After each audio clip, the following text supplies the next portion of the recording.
Dobar dan svima. Ne čujem se. Dobar dan svima. Dobar dan i dobrodošli na događaj povodom Svetske nedelje zelene gradnje u organizaciji Saveta zelene gradnje Srbije. Ovo je dvodnevna konferencija koja se organizuje, a danas ćemo se baviti evropskim projektima i njihovoj ulozi u advancing cirkularne ekonomije u građevinstvu. Prvi dan konferencije će nas obratiti i otvoriti Bojana Zeković, Dragan Korica i Nebojša Vraneš. Izvolite.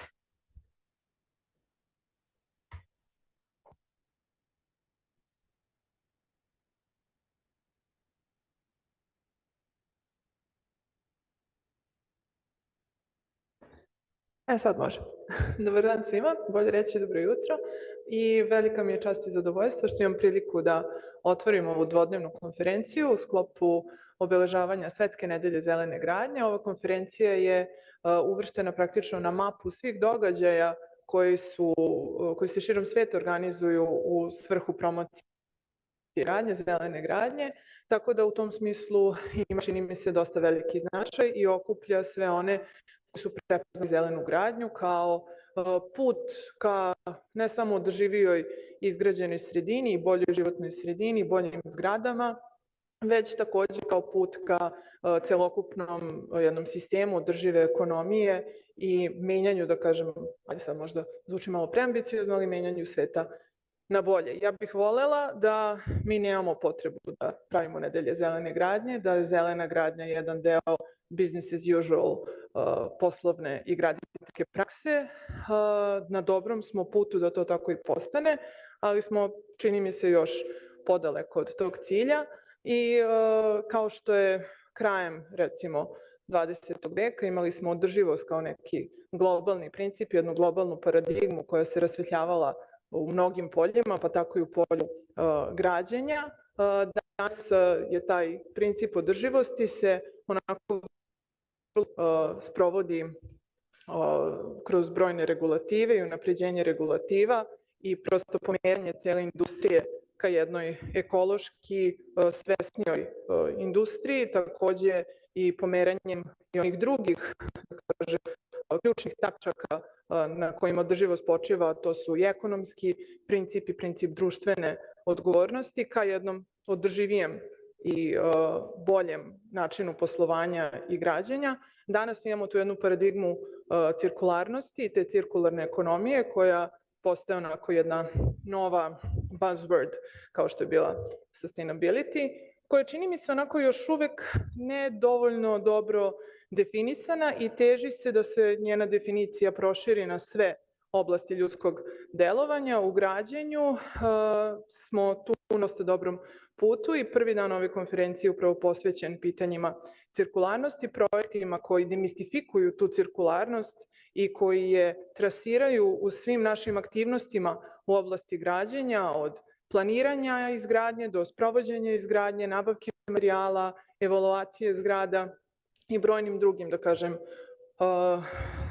trenucima u životu naših zgrada kojima se mi bavimo, a s tim u vezi su i ova tri principa adapt, decarbonize i reduce, koji su u osnovi, da kažem, ovog našeg hashtaga gradimo tranziciju, building the transition. Kako mi to u stvari nju gradimo? Tako što u stvari izgrađujemo jedan i regulatorni i, da kažem, tehnički aspekt i finansijski aspekt oko pitanja smanjenja potrošnje resursa generalno, ne samo energije, mada je fokus dosta energije i nekako imamo običaj da na ovim konferencijama se najviše zadržimo oko teme energetske efikasnosti. Sada se ta energetska efikasnost u poslednjih 10-20 godina sve više gleda onako sveobuhvatno i gledamo upravo čitav taj životni ciklus naših zgrada, ne samo tu fazu eksploatacije, već i fazu ekstrakcije resursa, transporta resursa, kraja životnog veka objekta, odlaganja tih resursa koje smo upotrebili za objekte, tako da jedan potpuno sveobuhvatniji i širi način sagledavamo naše objekte. Time dolazimo i do te druge tačke, a to je onaj fokus u stvari ovogodišnje konferencije u Srbiji, a to je dekarbonizacija. Dekarbonizacija za građevinsku industriju i za izgradnju zgrada pre svega treba da posmatre i opet, kao što sam rekla, da vrati fokus na čitav životni ciklus i na energiju čitavog životnog ciklusa jednog objekta, ne samo na fazu eksploatacije, ne samo na obnovljive izvore energije, već i na svu onu energiju koja je potrebna da se naše zgrade zapravo naprave, eksploatišu i posle toga nekako da završe taj svoj životni vek najbolje kroz neku ponovnu upotrebu. I na kraju adapt, to mislim da je već i najvećim skepticima uopšte zašto mi pričamo o ovim temama i zašto se bavimo zelenom gradnjom i održivošću i kakve su to klimatske promene. Mislim da nam je svima postalo jasno da ćemo morati u budućnosti da se prilagođavamo i da pravimo u stvari mnogo fleksibilnije objekte u smislu prilagođavanja na nastale promene, bilo da su one klimatske, bilo da su one ekonomske, promena funkcije, promena nekakvog načina života. Tu smo imali iskustvo COVID-a koji nas je naučio kako možemo sada u našim stambenim objektima i da radimo i da živimo i da bukvalno 24 časa provodimo u stanu i to je donelo neke nove teme i otvorilo neke nove teme, tako i klimatske promene, sve toplija leta u sredinama gde smo do sada tradicionalno razmišljali prvenstveno o tome kako da zimi zgrejemo naše objekte, sad i tekako razmišljamo kako leti da ih ohladimo i koliko nam energije treba za to. Tako da to su sve neke teme koje moramo i osvestiti.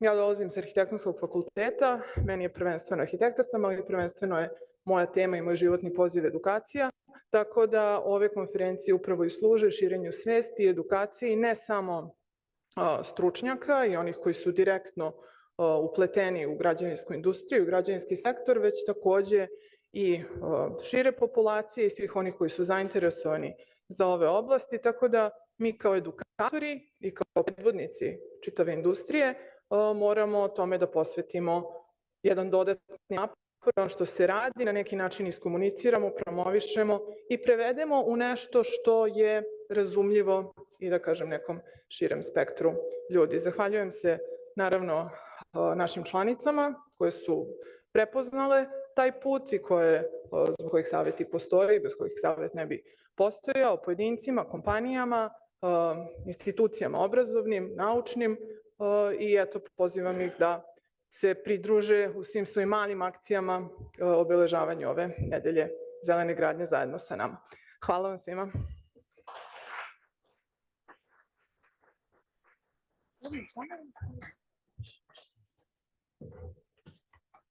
Hvala puno Bojana. A sada bih pozvala predsednicu Saveta zelene gradnje Srbije, Draganu Koricu, da nas pozdravi. Izvalite, Dragana. Evo, prema protokolu kao da ispoštujemo proceduru i od samog Saveta zelene gradnje kao ključnog organizatora pozdravljamo sve goste, da ne imenujemo pojedinačno. Drago mi je što ste danas ovde sa nama. Drago nam je što ima onih i ovde uživo i oni koji su sa nama prisutni online, koji naravno u vremenima kakva su danas možda svi više i preferiramo jer skraćujemo neko vreme gubitka, ali važne su nam teme. Kao što je Bojana već ispričala vezano za građevinarstvo, ja ću se ukratko osvrnuti jer je moja dužnost da samo predstavim naš savet, da se nadovežem na to da je, barem u našoj zemlji, Srbiji, jedan od ključnih faktora koji doprinosi BDP-u jeste upravo građevinarstvo. I to je jedna pozitivna strana, ali ta pozitivna strana, nažalost, ima i onu negativnu stranu, a to je da građevinarstvo na način na koji danas radimo, još uvek, nažalost, jeste ono koje ostavlja takođe veoma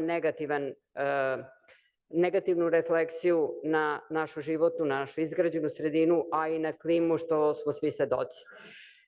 Iz tog razloga jeste važno da sagledamo tu zelenu gradnju kao jedan holistički pristup koji pod svojom kapom drži sve ono što već možda i poznajemo, ali da imamo tu perspektivu da sagledamo, da povežemo prosto i obnovljive izvore energije, alate, zašto naglašavamo obnovljive izvore energije? Zato što još svi uvek najviše prepoznajemo samo energiju i energetsku efikasnost kao nešto što je najključnije. Međutim, nije.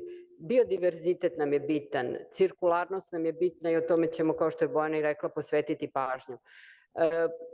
Resursi su nam bitni. Bitno nam je i zdravlje i dobrobit i nas samih. Prema tome ima puno tu stvari i alata i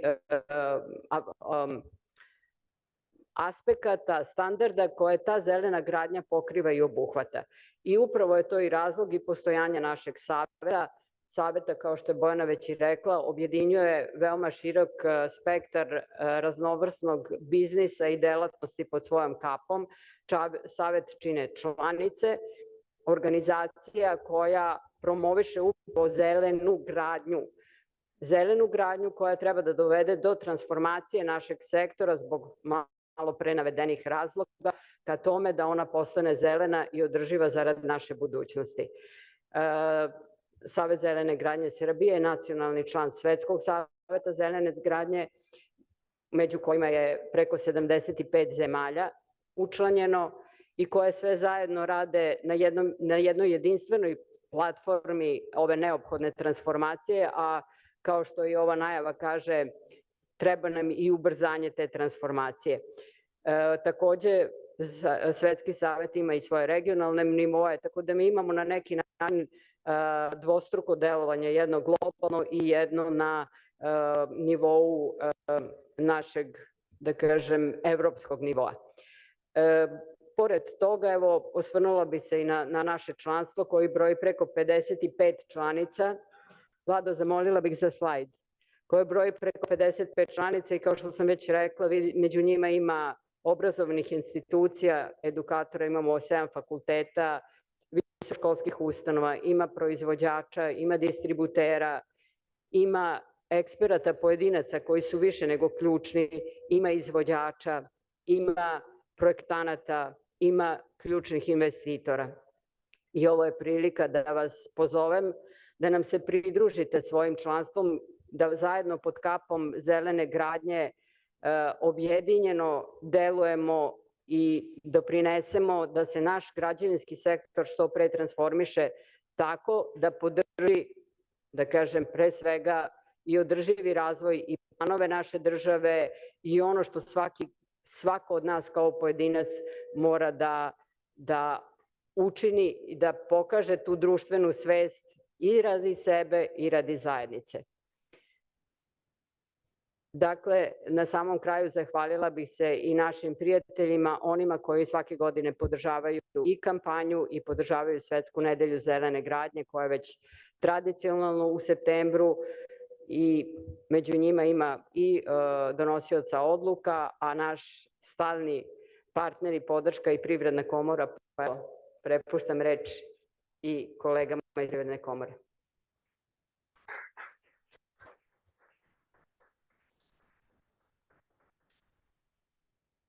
Dobar dan i dobrodošli u Privrednu komoru Srbije. Kao što vidite, nisam Ivana, ali sam Nebojša Vraneš i dolazim iz Centra za cirkularnu ekonomiju, koju su koleginice pre mene spomenuli tu cirkularnost, pa i u građevinskoj industriji, koja je vrlo bitna. I nadam se da ćemo danas i sutra otvoriti mnoga pitanja koje su značajna po pitanju cirkularnosti u građevinskoj industriji. I ne bi drugo dužio, zato što nas čeka naporan dan i nadam se da ćemo uživati u panelima i da ćete biti aktivni kako po nekim pitanjima, tako i po nekim konkretnim slučajima. Hvala i još jednom vidimo se.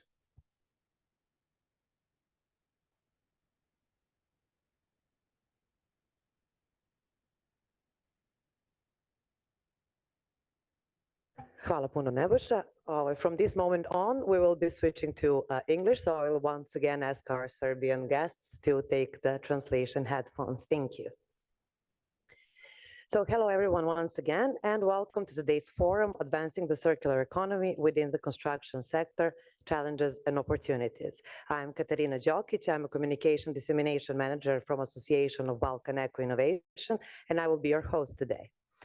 First day of our conference is dedicated to the challenges and opportunities of advancing the circular economy within the construction sector. It is a great honor that the Green Building Council has invited the 3 European projects to be associated with this conference. Additionally, the NEBA project, which will be presented on second day of this conference, also presents a valuable opportunity for further collaboration. Today, we will be exploring the state of the art within the industry through dedicated panel discussions and lightning talks. Today's forum is powered by 3 European-funded projects, CircBoost, Reconstruct, and Wood Circles, which are exploring the circular economy aspect of the construction sector, united through the European Commission's Circular Cities and Regions initiative. Construction and demolition waste, such as cement and wood products, currently comprise the most significant waste stream in the European Union. With ambitious EU targets set, the construction sector's shift towards circular models is key to reducing carbon emissions and resource depletion. However, this also presents complexities and challenges, given the industry's fragmented and conservative nature. This forum will explore how innovators across Europe are applying circular economy principles to the construction sector to significantly reduce its environmental and climate impact. The forum will also highlight the activities of 3 Horizon Euro projects that involve both EU and non-EU partners that are addressing these complex areas. Together, these projects address 3 main challenges. Firstly, circular design and materials. CircBoost and Reconstruct lead the way in exploring innovative circular design processes and the use of eco-friendly materials. They focus on alternatives to traditional concrete and the valorization of demolition waste, making the construction sector more sustainable. Wood Circles complements this effort by providing circular solutions for wood in construction, ensuring sustainable value chains for recycled materials. Secondly, waste management and material recovery. These projects work on efficient recovery and recycling of construction materials to reduce waste and promote reuse. And thirdly, digital technologies for circular construction. The projects will leverage digital technologies to enhance circular construction practices. With this, I pronounce our forum opened. We will start with the first discussion panel for today under the name Policy Priorities for Circular Construction in Europe and Beyond. A shift towards circular models in the construction sector can reduce carbon emissions and resource depletion and contribute to achieving EU policy objectives defined in the Green Deal and the revised Circular Economy Monitoring Framework. This session will explore different national, EU, and global perspectives on progress to achieving these objectives and challenges that need to be overcome. Our panel speakers today are Julie Emmerich, Sustainable Finance Lead from World GBC, Sinisha, who I think is not joining us today, Lucy Blondell, Policy Officer, Circular Cities and Regions Initiative, European Commission, Philip Mosley, Team Leader on Sustainable Construction, European Commission, that are joining us online, and our chair today is Zorana Petojević, Assistant Professor of Faculty of Civil Engineering, University of Belgrade. Please welcome our speakers.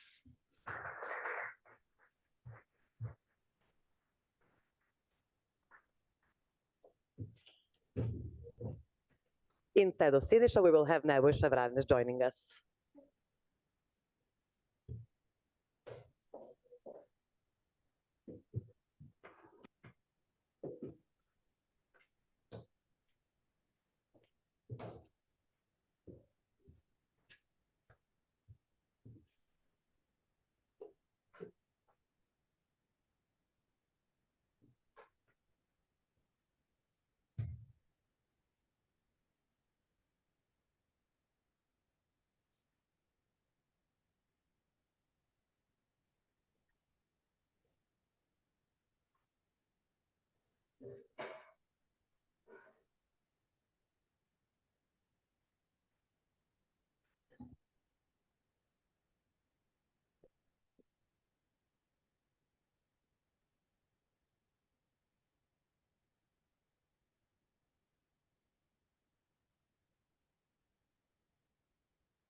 Dobar dan svima, ja ću se obraćati na engleskom jeziku.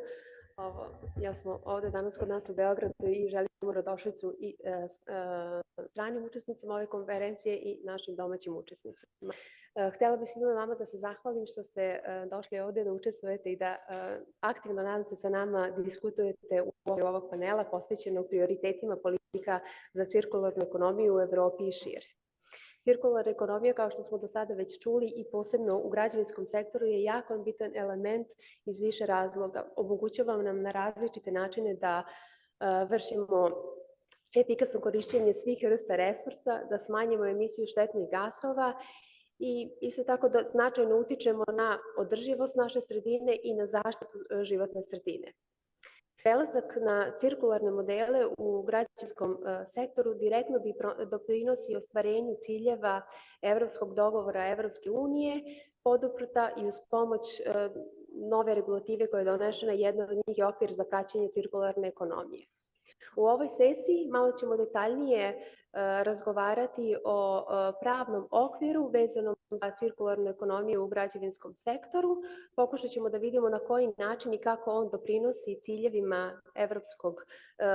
ciljevima zelenog dogovora i istaći ćemo negde koje su to najnovije dostignuće u ovoj oblasti, ali i izazovi sa kojima se srećemo. Kao što je već gospođa Katarina najavila, ja ću još jednom ponoviti ko su učesnici ovog panela. Prvi učesnik je Đulija Emrih, lider za održivo finansiranje i Svetskog saveta zelene gradnje, i ona će nam ovde kratko prikazati rad i posvećenost Saveta zelene gradnje u oblasti cirkularne ekonomije i njihovo delovanje u pravcu razvoja politika iz ove oblasti. Nakon toga pridružit će nam se putem online-a Lucy Blondel iz Evropske komisije. Ona je stručnjak za politike u okviru inicijative za cirkularne gradove i regione. Ona će malo dati veći fokus na samu inicijativu za cirkularne gradove i regione, ali će se osvrnuti na neke glavne politike i inicijative pokrenute u okviru Evropske unije vezane za sektor građevinarstva i cirkularnu ekonomiju građevinarstva. Nakon toga imamo gospodina Filipa Motley, koji je vođa tima za održivu gradnju u okviru Evropske komisije, koji će nam kratko izneti prednosti, odnosno izazovi koje nosi cirkularna ekonomija i u drugim industrijama. Neće se samo osvrtati, da kažem, na oblast ekologije.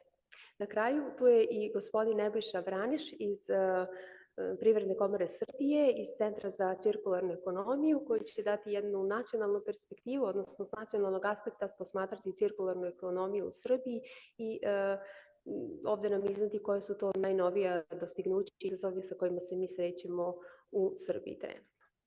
Ja bih želela da počnem od gospođe Đulije Emrih, lidera za održivo finansiranje, pa bih je zamolila da u kraćim crtama iznese rad Svetskog saveta zelene gradnje i na koji način Svetski savet zelene gradnje učestvuje u kreiranju politika i učestvuje u određenim inicijativama koje Evropska unija pokreće, a iz oblasti građevinarstva i cirkularne gradnje. Izvolite.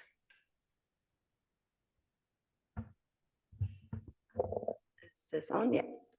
Good morning, everyone. I think I've been introduced 3 times now, so I'll skip that. It's a privilege to be here. Also honored to have Serbia at GBC as a member of World GBC. Yes, are my slides up?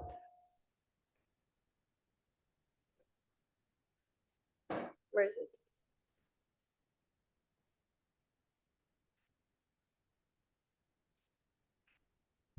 Oh yeah, over there, okay. Sorry about that, thank you. Next slide.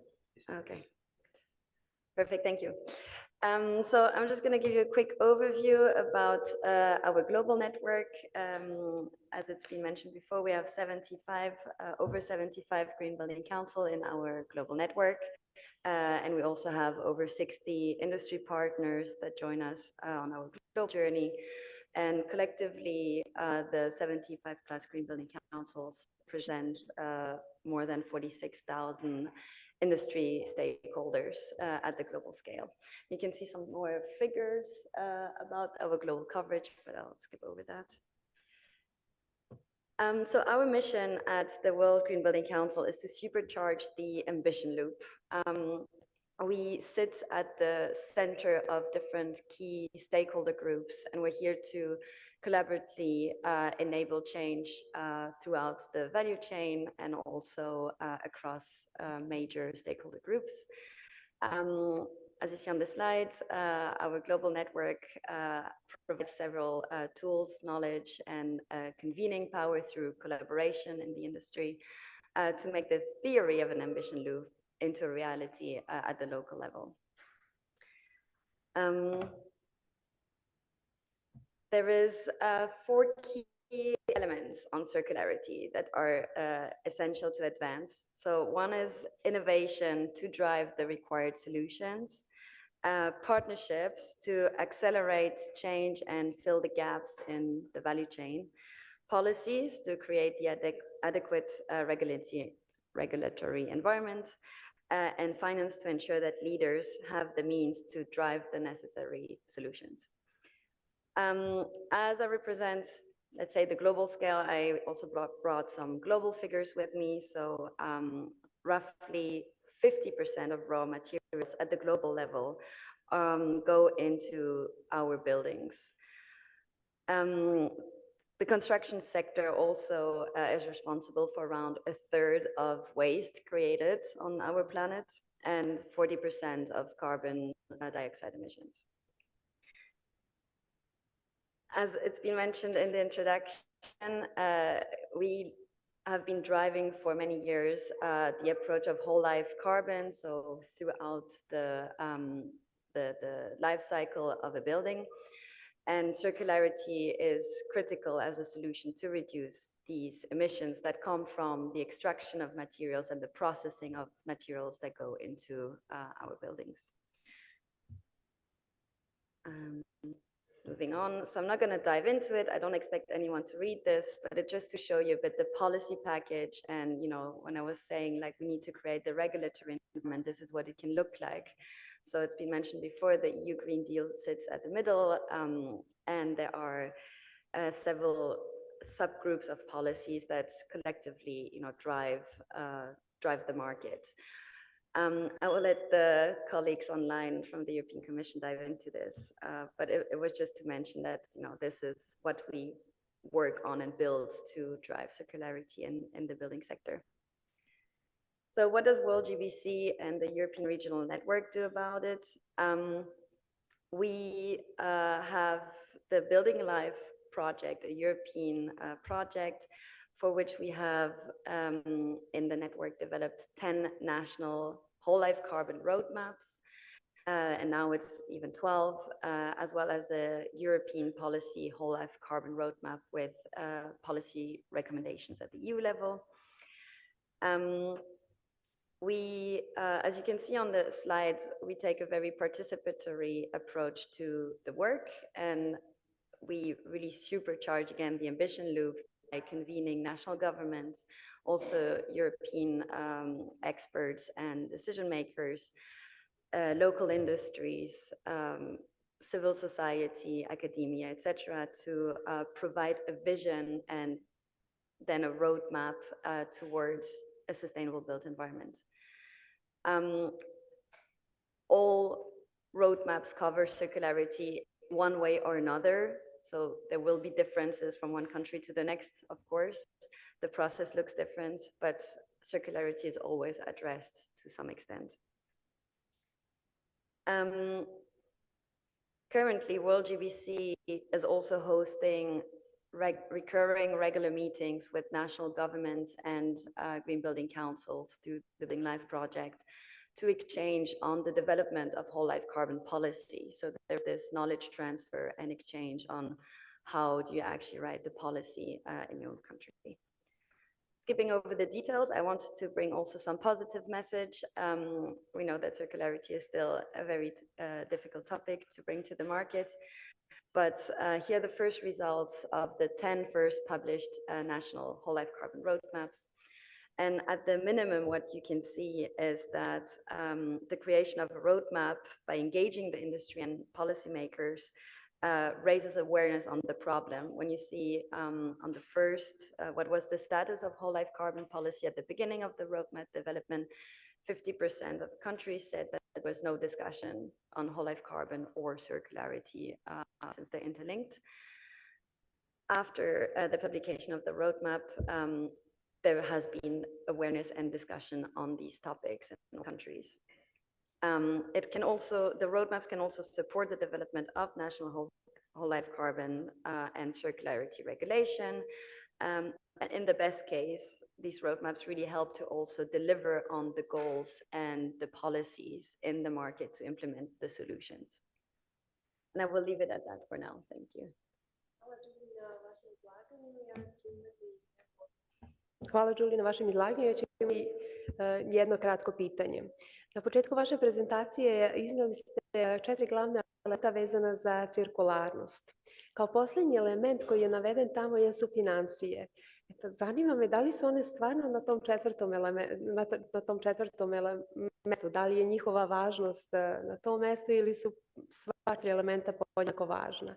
I dodatno, kako vidite ulogu finansijskih aktera koliko oni mogu da doprinesu implementaciji cirkularne ekonomije u građevinarstvu?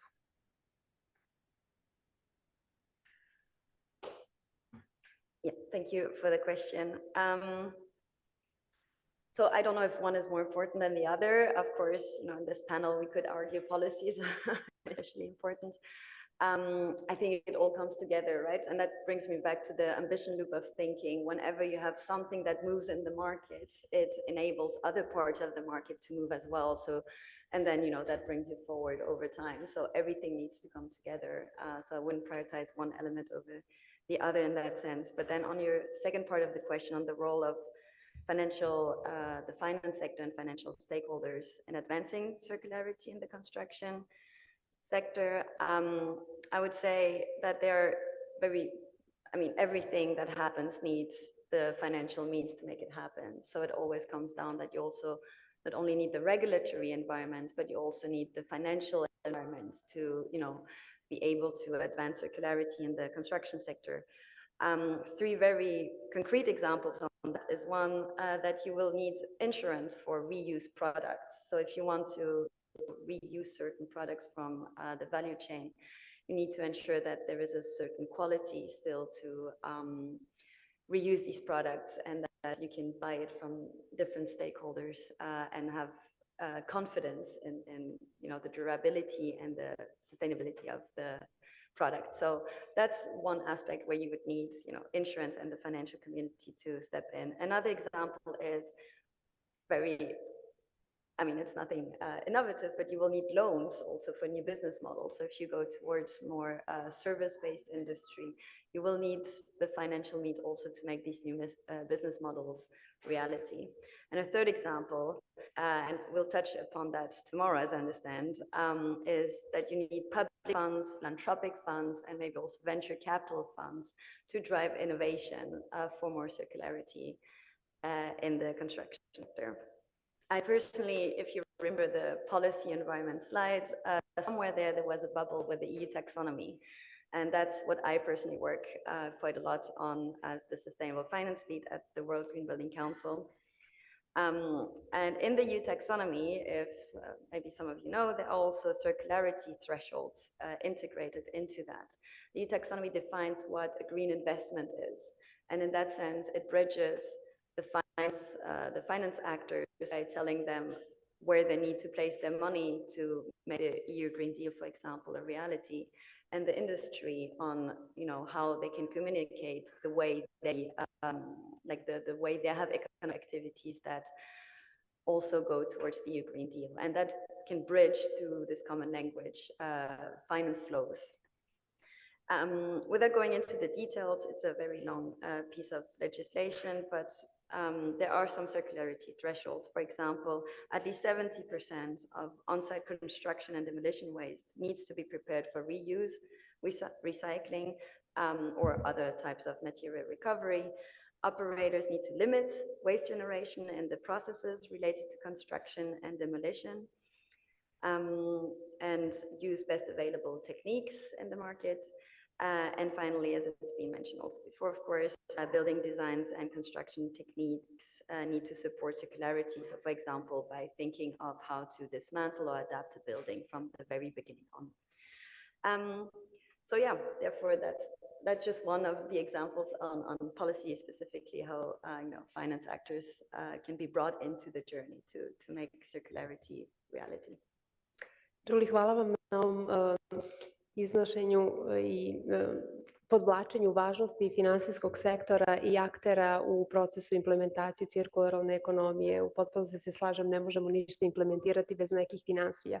Ja mislim da nije samo na prostorima naše države, nego na nivou cijele Evropske unije i dalje se razmatraju i istražuju novi biznis modeli i novi finansijski instrumenti koji će ubrzati u svakom slučaju implementaciju cirkularne ekonomije u građevinarstvu. Hvala vam. Ja ću na kraju sesije dati mogućnost da vam i publika postavi pitanje. Sada bih želela da pređem na naše učesnike koji se nalaze online. Želela bih da pozovem Lucy Blonde da ukratko iznese ulogu inicijative cirkularnih gradova i regiona u cirkularnoj ekonomiji, šta je zapravo ta inicijativa, na koji način ona deluje u cirkularnoj ekonomiji, a isto tako da se negde nadoveže na prethodnu prezentaciju i malo detaljnije isto ode u prikazivanje nekih glavnih politika koje su razvijene u okviru evropske regulative za cirkularnu ekonomiju. Probably Julie didn't understand Serbian language, so I will repeat in English. Julie, please, Lucy, please, could you start with your presentation? I just made a short introduction for your presentation.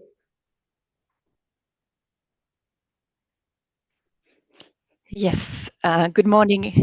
Good morning, everyone, and thank you for the opportunity to be with you today, even though only virtually. I hope you can hear me and see me well. I'm Lucy Blondel, and I'm from the Research and Innovation Department of the European Commission. And this DG, as we call it, has a central steering role in accelerating and strengthening place-based innovation. Already mentioned several times as key for boosting this circularity transitions. And my unit in particular support policies for accelerating a systemic approach to this circularity transition. If you go to the next slide, please. We have, as the EU, various projects and initiatives for supporting key circular economy stakeholders across value chains, material flows, and of course, one of the key sectors in our radar is the building sector, and that's what this slide is about. I believe that the figures were already given by the first speaker. That's figures that were provided by the international energy agencies, and that show basically why the buildings sector is crucial to achieving the EU Green Deal goals. So I'm not going to repeat those figures, but go straight to my next slide, which is about the EU policy and legislative framework. And here indeed, you see that there is a number of policies, but also directives promoting more sustainable construction practices, starting from the EU Green Deal that you already mentioned, translated into the EU Circular Economy Action Plan, which officially recognizes the construction sector as one of the 8 sectors with the highest circularity potential, but also defining a series of actions to be undertaken. There is a comprehensive strategy for sustainable built environment to come, which should guarantee coherence across policy areas, such as the constructions and demolition waste, but also climate, energy efficiency, accessibility, and digitalizations. In addition, and as it was also shown through a nice visual earlier, there is a number of directives and frameworks within the EU, which are of particular relevance and that are listed here. the Waste Framework Directive, of course, which sets the basis for waste management and include the definition of waste recycling and recovery. We have also the energy performance of buildings directives and the energy efficiency directive, which I believe are missing from this slide, but are of course very key because they aim to achieve fully decarbonized building stock by 2050. And in particular, the revised energy performance of building directives boost the renovation wave by setting up national building passport schemes to guide building owners during the renovation to reach zero emission buildings. A lot of information, of course. You will find the linkages here in this slide if you want to dig into it. Maybe I can also mention the new constructions product regulation, which will enter into force now and provide a common technical language to assess the performance of construction products. I would suggest to go to the next slide because I have a limited speaking time, just to maybe highlight more specifically one funding opportunity, well, several funding opportunities under the Horizon Europe, which is the key funding program of my DG for research and innovation. And it focuses on key material streams, including buildings, of course. And the topic of circular constructions in particular falls directly under two Horizon missions, the climate neutral and smart cities missions, but also the adaptation mission. It also falls under various topics, such as the one that were drafted by my unit under Cluster 6 that are mentioned here in the blue box at the bottom, and that's where the funding comes from for the 3 projects that will be in the spotlight today. So let's go to my next slide to actually introduce you what the Circular Cities and Regions initiative is about, because this is the framework where basically the 3 projects are sitting in. It's an initiative that was launched by my DG as part of the EU Circular Economy Action Plan. And it specifically targets EU cities, regions, and other territorial clusters to support them in improving circularity in their economic sectors, value chains, and services. And what is interesting is that it supports more specifically the implementation stage, the implementation of local circular systemic solutions. And it will also insist on this systemic word, because here the idea is to really go beyond the traditional waste management actions and rather focus on the design of new solutions involving different actors, sectors, and value chains. And of course, in this process, there is quite a lot of support provided, technical support, financial support through the Horizon Europe program I was mentioning.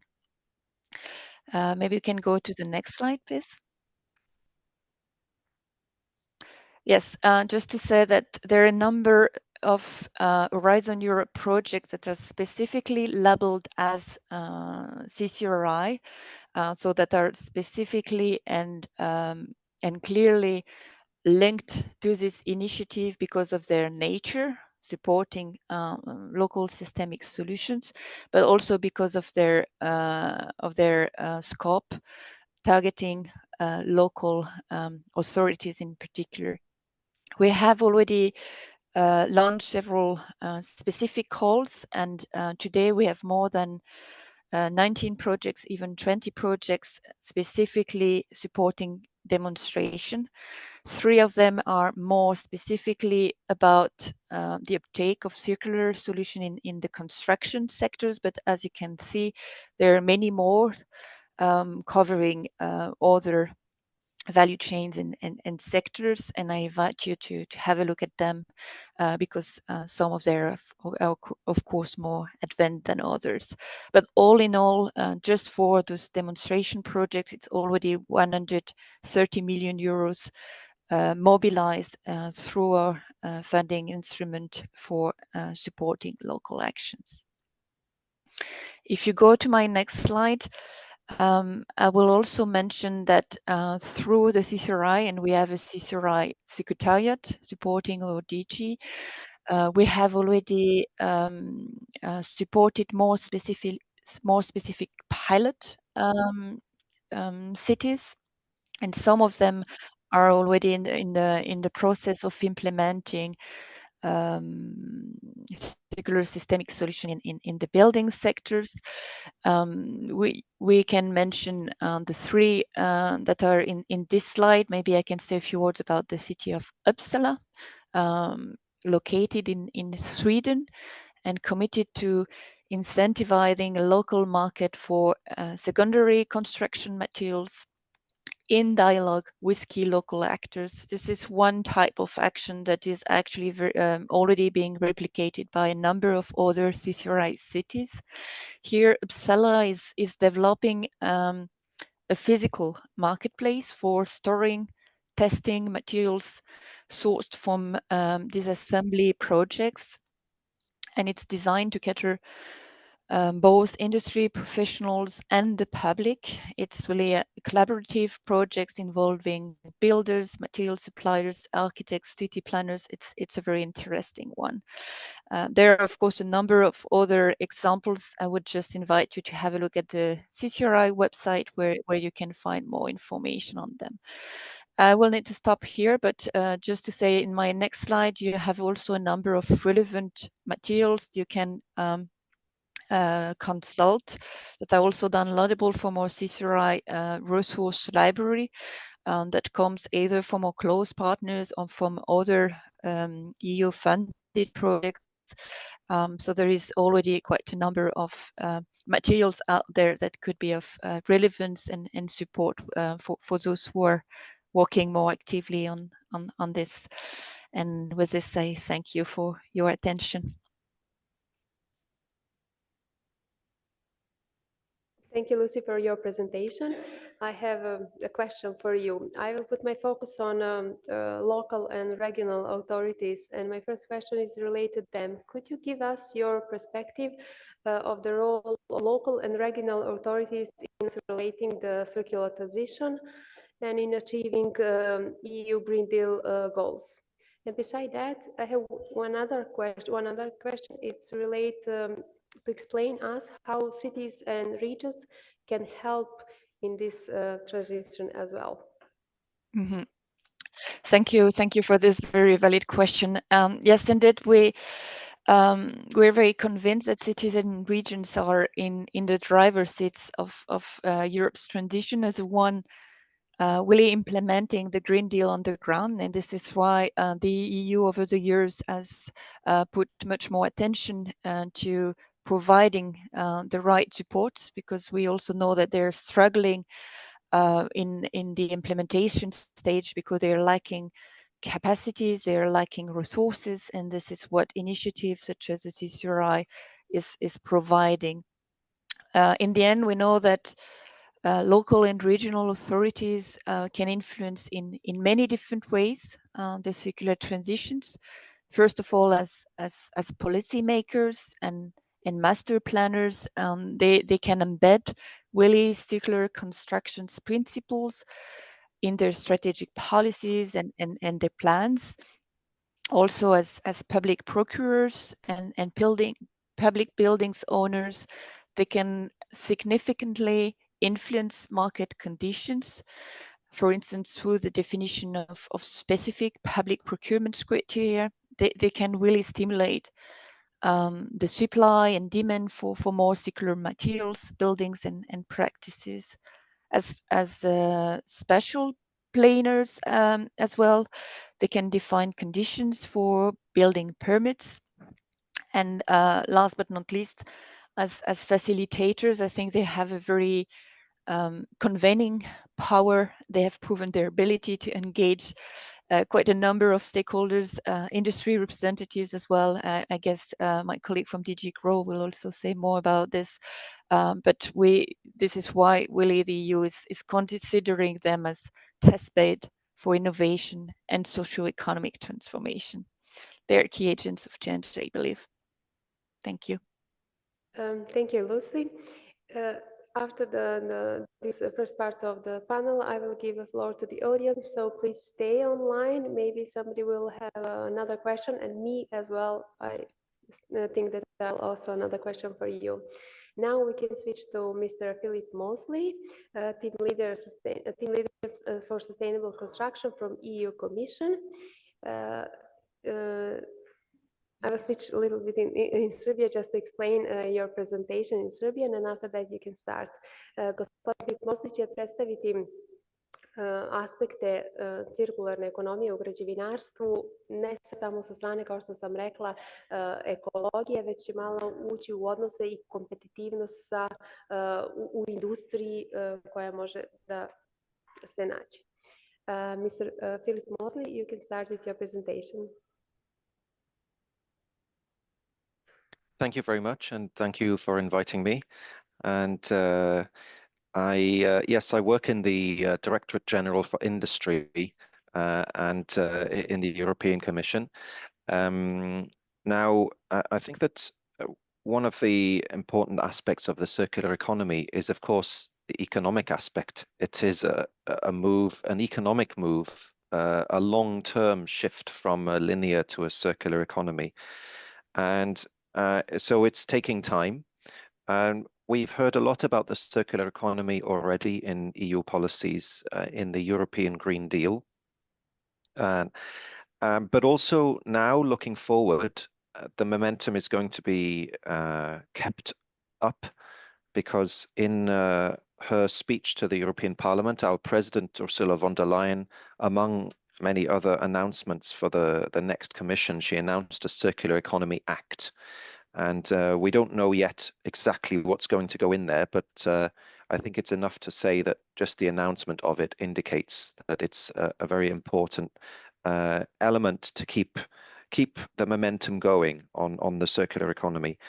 When it comes to construction, we've heard a lot about the waste, the fact that the construction is responsible for more waste than any other part of the economy. 37% of all waste in the European Union comes from the construction and demolition, the single biggest source. And of course, that is not only a waste of resources and an environmental problem, but it's also a waste of money and a waste of potential resources for future work. So we also have studies showing that this construction waste, although a lot of it is inert waste, so things like concrete bricks and these kind of minerals which are inert, nevertheless, when they are together in a landfill, they together, the waste generates methane and greenhouse gas emissions. And also, of course, if we're throwing things away and then we need new resources to make new construction products, and that is also a waste, because construction is using more or responsible for sourcing more natural resources than any other sector. So what to do about all of this? Under the EU industrial strategy, we have 14 industry ecosystems identified, and construction is one of them. In fact, the second biggest after retail. So economically, construction is extremely important. And each of these industries has been developing a transition pathway. And we published the transition pathway for construction in 2023. And since then, we've been implementing it. And the transition pathway is about the twin, green, and digital transitions, and how we can make the industry also more resilient by implementing the twin, green, and digital transitions. Now, circular economy is a particular area where the digital transition is equally important to the green transition, because we need the data going around the life cycle of construction products, and the more data we can have, the more accuracy we can have in this data, then the more usable the materials are in the circular economy. And this is why we featured the green and digital transitions very heavily in the new construction products regulation, which my colleague Lucy already mentioned.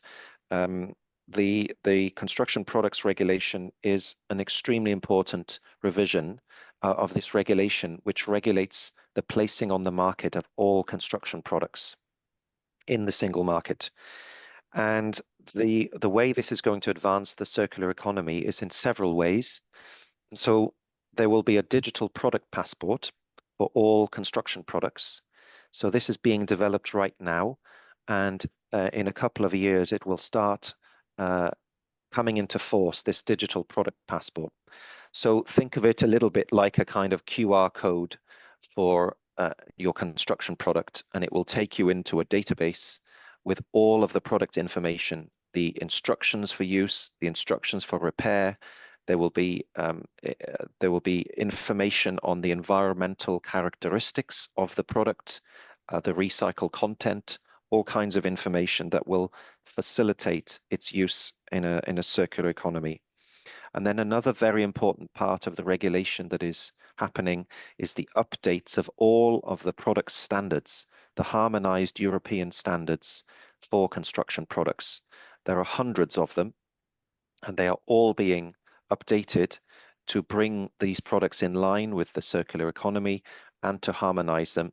And by the way, the harmonized European standards in the construction products regulation are mandatory, unlike most European standards, which are voluntary.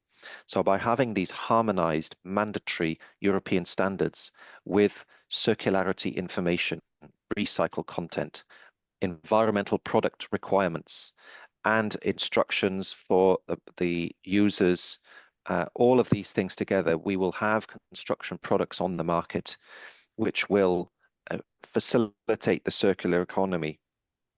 So this is an extremely important aspect.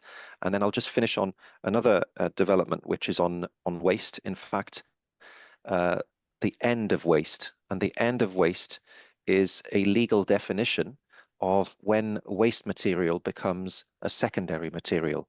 And this is defined in the Waste Framework Directive, Article 6, end of waste. And the Commission is required to assess the need to develop end of waste criteria across Europe. And what we've been doing is we've been collecting data on construction demolition waste. And we had a study that has concluded with a ranked list of the priority waste streams to develop potential end of waste criteria. And that list puts at the top the mineral waste streams, which are the biggest part of construction demolition waste. And now the scientific work is being taken forward by the Joint Research Centre of the European Commission. And then we will see if a political decision is taken in the next European Commission, which will fairly soon be announced by our President, Ursula von der Leyen. We will see whether a decision is taken then to develop these end of waste criteria. But in principle, end of waste criteria would facilitate the circular economy and facilitate the entry into the market of secondary materials. So, you know, many of these things need to work at the same time, the supply and the demand. And we do still have much work to do. There's a long way to go to get construction truly circular, but a lot of this is now moving, and it's really excellent to see that we have this event in Serbia, so that you know, we can also move forward with a circular economy in the Serbian construction industry. Thank you very much. Thank you, Mr. Philip Mosley. Special thank you for emphasizing the digitalization and make it equal important as a circular transition.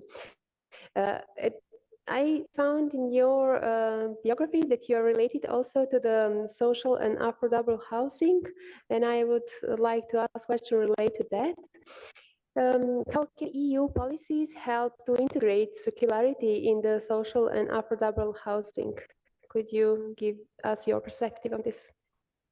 Yes, thank you for mentioning that. I already mentioned the speech that our president Ursula von der Leyen gave to the Parliament, where she set out the political guidelines for the next Commission, and there she mentioned housing and social housing, and the problem of affordability of housing was very prominent in her speech, and she even suggested that there would be a commissioner, a European commissioner for housing in future.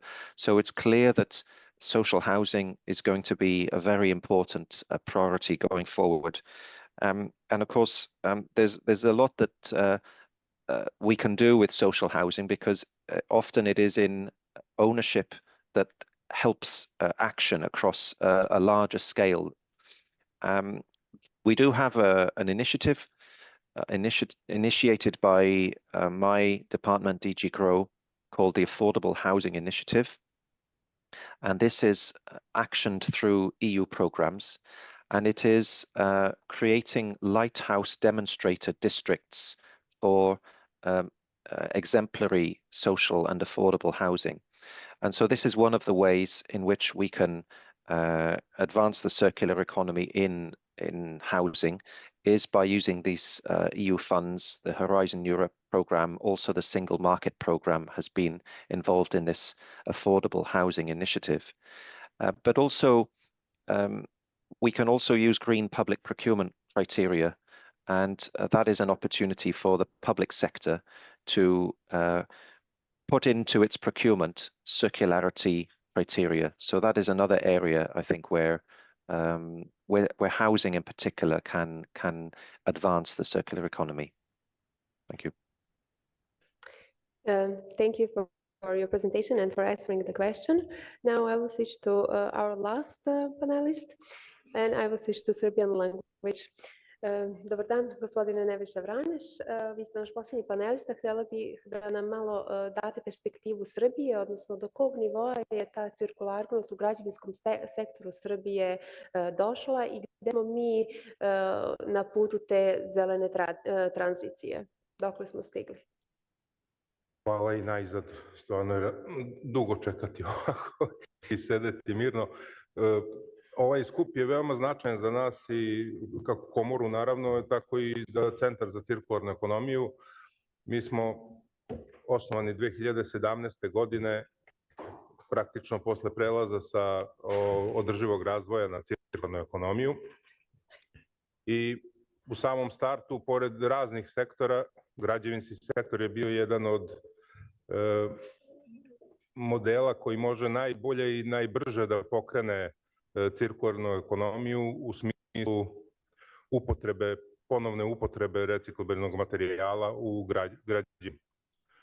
Jedan od prvih projekata na tu temu je bio reciklirani asfalt. Borba je bila dugotrajna, boga mi 3-4 godine, dok nismo uspostavili uredbu o upotrebi recikliranog asfalta prošle godine. I nažalost još uvek se to u nekim veoma malim količinama upotrebljava.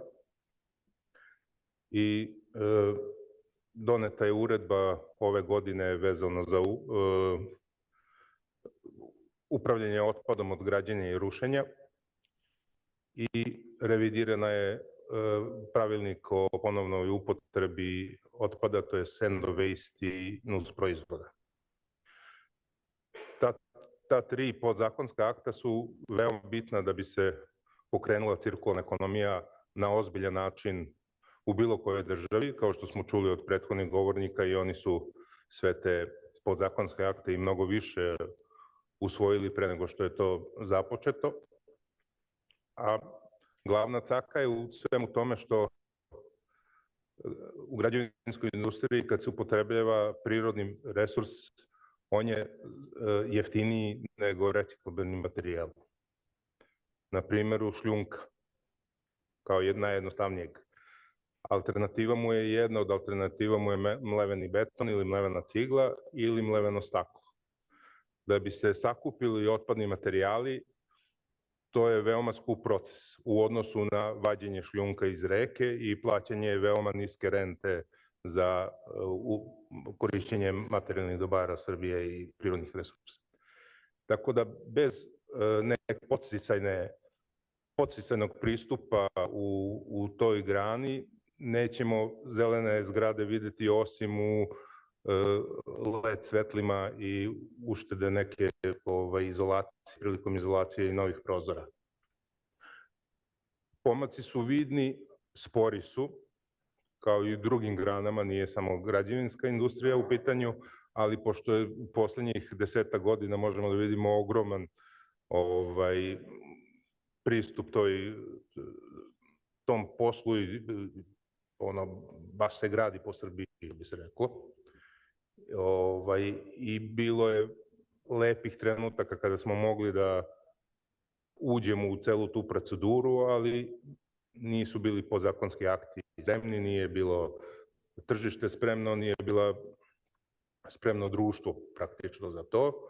I ono što je najveći problem, sav taj materijal od otpada od građenja i rušenja završava na deponijama, kako divljim, tako i ovim običnim, dok na sanitarnim deponijama koje su po evropskim standardima, on služi kao pokrivka, pa možemo da kažemo da to ima i tu upotrebu neku konkretnu, ali 90% materijala, to je otpada od građenja i rušenja završava neadekvatno i pitanje da ćemo moći opet da dođemo do njega da bi ga upotrebili u kasnijim godinama. Pored ovih materijala postoji i šljaka iz čelične industrije, industrije čelika, koja isto može da se upotrebljava u građevinskoj industriji za nasipe, za razne druge stvari, i čuveni pepeo iz termoelektrana, koji nažalost je i dalje na deponijama i samo čujemo o nekim projektima, pilot projektima kako može da se upotrebljava, iako znamo gomilu zemalja koji su uveliko u tom poslu i neke zemlje čak u Evropskoj uniji imaju, pored svake pepelišta, imaju cementaru. Kvalitet tih materijala je zadovoljavajući po svim pitanjima, čak su neki bolji od originala. Znači, tu nemamo prepreke, prepreke su samo u podsticajima, zato što zelena zgrada je skuplja za izgradnju od obične zgrade. A tržište je surovo i, nažalost, gleda se što je jeftiniji kvadrat i nema drugih podsticaja, kao na primjer da imaju manji porez za stan u zelenoj gradnji ili tako, ne bi ja sad predlagao nešto tako, ali postoji raznih modela koji mogu da se primene da bi to zaživelo malo bolje. Centar za cirkularnu ekonomiju ima razne projekte, pa smo zajedno sa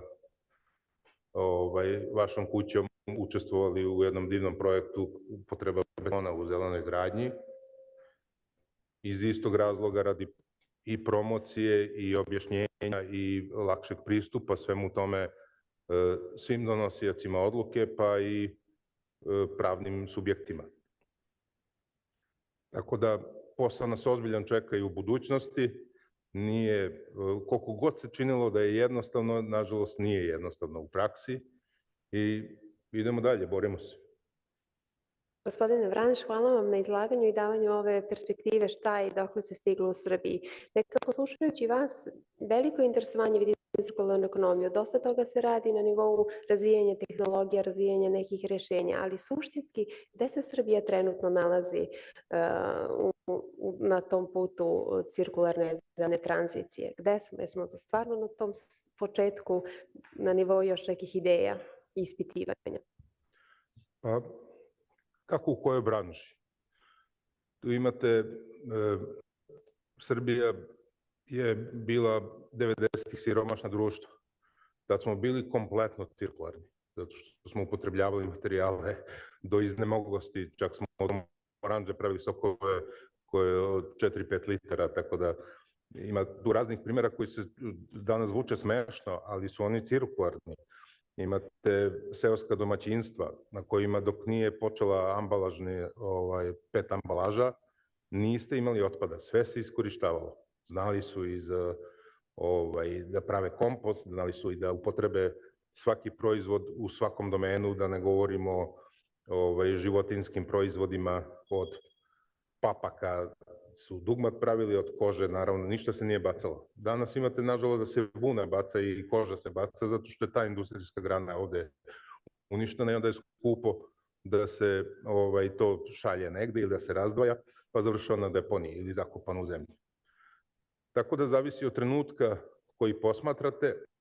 U današnje vreme, na primjer, po meni, autoindustrija je najcirkularnija. Zašto? Pa vozimo najstarije automobila u Evropi. Popravljamo ih u 3 generacije. Unuci ih nasleđuju i dalje popravljaju. To je cirkularnost, nažalost, ali ne nažalost, na sreću, kako god gledate. Sad, da li taj auto kad troši dizel više zagađuje od novog automobila, to je sad baš ozbiljna trka. Ali, na primjer, u drugim granama imate ozbiljan sad razvoj u Evropi, u tekstilu, popravka odeće, pa second hand. To je sve kod nas bilo. Do juče je bilo na svakom koraku. Šusteri su bili na svakom koraku. Koristili smo obuću, ali sad ta masovna proizvodnja i evo sad ovo što se u poslednjih 2-3 meseca pojavila aplikacija gde su cipele po 600-700 dinara. Ko će se takmičiti sa tim? Šuster ne može da živi od popravke za 300 dinara. Njegova popravka je ozbiljan materijal. Tako da to je, zavisi kako gledate. Meni se čini da dobro napredujemo, ali zavisno, kažemo, od grane do grane. Hvala vam na izlaganju. Mi smo već negde probili malo vreme, ali ću ja ipak dozvoliti publici ako želi da postavi neko pitanje, a vidim da i gospodin Moze već ima postavljeno, ali možda prvo publika ako želi. Trenutno nemamo. Mr. Philip, you can see we have a question for you. It is on screen. Could you please answer the question?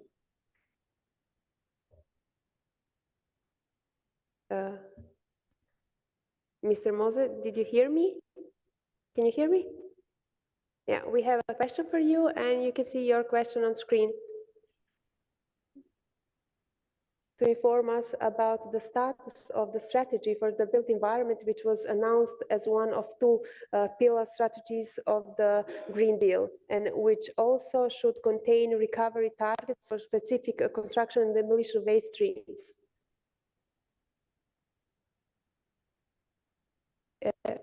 Sorry, was that a question for me? Yeah, that was a question for you, and you can see the question on screen in chat.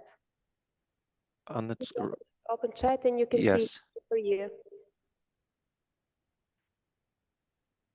Yes, the strategy for the built environment. So the Commission published last year the transition pathway for construction, and also so a lot of what was going to go into this strategy went into the transition pathway, and the rest, especially the specific actions that were meant originally for the strategy for the built environment, they went into the renovation wave strategy. So those 2 initiatives basically took over from the strategy for a sustainable built environment, which is no longer going ahead. Thank you for your answer, Mose.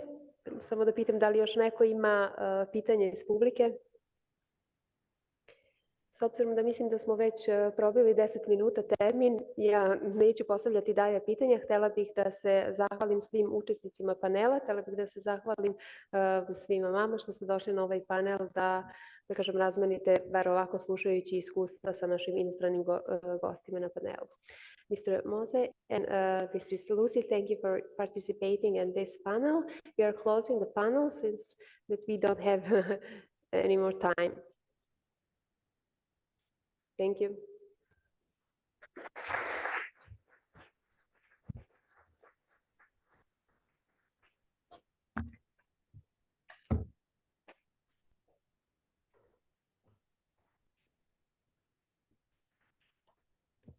Thank you once again to all our speakers and everyone who participated in the panel. Now, our next session are the lightning talks from European Union, national and international level initiatives. The idea is to amplify their impact on innovators across Europe and Serbia who share their innovations in circular construction. This way, we can ensure that ideas and innovations reach a wider audience. Our speakers for today will be Wendy Wuyts, who will present drastic European project demonstrating affordability in sustainability and circularity. Then we will have Aleksandar Vučur and Jelena Janković, who will present the project Retex, reuse of construction textiles. Next, we will have Pavle Milošević, who will present the company Fragment Incorporated, and Morten Slungård from Norwegian Green Building Council, who will present the Kristian Augusts Gate 13 reconstruction project from Oslo. Please welcome our speakers today.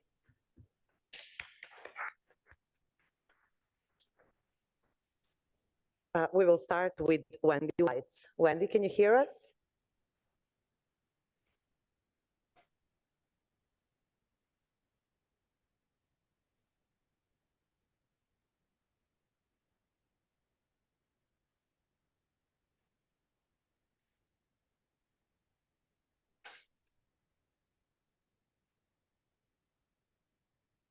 Okay.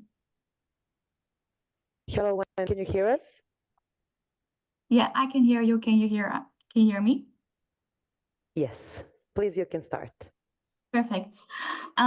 So hi, my name is Wendy Wuyts. I'm a Nordic demo leader of Drastic, a Horizon Euripe project that started 1 year ago. And I'm also the head of R&D in Omtree, the Norwegian startup.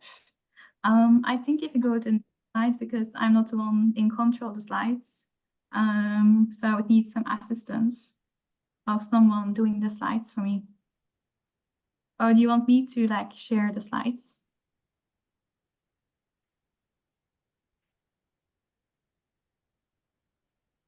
Okay. So I think we can go to the next slide, Drastic. Next slide, please. Yeah. I have to think how I'm going to do this because I cannot read what's on the screen. So I'm going to actually share my own slides. Let's see how I'm going to do that. Sorry.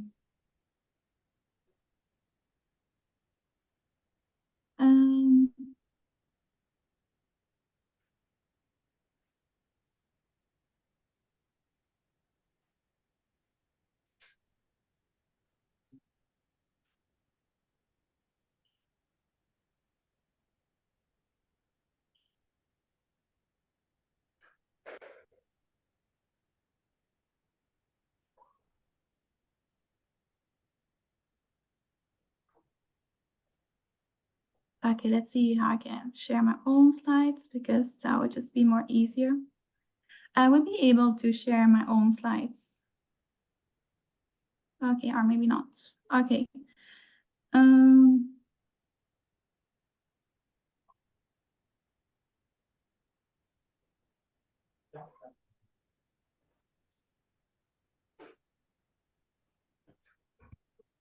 Okay, let's see.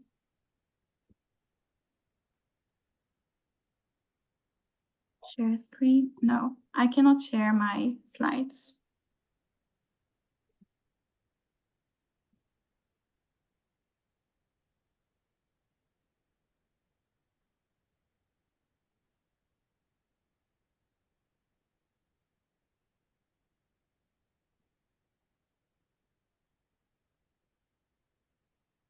Wendy, I believe you should be able to share your slides, but you are unable to, correct? It says host is disabled to participant screen sharing still.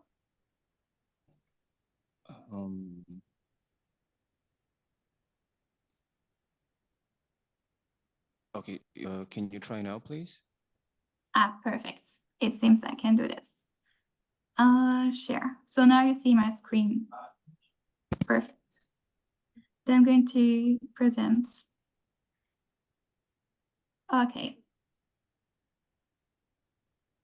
So a bad start, but let's hope the rest goes well. So I already told this. And Drastic is a Horizon Euripe, which is all about demonstrating affordability, sustainability, and circularity. So in a nutshell, so Drastic aims for significant environmental impact reduction in construction retrofitting We are also very into like this whole multiple use cycle thinking, because as we all kind of know, one of the problems of especially understanding like the different impacts is we still like focus on one time use. And the whole thing about Drastic is really about thinking in your use, we actually have to adapt a lot of frameworks in actually thinking in different kind of uses.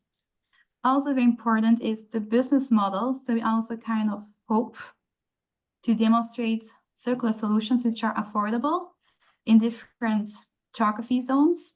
So I'll show you later the 5 countries, different building layers, materials, and typologies. And also very interested in data-driven tools. So Drastic stands for demonstrating real and affordable sustainable building solutions with top-level whole life cycle performance and improved circularity. That's a lot to say, but let's go a bit into more detail what it's all about. So we are 23 partners in 8 European countries. It's a 4-year project, and we're now concluding the first year. So it's all about sustainability, circularity assessment, validation.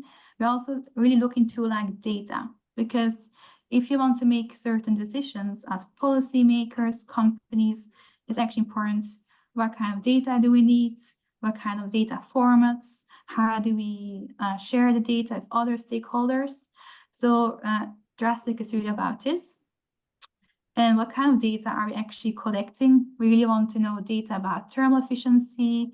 We want to know about data even about business models, social acceptance by different users. And all this kind of data will be all collected in one big digital platform, which is kind of developed by Technalia in a collaboration with Kala and Madaster. These are the 5 countries. So I'm representing Norway, but 4 other countries are Spain, Germany, France, and Estonia. And yeah, we're kind of showing different innovative and varied solutions. And it's all about reducing the whole life cycle carbon and the climate impact. And we also have like people and organizations from the whole value chain in Europe. So we have the construction, we have real estates, we have architects, we have digital solution providers. We're all working together in Drastic to try to improve the tools and instruments. We target different layers of buildings. These are actually pictures of the Norwegian case. So we aim to achieve reduction of operational and embodied carbon emissions. We aim to foster material reclamation or reuse. We also look into business models, and it's all actually to pave the way towards the whole life cycle decarbonization of the European Union. I'm really going quick through the 5 demonstrators. France is with the big company Saint-Gobain, which is all about reusability of interior space plan products. And their focus will be on ceiling tiles and partition walls within the context of an office. Then we have Timbeko in Estonia. They're looking to deep energy renovation projects of existing apartments. Then we have Germany, which is all about the skin layer of the buildings, which is also about thermal insulation, and actually are developing a circular external thermal insulation composite system. Then they have a structural layer of buildings that they're researching in Spain with the big Celta group and the Zama. My Spanish is not so good, Demoliciones and the university. And also actually looking not only to the cement and steel, but also looking into kind of byproducts from the secondary steelmaking process. And then here, this is my comfort slide. This is Omtree. We're really looking to get productive and also Tallinn University into temporary commercial buildings and really focus on timber. So in Omtree, we're also like reclaiming timber from demolition, timber manufacturing industry. Every 4th building in Norway is a wooden agricultural building, and there's like a lot of potential to harvest timber and use it again. I'm also linked with Sektora, a big organization which is creating national European standards for regrading. Actually, next month, the Norwegian standards for grading reclaimed timber will be published. They're accepted. So we're also like really looking into that. And then, yeah, something small, I was like thinking, what can Serbia learn about clay timber? Because I have been a couple of times in Serbia, I have Serbian friends, but I don't think timber is used that much in Serbia. And I think what you can, for example, learn what's happening in the Nordic is how to actually design for use and how can actually Serbia leapfrog the linear construction practices. Because in the Nordic, we have actually been making a lot of constructions which are not easy to deconstruct. So I recommend to also look into leapfrogging this and already start designing for use of timber.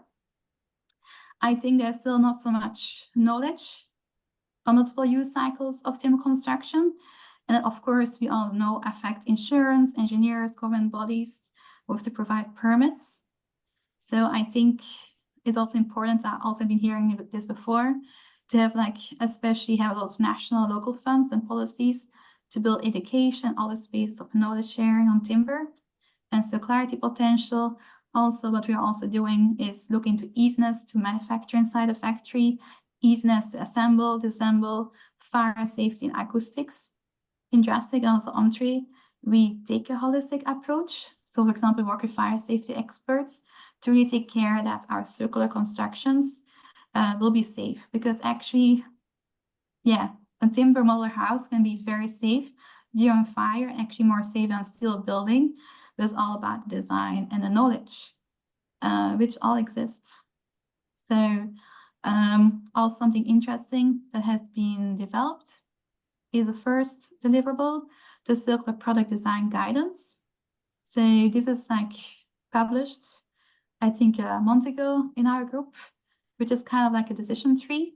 So it's like a Miro board that helps us to now understand how to actually improve our circular products. So if you want to learn more about the decision tree, I'm a bit nervous, I notice. Yeah, you can always like send us a message. These are the Drastic partners, and you can write me, or you can write the Drastic team, and you can visit the website, and that's it. So I hope I was within time. Yeah. And I can write down my name and my email address in the chat, so you can always write me if you want to learn more about the decision tree. I wish I could be there in Serbia. I really like Serbia. Yeah.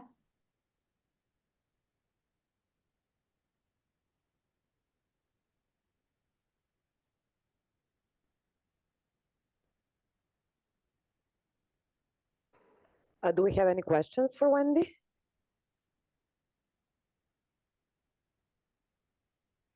Here in the audience? No, that's it. Thank you, Wendy, very much.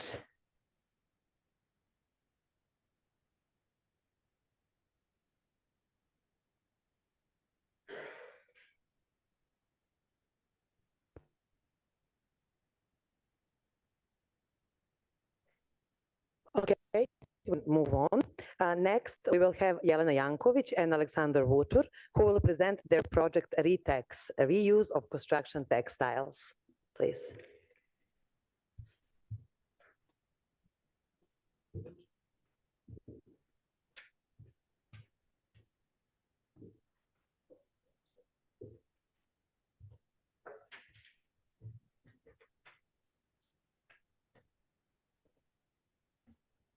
Dobar dan, ja sam Jelena Janković, moj kolega Aleksandar Vučur.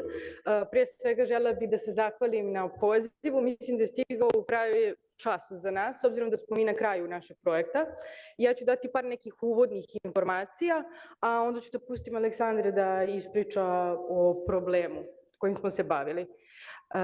Dakle,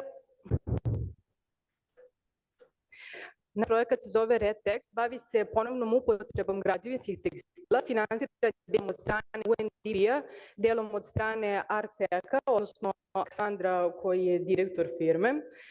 Projekat traje 8 meseci, njegova vrednost ukupno je $80.000. Projekat smo nekako zamislili da se odvija kroz 3 faze. Prva faza ticala se samog dizajna, Druga faza se u najvećoj meri odnosila na nabavku opreme, odnosno mašine. I sad u ovoj trećoj završnoj fazi gde radimo na testiranju naših prototipa, odnosno materijala novog koji smo dobili. Ja bih voljela da idemo dalje, ali...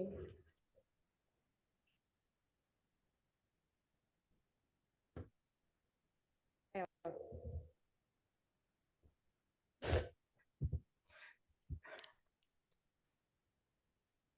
Može. Dobro, Arctic Engineering je domaća kompanija koja se bavi membranskim strukturama. To su, ajde kada spada u grupu lightweight structures, videli ste ovakve strukture svuda, ajde kažem, to više nije ni nova stvar, ali point u stvari da mi imamo našu i proizvodnju ovde, iz koje u stvari imamo otpad od ovog materijala i odatle krenuo sav problem gde smo mi imali otpad koji je praktično bio nov materijal koji je ostajao i nismo znali šta da radimo s njim, a sam materijal nije ni tako jeftin. Odatle ideja da mi probamo da iskoristimo taj materijal iz početka. Da, Jelena je se bavila istraživanjem malo šire sem našeg ličnog problema i došli smo do ovih rezultata. Da, došli smo do toga da u toku postojanja Arteka, odnosno za nekih prethodnih 20 godina, on je napravio 72.000 kilograma otpada od PVC-PS membrana, a kad bi se problem sagledao na nivou naše zemlje, to je 3.000 metara kvadratnih otpada od membrana u koje spadaju u stvari i billboardi i kamionske cerade i tako dalje. Tako da bi možda malo slikovitije prikazala veličinu problema, 300.000 metara kvadratnih je 37 fudbalskih igrališta jedan do drugog otpada u toku samo jedne godine na nivou Srbije. A globalni problem smo čuli i malo pre. Tako da mi smo problem rešili u 4 koraka. Sve radimo na licu mesta, odnosno u Dobanovcima u proizvodnji. Mi smo sada u toku patentiranja našeg proizvodnog procesa, ali mogu da kažem da smo u suštini od klasifikovanja materijala, odnosno otpada, pa sve do kraja, odnosno do novog proizvoda, došli putem mehaničke reciklaže.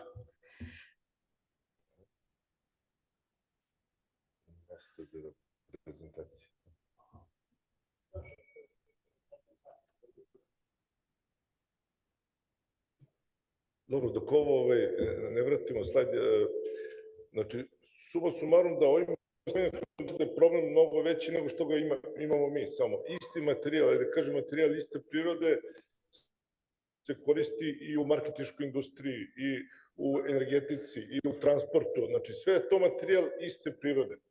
To je kombinacija polijestera i PVC-a, ono što da kažem strašno, to je visoka tehnologija, taj materijal niti bude, niti rđa, niti truje, znači možete samo da ga spalite. Trenutno to je problem koji stvarno ima veliku emisiju, nije definisano kako se taj materijal tretira. Ako prođete, okrenite se bilo gde oko vas, da li su to billboardi, da li su to ravni krovi, da li su to neke hale, evo ga Beograd na vodi, od fasada, pokrivanje one galerije, kamiona, billboarda, znači taj materijal je jako dobar, kvalitetan, imamo masu nekih prednosti, zato se jako široko koristi. Ali šta se posle, to je deo koji uopšte nije dobro definisan. Ono koliko mi znamo da se u zemljama Evropske unije deponovanje tog otpada plaća. Znači, to uopšte nije jeftina stvar. I trenutno ne postoji tehnologija koja to rešava. Bili su neki pokušaj 20 godina unazad koji su se sveli na hemijsku preradu tog materijala i rezultat je bio da ste dobili super, da kažem, odvojen materijal posle te prerade koji je bio duplo skuplji od materijala novog. Otprilike što je kolega iz Prirodne komore malo rekao, kao i ona priča o šljunku, gde je šljunak jeftiniji od recikliranog materijala. I to je stvar stava, nema nikakvog smisla.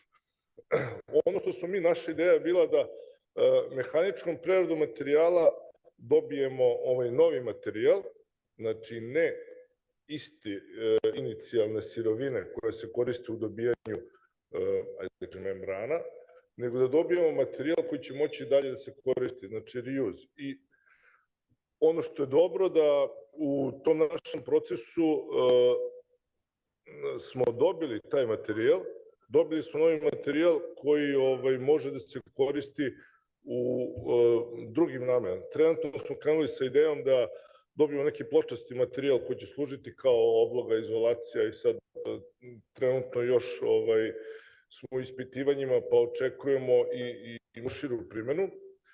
Ali ono što je iznenađujuće bilo da su rezultati mnogo bolji od onog što smo mi očekivali. Dobili smo čak i mogućnost odvajanja na dva osnovna materijala, što je bio u stvari najveći problem, na poliester i na PVC, u nekom nivou koji nije 100%, ali to je nešto što je sad stvarno veliki korak.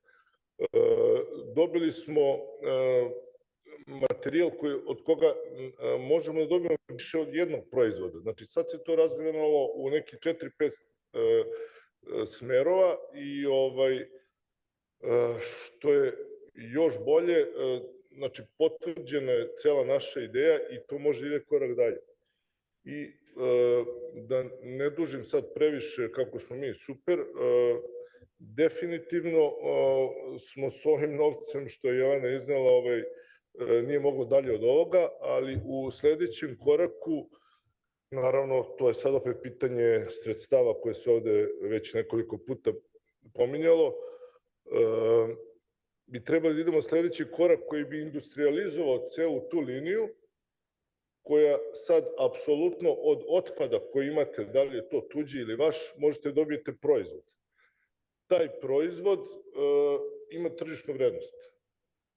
Preliminarne analize govore da znači to što bi koštala ta linija bi se otplatilo za manje od godinu dana. Samo kroz to što vaš otpad prodajete kao proizvod dalje ili tuđi, kako god. I stvar broj 2, znači da tako postavljena linija bi mogla da se proda bilo kom zainteresovanom korisniku, a njih je jako puno u ovoj našoj industriji. S tim u vezi, znači transfer tehnologije bi bio vrlo lagan. Što će reći, ne rešavamo stvar samo kod nas, nego i u Africi, i u Americi, i u Aziji, znači svuda po svetu sa istim ovim rešenjem. Tako da smo mi vrlo zadovoljni i nadamo se da ćemo uspeti obezbediti sredstva za sledeći korak. Dodala da pored toga što je projekat reuse, odnosno projekat ponovne upotrebe, mi smo uspeli sada na samom kraju da uključimo i recycle, s obzirom da smo uspeli da ovaj nov pločasti materijal iznova meljemo i presujemo i da on ima gotovo identičan kvalitet kao početni materijal. Tako da su obe te stvari, pored toga što je Aleksandar postao zeleni arhitekta, ostvario zero waste. I da, ono što je najvažnije u pitanju je čista tehnologija. Dakle, mi ne dodajemo nikakve dodatne lepkove, niti veziva, nego samo presujemo naš materijal. Opće tehnologija presuvanja je ono što je trenutno predmet zaštite intelektualnih prava, tako da o tome sledeći put. Da. Hvala vam na pažnji. Ko ima pitanja?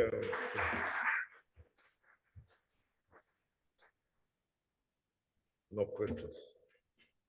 Hvala još jednom.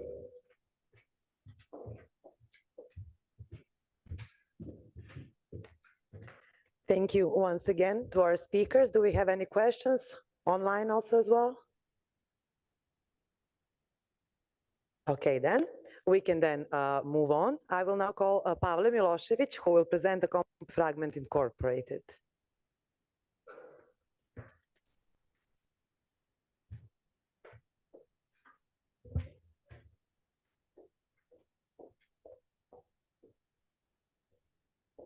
Hello, my name is Pavle Milošević. I'm one of the 3 co-founders of Fragment Incorporated EO.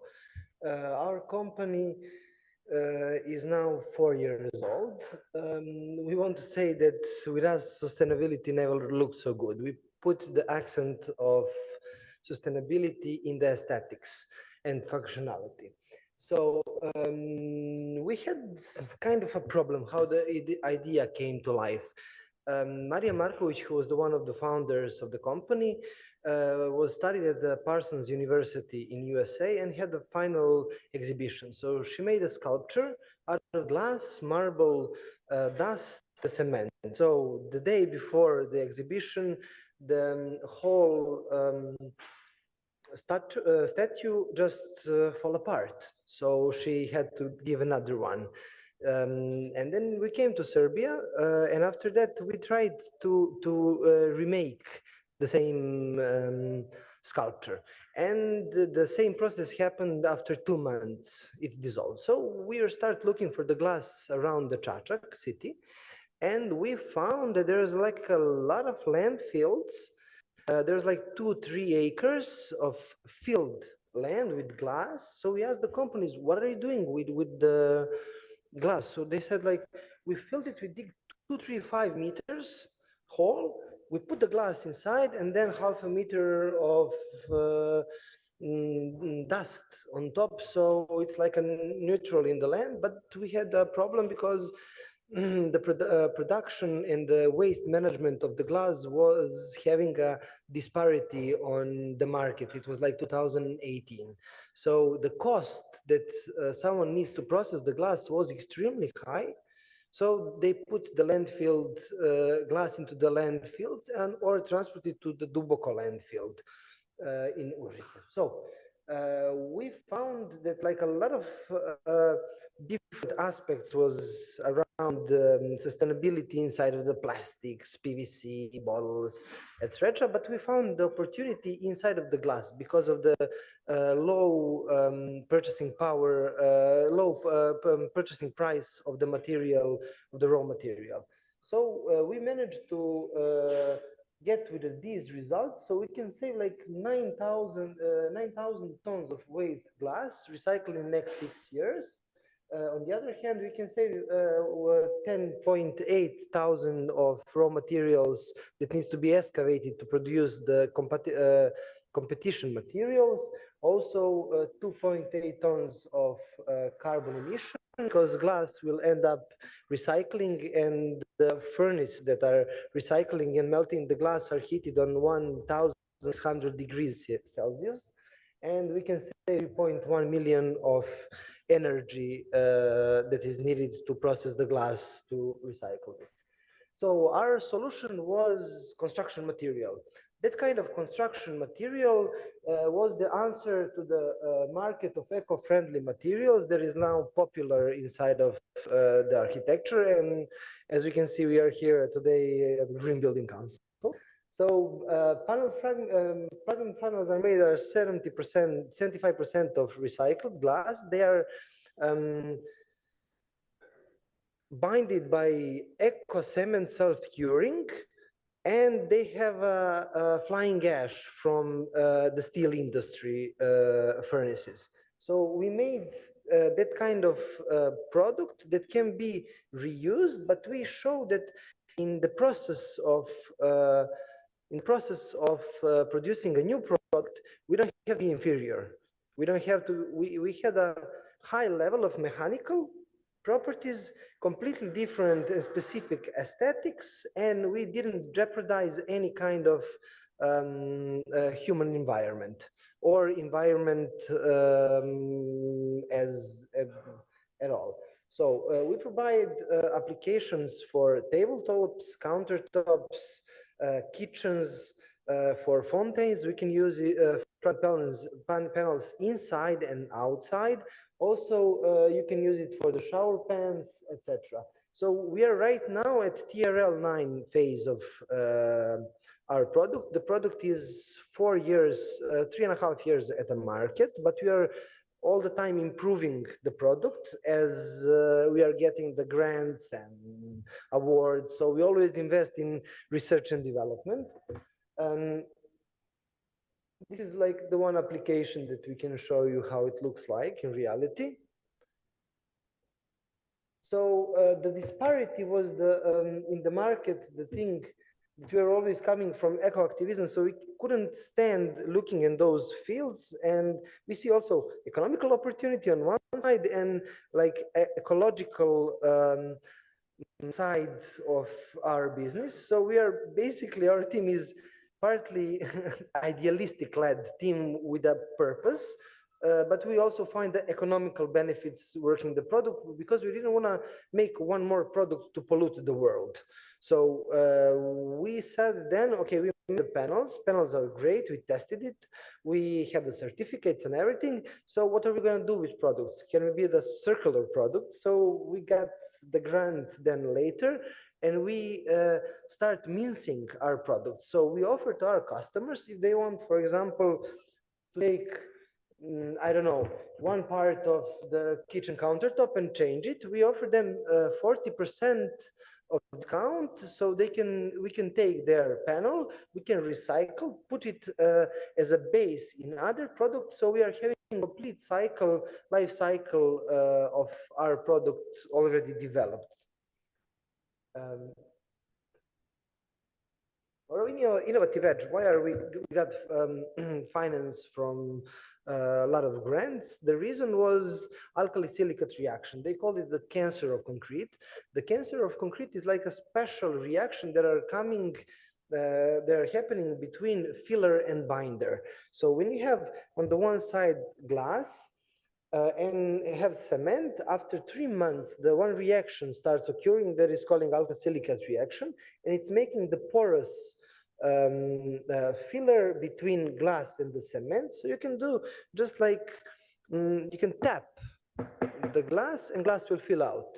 So that's the reason why you can, for example, if you don't make the proper way binding between glass and cement, you can take one cube and you can mince it in your head of concrete in 3 months after you made it. So the mechanical properties got a lot of bad. So we managed in working with institutes, with 3 institutes, 4 universities, 4 agencies to make a product. We had around 3,000 testings and around 12,000 of laboratorical test results. So we can be sure that our product came to market well. This is also another application with a flat glass. Our focus is high-end residential and business construction segment. So we started first in Serbia. So we think that Serbia was a great market. We'll cut the prices a lot. We'll push the market, take as much products as it can. So we can see, are we gonna have the returns of reclamation? So far, we thought that we can locally do all reclamations, and we haven't had one since 3 last year. And we put the product outside, we put it in the fountain, we put it under the water, we put it to freeze inside the cold conditions, high temperatures. So we tested it completely. Then our next stage are the Nordic countries. We worked with Sweco. Sweco is one architect company. There is basically something like Energo project was in 1980s in Yugoslavia. So they are the cap of all the design, and they're also the leading company in sustainable materials. So we started working with them, and then we saw that the opportunity in eco-aware countries is high. The Norwegians are willing to pay more than 600% higher margin than Serbians. And still, with that, we are like lower price compared to like middle-class marble. There is our competitor in the market, or granite, or composites like quartz panels, etc. And after that, we are planning to enter the European market. We still didn't get there, so it's like mostly Central and Western Europe. Also another application. So our mainly business model conduct that we are working with architects and designers to promote our products. They are not our higher revenue stream. They are basically the ambassadors of products because we think they are creative people and they have a lot of different ideas that we don't have as a production company. So they are putting the material in complete different products and applications that we cannot imagine. Second one are panel distributors. They are generating the highest revenue because we are selling on the lower margin with a higher quantity. And the third one are furniture manufacturers that are giving us nice cash flow in the company because we have the series of, for example, same tabletops, 50 pieces of them. This is one of the projects that got award for design. We work with AI Architects, one really good architectural studio. Compared to other materials, we are better in some aspects, in some are worst. The reality of our product is that we didn't make the perfect product for use. We made it to be good and fit for the market. We're having, for example, the problems with high acids like citrus, but on the other hand, and maybe a little bit of stretch resistance because of the glass, it's having a 7 on Mach. And compared to other, we can do recyclability. We are UV resistance, thermal resistance with 1A class. Our mechanics, we are having the higher mechanics compared to marble, compared to quartz, compared to other composite materials. So our price, as our colleague was telling before, is higher. We incorporate in our product, in our price, all processes and don't have any kind of externals. For example, for digging, the raw material, you never pay the environment how bad it will look like. If you change the river flow or something like that. But we have all products, and we also our waste, we manage to mince it and put back. So we are basically the zero waste company at the moment. So our prices are something like middle marble prices. Also, we are having 17 different designs. We have 2 patents in our company, and we protected 17 industrial designs. This is the technical specification. If someone is technical here from technical background, it can understand. Also, it can be applied inside and outside as a material. This is the bench for outside use. Also, we have good resistance to flex. So we provided the material with one different impregnator, and then we working with the Ministry of Ecology, United Nations Development Program, and University of Technical Science. We developed a sealer that is having antibacterial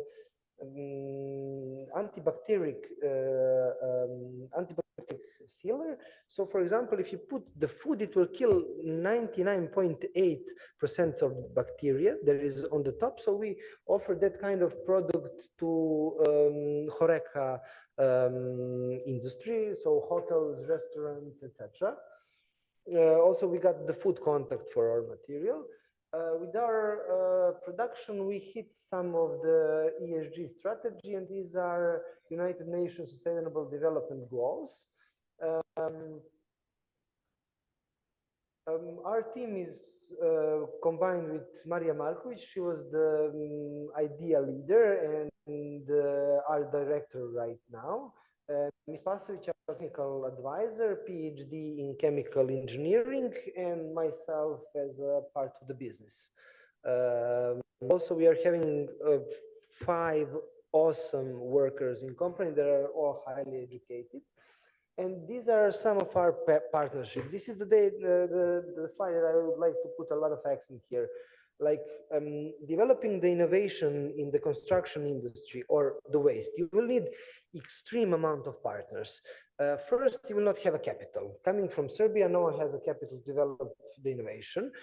Second one, if something is innovative and working with environment, you can get a lot of grants. So you will need the money for R&D mostly. We put more than 300,000 euros inside of the R&D. Plus, in total, we have with grants around 600,000 just grants, awards, etc. that came to our factory. Without these partners, nothing of this would be possible at all. So, and also one good thing that is happening right now is abolition of the waste status.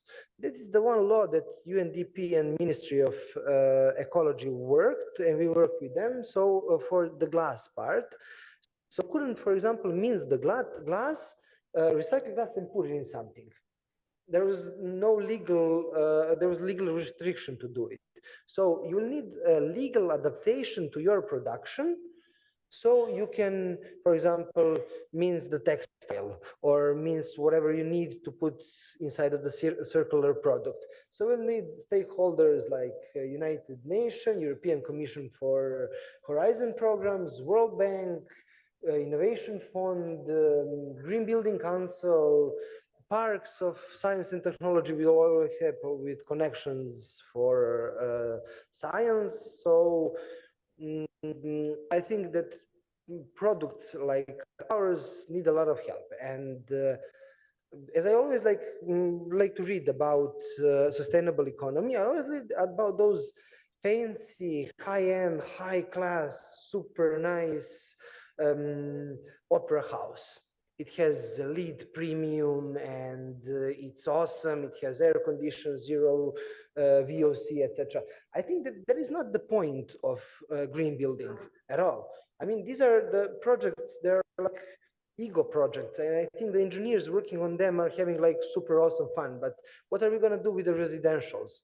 The reality, for example, in Serbia is like 6 stories house on the 2 acres without the parking, without enough water and electricity to provide neighborhood. These are the problems that we are facing. How are we going to put their sustainable economy and sustainable construction? I think, and also rethinking the complete design of the product.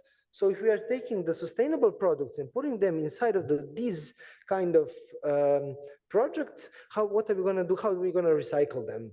So I think without whole and complete process that needs a lot of stakeholders like international institutions that are mentioned here because they are having holistic approach. And on the other side, you need government, cities. So we need to, all of us, to educate ourselves first, start behaving sustainable on everyday life, and then to see what are we going to make the fancy project. Let's do like middle class, lower class problems, and that because there is the highest influence on ecology, not on the rich people are not making that big. They are getting the profit, but like the living is inside of the lower class and the middle class. Thank you for your attention. It was my pleasure to present our company here and hope to see you again next year.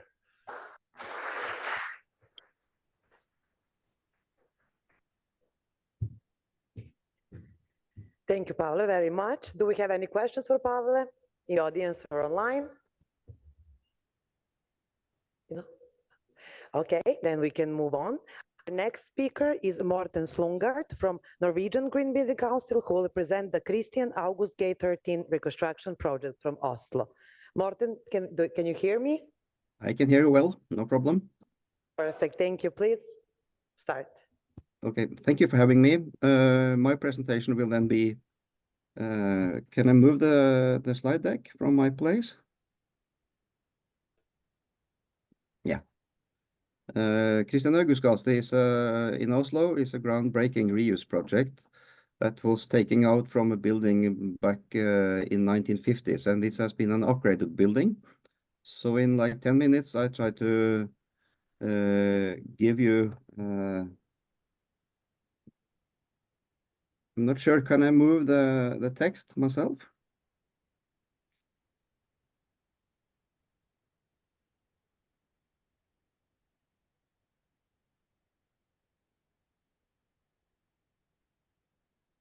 I'm not able to move the slide deck, I think. Morten, I'm sorry, we cannot move the slides. We will. Okay, we will move it from here. Okay, then you can turn next, okay? We can go next. So I'll be able to talk to you about what we have been doing. This building is a part of a city plan.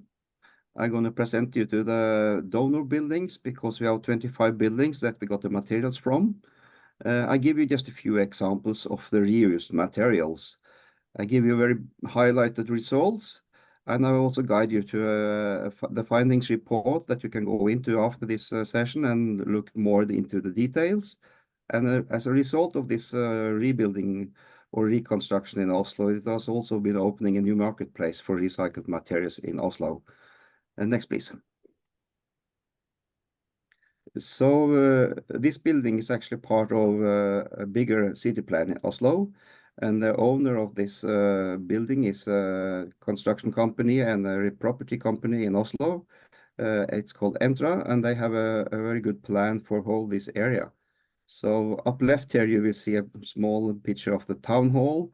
And in front of this picture, you see also this block that has been reconstructed. It's the Rebel, you can see, used to be the prior headquarters of a mobile company. The triangular building in the front used to be a government building. And you will see that the arrow is pointing on a very small building, and that's our office building here in Oslo. Next, please. So this building is now rented out as a whole to a company called Spaces. That is a co-working company internationally, and then rent out offices, both short-term and long-term contracts. So the Norwegian Green Building Council, we was actually one of the first companies coming into this area, and we now have like half of second floor for our company and our people. So we have more like 25 office places, and we have meeting rooms, and we also share quite a lot of the area in our ground floor. Next, please. So how did they manage to build this new office building? It used to be just half of the size today, but they decided to double the size of the building, and they also built a couple of extra floors on the top. So components were taken from this existing building. It also used to be an office building. And the old load-bearing systems and radiators and so on was reused. And we also had other projects that have been reused for other purposes.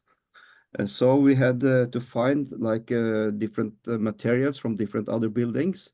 So altogether we had like 25 different places around in Oslo where they put down material, they renovate it, and they started using it in this project. And we also have some companies that has what we call leftovers from other construction sites. And we were also using, for example, tiles from different other places in Oslo. So I'm just going to show you some of these materials, some examples. Next, please. So this is the glass panel facing out to the main street going outside the office. And this whole glass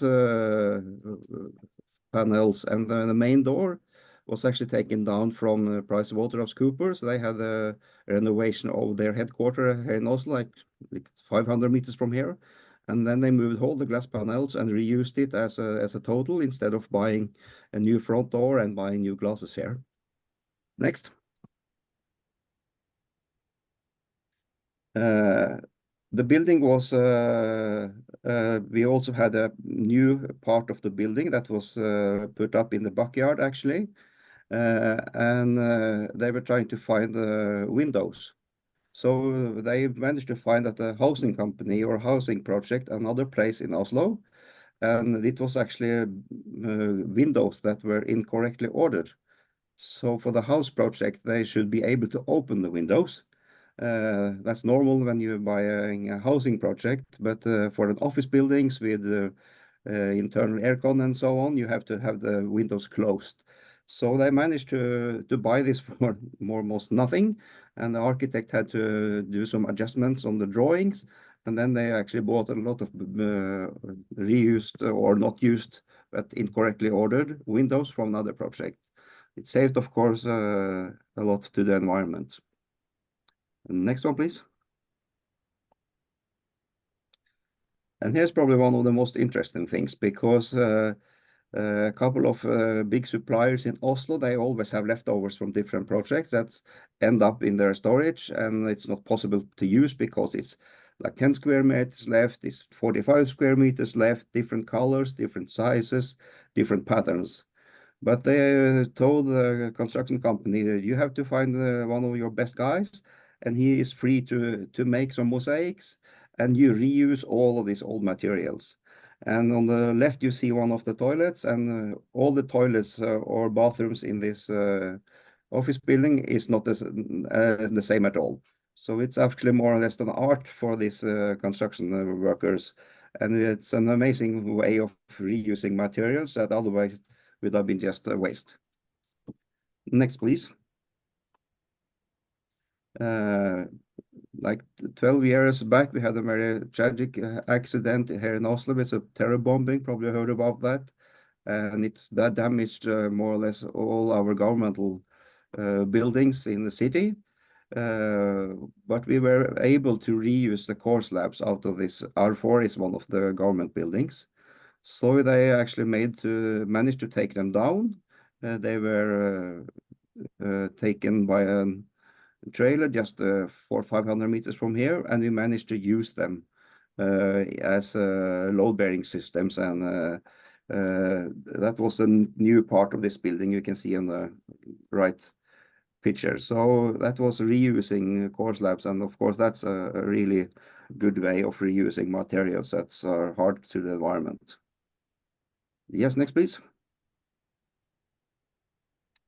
So we also have some railings, and these railings are from another roof terrace here in Oslo.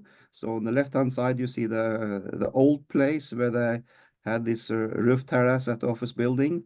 And we have also the same here in 9th floor in Oslo, in Kristian Augusts gate. And they reused actually everything of the steel material from that railing. So, of course, a very good way of reusing material. Yes, next, please. So in a 10 minutes presentation, it's not possible to give you some of the highlights, but this is actually an impressive way of doing reconstruction, because nearly 80% of the materials in this building are reused from this building, from other buildings, these donor buildings, and also from other suppliers that had leftovers materials. So 80% is an amazing result. And of course, we cut the greenhouse emissions by 70%. But most important actually is that we really managed to show that it's possible to reuse material. So this started a really new discussion in the entire construction industry in Norway, because they were told that it is not possible to do it like this. But this project really showed that it's possible if you just start early, have to interact with architects, you have to have close connection with the construction companies, then it's able really to do this kind of project also in the future. And this started a really good discussion in Norway, and we have a building that is just 2 blocks away, and they have done it in absolutely the same way and have got absolutely the same results. So we have set an example for doing this kind of reconstruction project in Norway. Yes, next one. So for those of you who want to deep dive into the project, the architect and the property company Entra, they made a really final report from this project, and I think it's altogether almost 100 pages.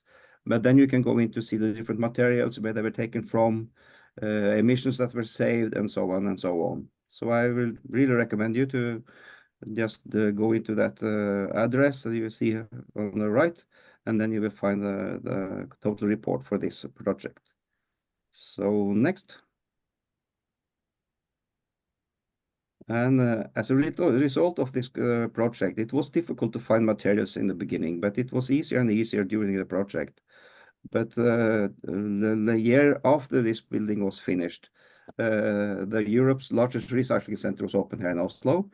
So we have now 4,500 square meters of circular resource center that companies can bring in and more or less for free give the materials to the recycle center.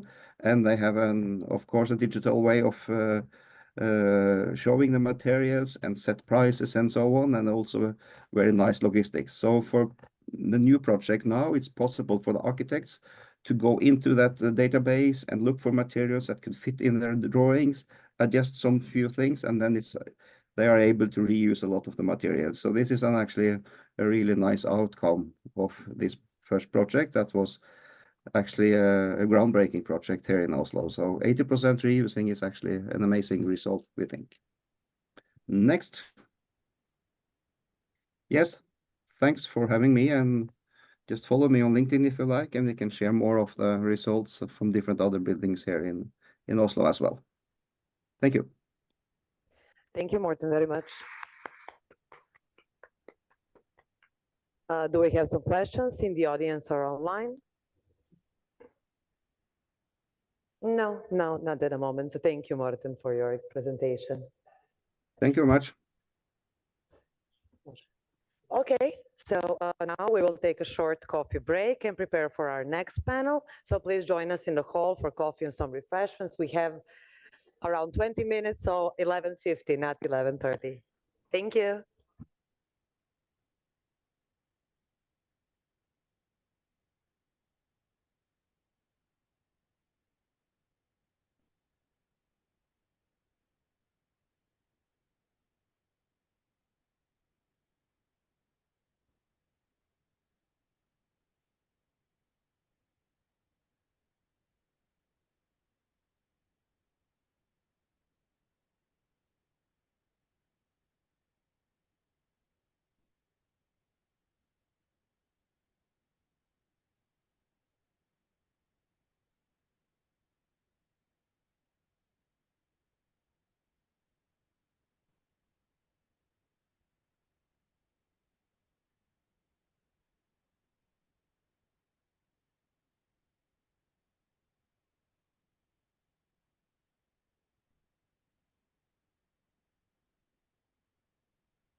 Hello, everyone. We're continuing with the conference. I would ask everyone to come back in.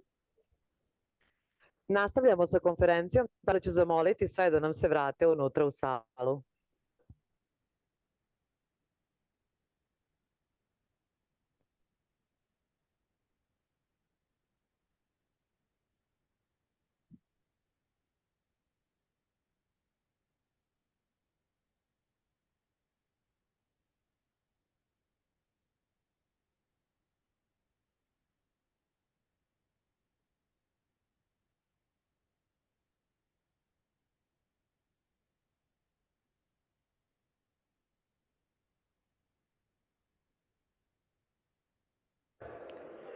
We're continuing with the conference, so I'm asking everyone to return to their seats.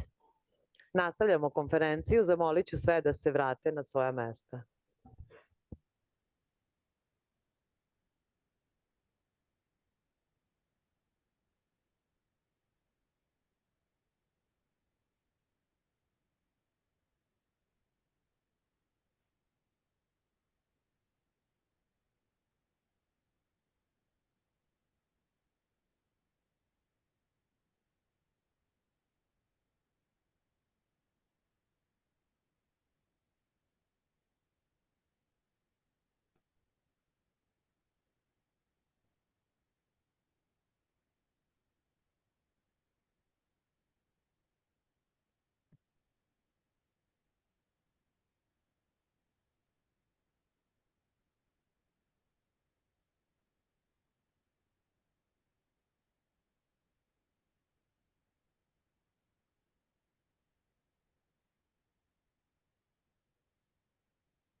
We're continuing with the conference, so I'm asking everyone to take their seats. Nastavljamo sa konferencijom, zamolit ću sve da se vrate i zauzmu svoja mesta.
Okay, we're starting back again.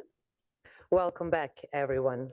Now we move on to our next panel, New Technologies and European Innovations for Digitalized and Environmentally Friendly Construction. This session will focus on how European innovators are transforming the European construction sector through the design and delivery of new platforms and tools based on circular economy principles. We'll explore how 3 European-funded projects are designing innovative circular design processes using eco-friendly materials, efficiently recovering and recycling construction materials, and harnessing the power of new and emerging digital technologies to enable circular solutions which can increase the market potential for circular construction solutions. Panel will highlight eventual project outputs, including technologies and platforms, as well as impacts and benefits to the stakeholders. There will be also a Q&A opportunity at the end of the session. Our panel speakers today are Albert de la Fuente Antequera, full professor at Universitat Politècnica de Catalunya in Barcelona and coordinator of the CircBoost project. Jose Lucas, sustainability researcher at the Institute of Construction Technology and coordinator of Project Reconstruct, and Anders Kello, research and innovation manager at the Center for Wood and Biomaterials at the Danish Technological Institute and the coordinator of Wood Skills project. Panel will be chaired by Kathleen Blanco, Innovation Project Management Head at Catalonia Institute of Construction Technology and coordinator of Project Reconstruct. Please welcome our speakers.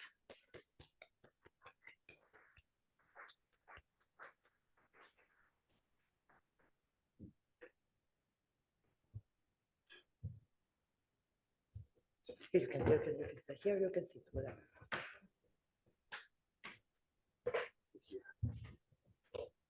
Can I pass, right?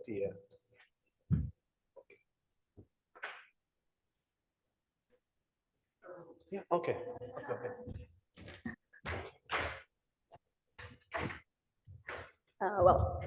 Good morning, everyone. Welcome to panel 2, New Technologies and European Innovation for Digitalized and Environmental and Friendly Construction. My name is Kathleen Blanco, and it's a pleasure to share this discussion today. As we know, the construction industry is facing several challenges in terms of sustainability, efficient waste management. So circular economic principles and innovative and digital innovation appears to be crucial to overcome these challenges and transforming the sector. So today, this panel wants to present 3 projects that were the European projects, Circularne, Reconstruct, and Wood Circle, that were all selected under the same European group. The title of this call was Integrated Solution for Circularity in Buildings and the Construction Sector. So this call encouraged collaboration and innovation to increase the market uptake of climate-neutral circular solutions and improve the life cycles of building and materials. So this is, I think, a very interesting conversation. We are going to present these 3 projects because we want to get more in detail on how these projects that participate in the same call addressing this challenge.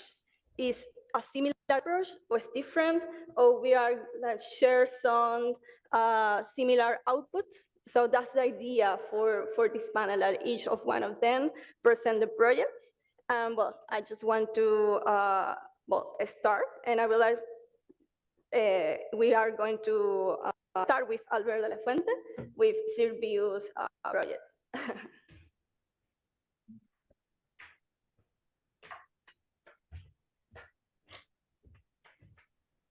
Thank you, Kathleen. No? Okay. Good morning, everyone. Thank you, Kathleen, for the introduction. Thank you for the Serbian Green Building Council for this event, and also for inviting us, for providing you with the summary of these projects. So CirBoost, boosting the uptake of circular integrated solutions in construction value chains, is the project that I'm going to, if the laser allows me, just a second. I think you blocked. No? Okay, I'm allowed. Yeah. Okay, it's a project, co-founded by the European Economic Space, under the Cluster 6 Horizon in 2022. It's a 4-year project with almost 8 million euros budget from the Economic Union, plus 1 million euros from the company that started in June last year. In 26-27, we had the kickoff meeting in the Faculty of Civil Engineering of Belgrade. It was a great event. Again, thank you, Ivan, for the organization. And now we are in the year, in the 14th month. In June of this year, we had the 3rd General Assembly in Barcelona. Let me check if I can. No, something is happening here. I think there is Okay, anyway, I don't touch anything. Yeah. Yeah, in Barcelona, we had the third General Assembly. Yeah? We had 27 partners. From those, 6 are university, 7 private companies, 2 public companies, 7 small, medium enterprises, 1 corporate, 2 public associations, and a couple of clusters. Yeah? And we are mainly distributed in Serbia, in Italy, in Greece, also Czech Republic, Germany, France, Spain, and Norway. Yeah? So this is the map. The green colors are the countries involved in this project. 27 partners is quite a lot, but it's the number of partners that were necessary to deal with this project. So in terms of how the project approached the circular economy, our idea, our goal is to demonstrate that we have already sufficient technologies and knowledge to produce a large scale pilots or demonstrators that maximize and boost the circular solutions. And circular solutions here is the reuse of construction waste materials for existing structures, also remediating the soil after contaminated by hydrocarbons and other contaminants. And also we have a specific objective, which is to develop a circular economy map. Yeah? Here, this map, this platform is by Professor Zorana. Later, she will explain about that. Yeah? But it's a platform through which we are or capable of scanning buildings, and by scanning buildings, we can also quantify the amount of materials that can be used as a new or recycled in new construction. Yeah? The idea is that in the regions where we are developing these demonstrators is to increase by 15% the amount of construction and demolition waste, involve about 200 companies in these operations, and also train these companies and the employees in using these technologies that we're developing. And as I said, using new bio-based technical methods for decontaminating soils. Yeah? But this is a bit the structure of the project that was designed by David. I think he's also here, and Nicola. Yeah, it's a very robust methodology and very consistent, because as I said, the project is big and it's challenging. So we needed a very concise, very comprehensive distribution and assignment of the work packages. The most important, let's say, the pilot work package 3, whose leader is Professor Ivan Ignjatović. He's here today with us. Is the core of the project, and also together with these pilots, there are 5. There is also the work package 4, Enable. Yeah? It's led by Professor Zorana. Is the circular economy map, and then we have other parallel work packages. One is Connect, yeah, whose leader is Julia Morawski is here also. Yes, connecting the project connects with other stakeholders related to construction.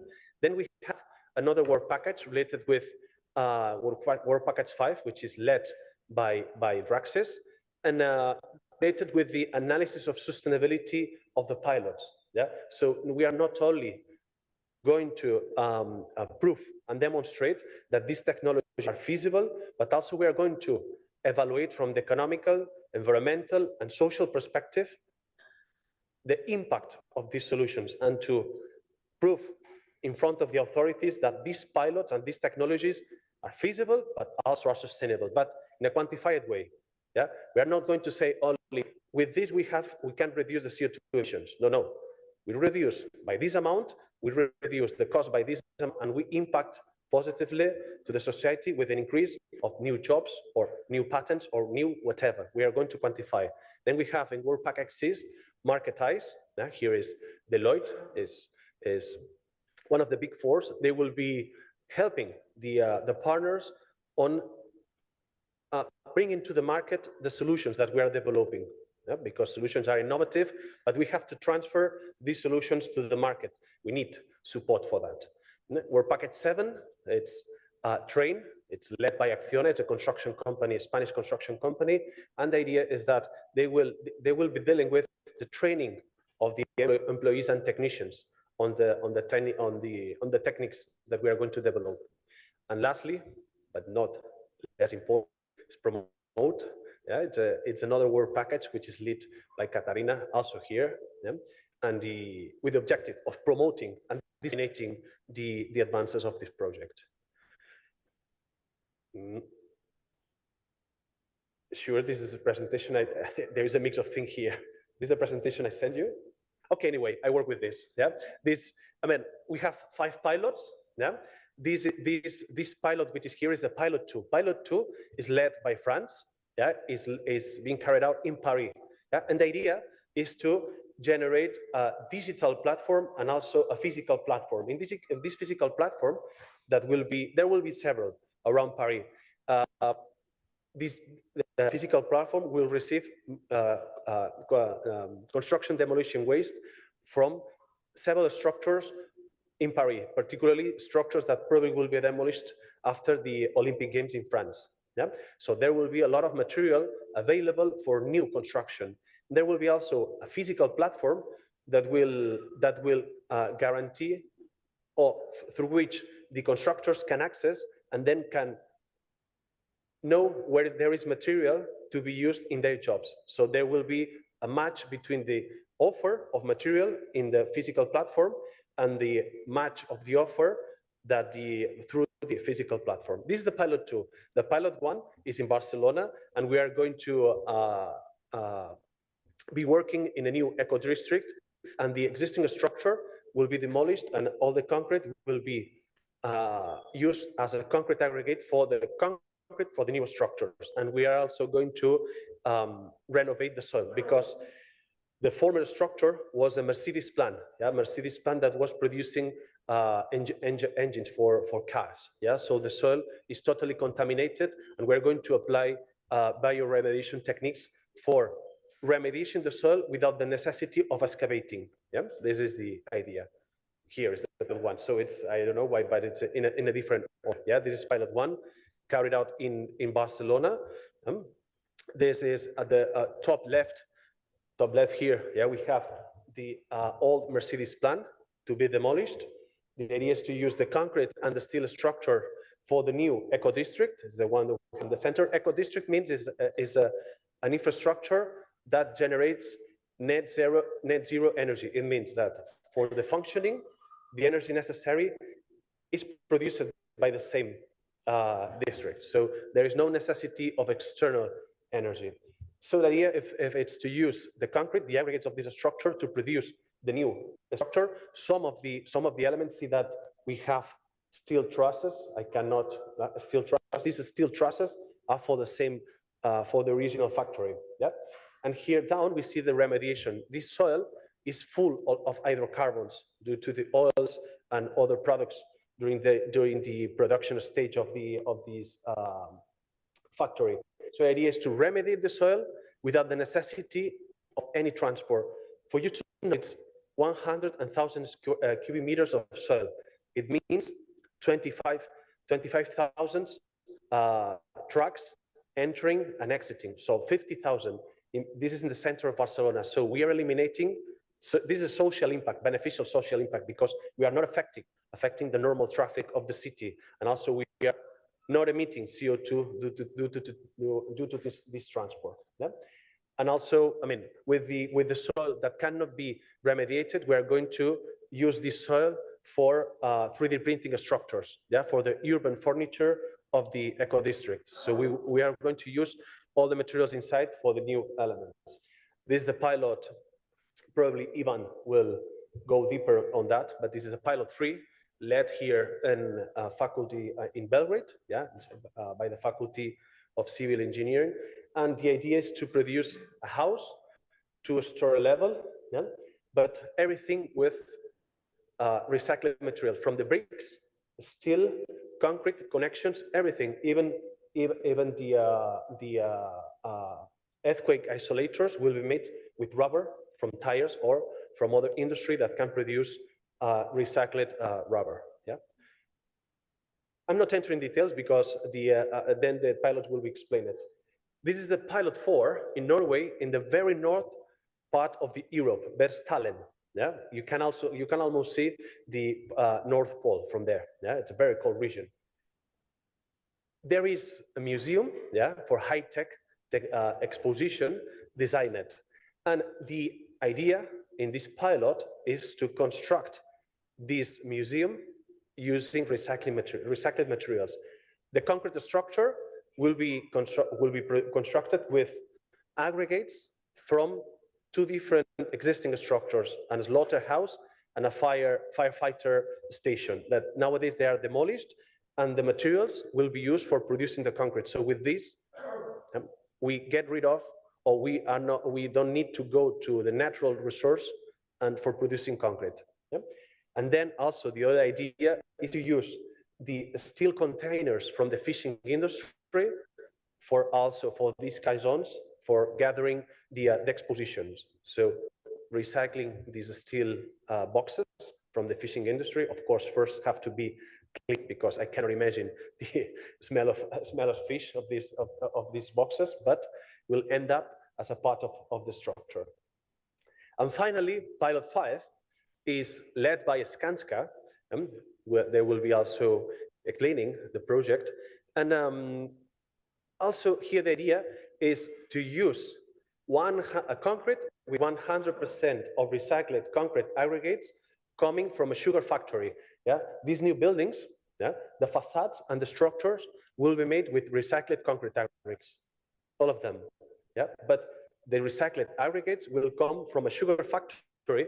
It's, well, you see this chimney, then the sugar factory was there. Yeah, nowadays it's demolished, and the aggregates are used for produce the concrete. So this is a pilot 5. Very little, as I said, in work package 4, Professor Zorana is leading a group for generating a circular economy map with the idea of scanning buildings of cities, and then with these images, be able to quantify the amount of materials, concrete, wood, steel, glass, that can be used in new buildings in the future using these recycled materials. Yeah? So the idea is to have a stock, or forecast the stock of material in advance. This idea. Well, and for finishing, which are the impacts or the benefits of the Cirbus project? More or less, I've already said this at the beginning. Yeah, but for the soil remediation, yeah, this pilot is focused on remediating more than 90% of hydrocarbons with this biotechnology, without extracting any material, any transport, no CO2 emissions due to the transport. Yeah, so this is a big challenge. Reduce by 25% the environmental footprint of the new pilots, respect with alternatives that nowadays we're using for the same purpose. And finally, yeah, to increase 10% of the benefit for the constructors of the stakeholders when implementing this type of technologies. Yeah, so this is what I wanted to say, because there are other things that my colleagues presenting the pilot will be emphasizing. Yep. Thank you very much to all of you. Thank you. Thank you, Alberto. Well, let's move to our second speaker, Jose Lucas. Warm for you. Thank you.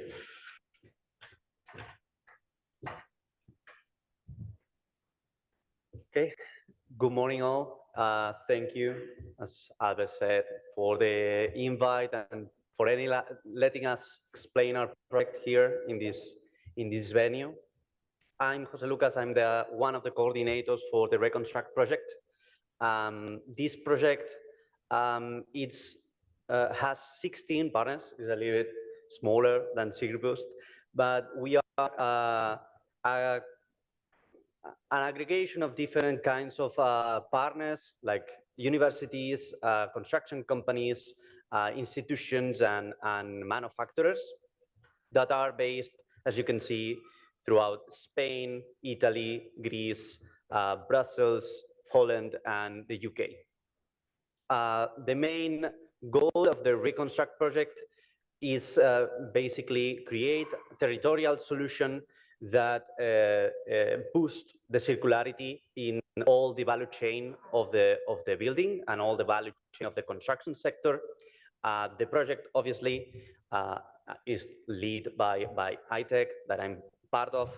This project has two real scale demo buildings, one in Barcelona and the other one in Brussels, that will showcase the circularity of products put into the demos, but also technologies and methodologies to ensure dismantling and adaptability of buildings, changing the shape of the rooms and changing the components easily, so it's easy for repair, easy to recycle, and easy to reuse. And one of our key aspects as well is the creation of two regional clusters, one in Barcelona and the other one in Brussels, accompanying those demo sites to ensure that all the social innovation and all the deliverables or tasks that the project has to do is co-created and co-designed with the different stakeholders that at the end of the day, whenever the project ends, somebody is going to have to replicate and make sure that these technologies and methodologies are good for the sector. So during these clusters, we will ensure and we will involve public authorities, private companies, manufacturers, etc. So we can create policy roadmaps, we could create new circular business models, etc. The main purpose, the main structure of the project is going across the whole value chain, seen from the waste sourcing or the material sourcing to the material manufacturing and product design, digitalization, modeling the demo sites, construction, and close the loop for the both demo sites. Throughout all of this, you can see the middle of it, the whole life cycle assessment that validates all the steps in the value chain. I'm gonna go first for the waste sourcing, how Reconstruct is doing that. Basically, what the main goal of the project is to make sure that the materials that we are developing, in this case, based in concrete and cement, we have the resources available nearby. If we create a new recipe for a new cement, but we have to bring waste or resources from Germany and the demo site is in Spain, it doesn't make a lot of sense because you are emitting all that CO2, transporting that waste to the demo site. So we want to make sure that the solution that we are putting into the demo sites and even in the future in other projects is feasible in the nearby landscape of the demo sites. So what we are using right now to collect that data, we are using satellite data and satellite imagery with drones and cameras in the demo sites, but also in other construction sites to monitor the kind of waste that they are throwing, which materials are arriving to the final disposal of the waste, to make sure that we can analyze and quantify what type of waste is arriving to those facilities. By now, and this number probably is already wrong because we don't stop gathering images, but 3 months ago was almost 6,000 pictures taken for the two test sites that we are analyzing for that collection of that data. We are using the Sentinel Hub that the European Commission gives access to regarding the satellite data. So we can also not only quantify, but also locate where it is. And then we are going through a very thorough work of labeling all the different types of waste, so we can, at the end of it, create these AI-based modules that with the imageries and with the experts labeling the different wastes, we can classify, quantify, and geolocalize where the waste is, and if a manufacturer wants to create that type of product, if they have available that type of resource nearby. So this is the aspect of waste sourcing, making sure not only that the product is a product that in other way would be disposed and eliminated, but also that it's feasible economically, socially, and environmentally. With that information, we create the different products for the demo site. Reconstruct is focused on the cement production, because it's one of the main emitters of CO2 in the construction sector. So we are creating different recipes of cement with 100% recycled materials, trying to eliminate the clinker from the recipes, that it's one of the ingredients that has the higher environmental impact. And with those products and those materials, create some precast components, sandwich panels, and even concrete in situ to make sure that the disassembly and the adaptability of those modules, that industrialization, that also gives that key aspect of environmentally and economically advantages, that those elements are created so we can ensure those kind of practices. Also, you can see here something that in panel 1 was mentioned regarding regulations. Based on the ESPR, the Eco Design Regulation, and based on the CPR, the Construction Product Regulation, the Digital Product Passport is going to be something that is going to be mandatory in the near future. And we are creating digital product passports for all the products that go into the demo site, even from the material that creates the product. So we have the traceability from the waste source to the manufacturer to the demo site. And we are securing the data, that traceability with blockchain.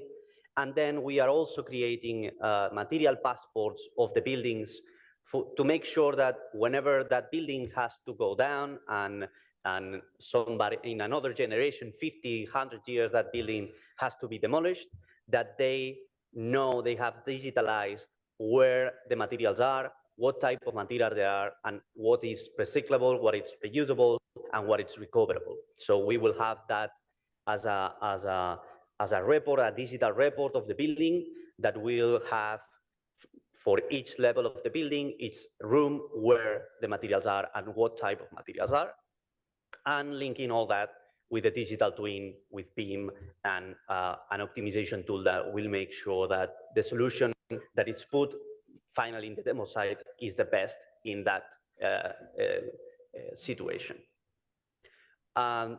Then obviously comes the real part, something that you can touch, because the digitalization is a lot of trying to make sure that everything can be traced and everything can be consulted by other peers or their stakeholders.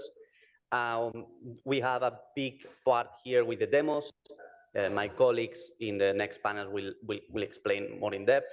But basically, both demo sites are designed with circular concepts like disassembly and adaptability concepts. The construction will be a multi-construction with as much as possible industrialized materials, so it will be fast and sustainable.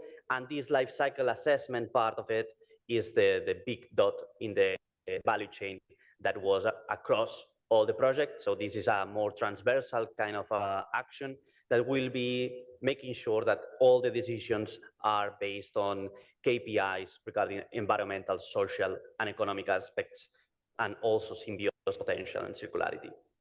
And at the end of it, all these life cycle assessment will be reported throughout the methodology that the European Commission put forward, like the European levels, to make sure that all that is structured and publicized as the methodology of the European Commission is envisioning for the future. And finally, is the loop closing of all the value chain, making sure that these practices, if they go good, we can say it. If they go wrong, you can also can learn from your mistakes, and making sure that the circular construction clusters from Barcelona and Brussels are aware of all the decisions and they were taking into consideration into that. And we will be using a stakeholder plan that we will be developing during the project to make sure that that connection between different stakeholders and different peers are as smooth as possible, and create those wood practices and guidelines all together, so it's easier to enroll and replicate in other projects in other public institutions. Obviously, all of this, the same as Circus, needs training. Not everybody has the same level of knowledge of that, and we will, in Reconstruct, try to make that gap decrease and make sure that all the peers and all the stakeholders that are involved in the value chain have the knowledge to take good decisions and make sure that these could go into a bright future. And I think that's yeah, the expected impacts of the project basically is reducing as much as possible the CO2. This is just make a comparison between the traditional and using the innovative materials that we will be developing in Reconstruct. So we will reduce 90% the construction waste. Hopefully it's 100%, that's our goal, but that's the expected impact. The recycled content in buildings will rise more than 90%. And the closed loop of the recycled materials will also increase from 30 to 50%. And one of the main goals of the products that we are developing is that they have as little as possible of non-renewable content to make sure that not only the final aspects of their circularity are met, but also the origin of the materials are recycled or renewable if they cannot be from recycled processes. And I think that's all for me. Thank you. Thank you, Jose. Well, finally, but not least, Anders Gello, for coordinator of Wood Cycle, please.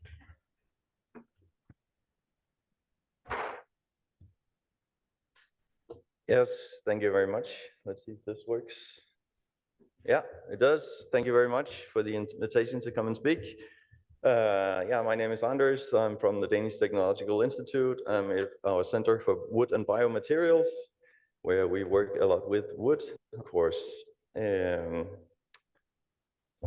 so the need for wood circles here, just to give you two facts you can take home today, is the production in concrete and steel alone account for about 15% of global CO2 emissions. That's quite staggering numbers for just the production of two materials alone. And wood is a carbon storing material.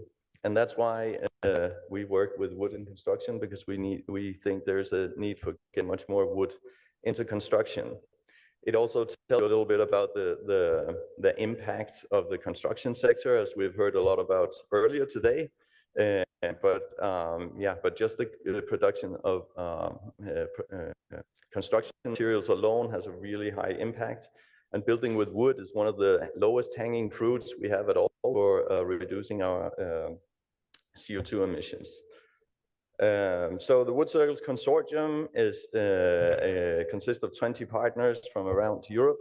So we have a good representation of the whole value chain for wood and construction. So really well-renowned companies in there. We also work with cities and universities around Europe. Wood Circles is a 4-year project. It has a budget of around 8 million euros, and it runs 4 years. It ends in about 3 years' time. We are a close-to-market project, so we're not a basic research project. We work with close-to-market solutions so that we can have a quick impact on the industry. So the solutions we work with are already proven. You can say that maybe we combine them in different ways to ensure a rapid market uptake. wood circles, we have two main circular focus areas, you can say. I've been given 10 minutes, so I'll keep this simple. That's why we're down to two. We actually focus on a lot of stuff, but in total, we work on two main things, which is the present, which is the materials we get when we tear down existing buildings. So the wood waste materials.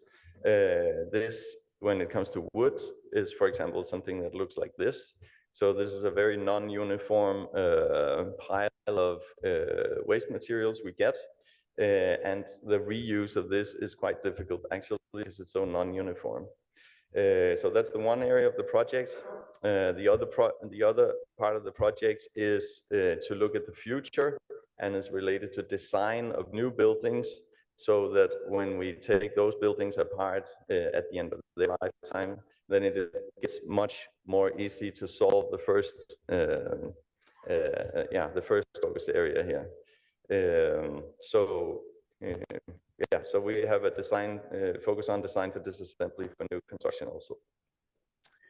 If you look at the existing value chain for wood in construction, it is of course based on virgin wood materials.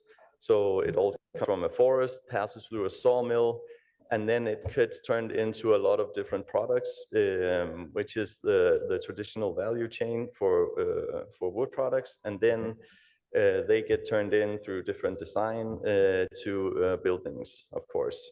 And then we have what we in wood circles call the urban forest here. So this is all the wood that is bound in existing construction.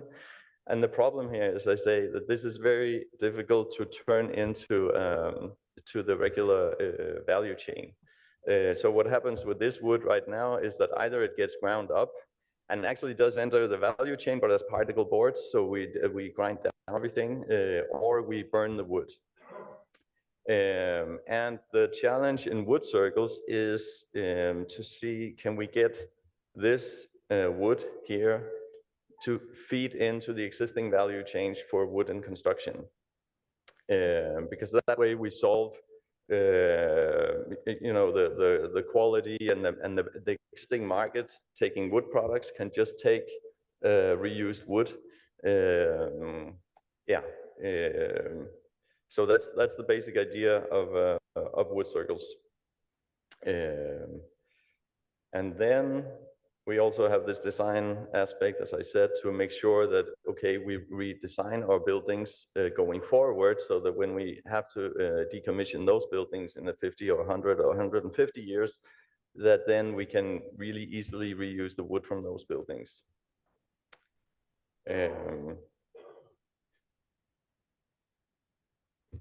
Then for documentation, demonstration, piloting activities, here we work on different level, of course.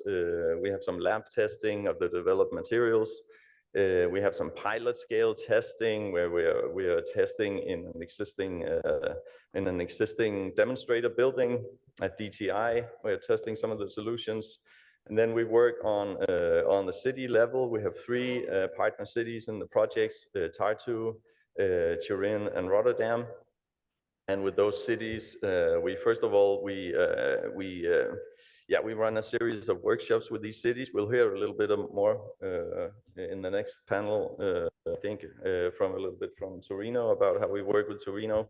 But basically, we do a lot of workshops with these cities, trying to find out where are they in the process of wood construction and reusing wood in construction. And then we have this traveling demonstrator building, which is like a final outcome project, which will be built from some of the materials that we have produced. So 100% reused wood materials, and then using the design developments that we've also done in the project. So, which of course needs to be designed for disassembly. So the idea is that this demonstrator building here, it gets constructed and deconstructed in each of the pilot cities.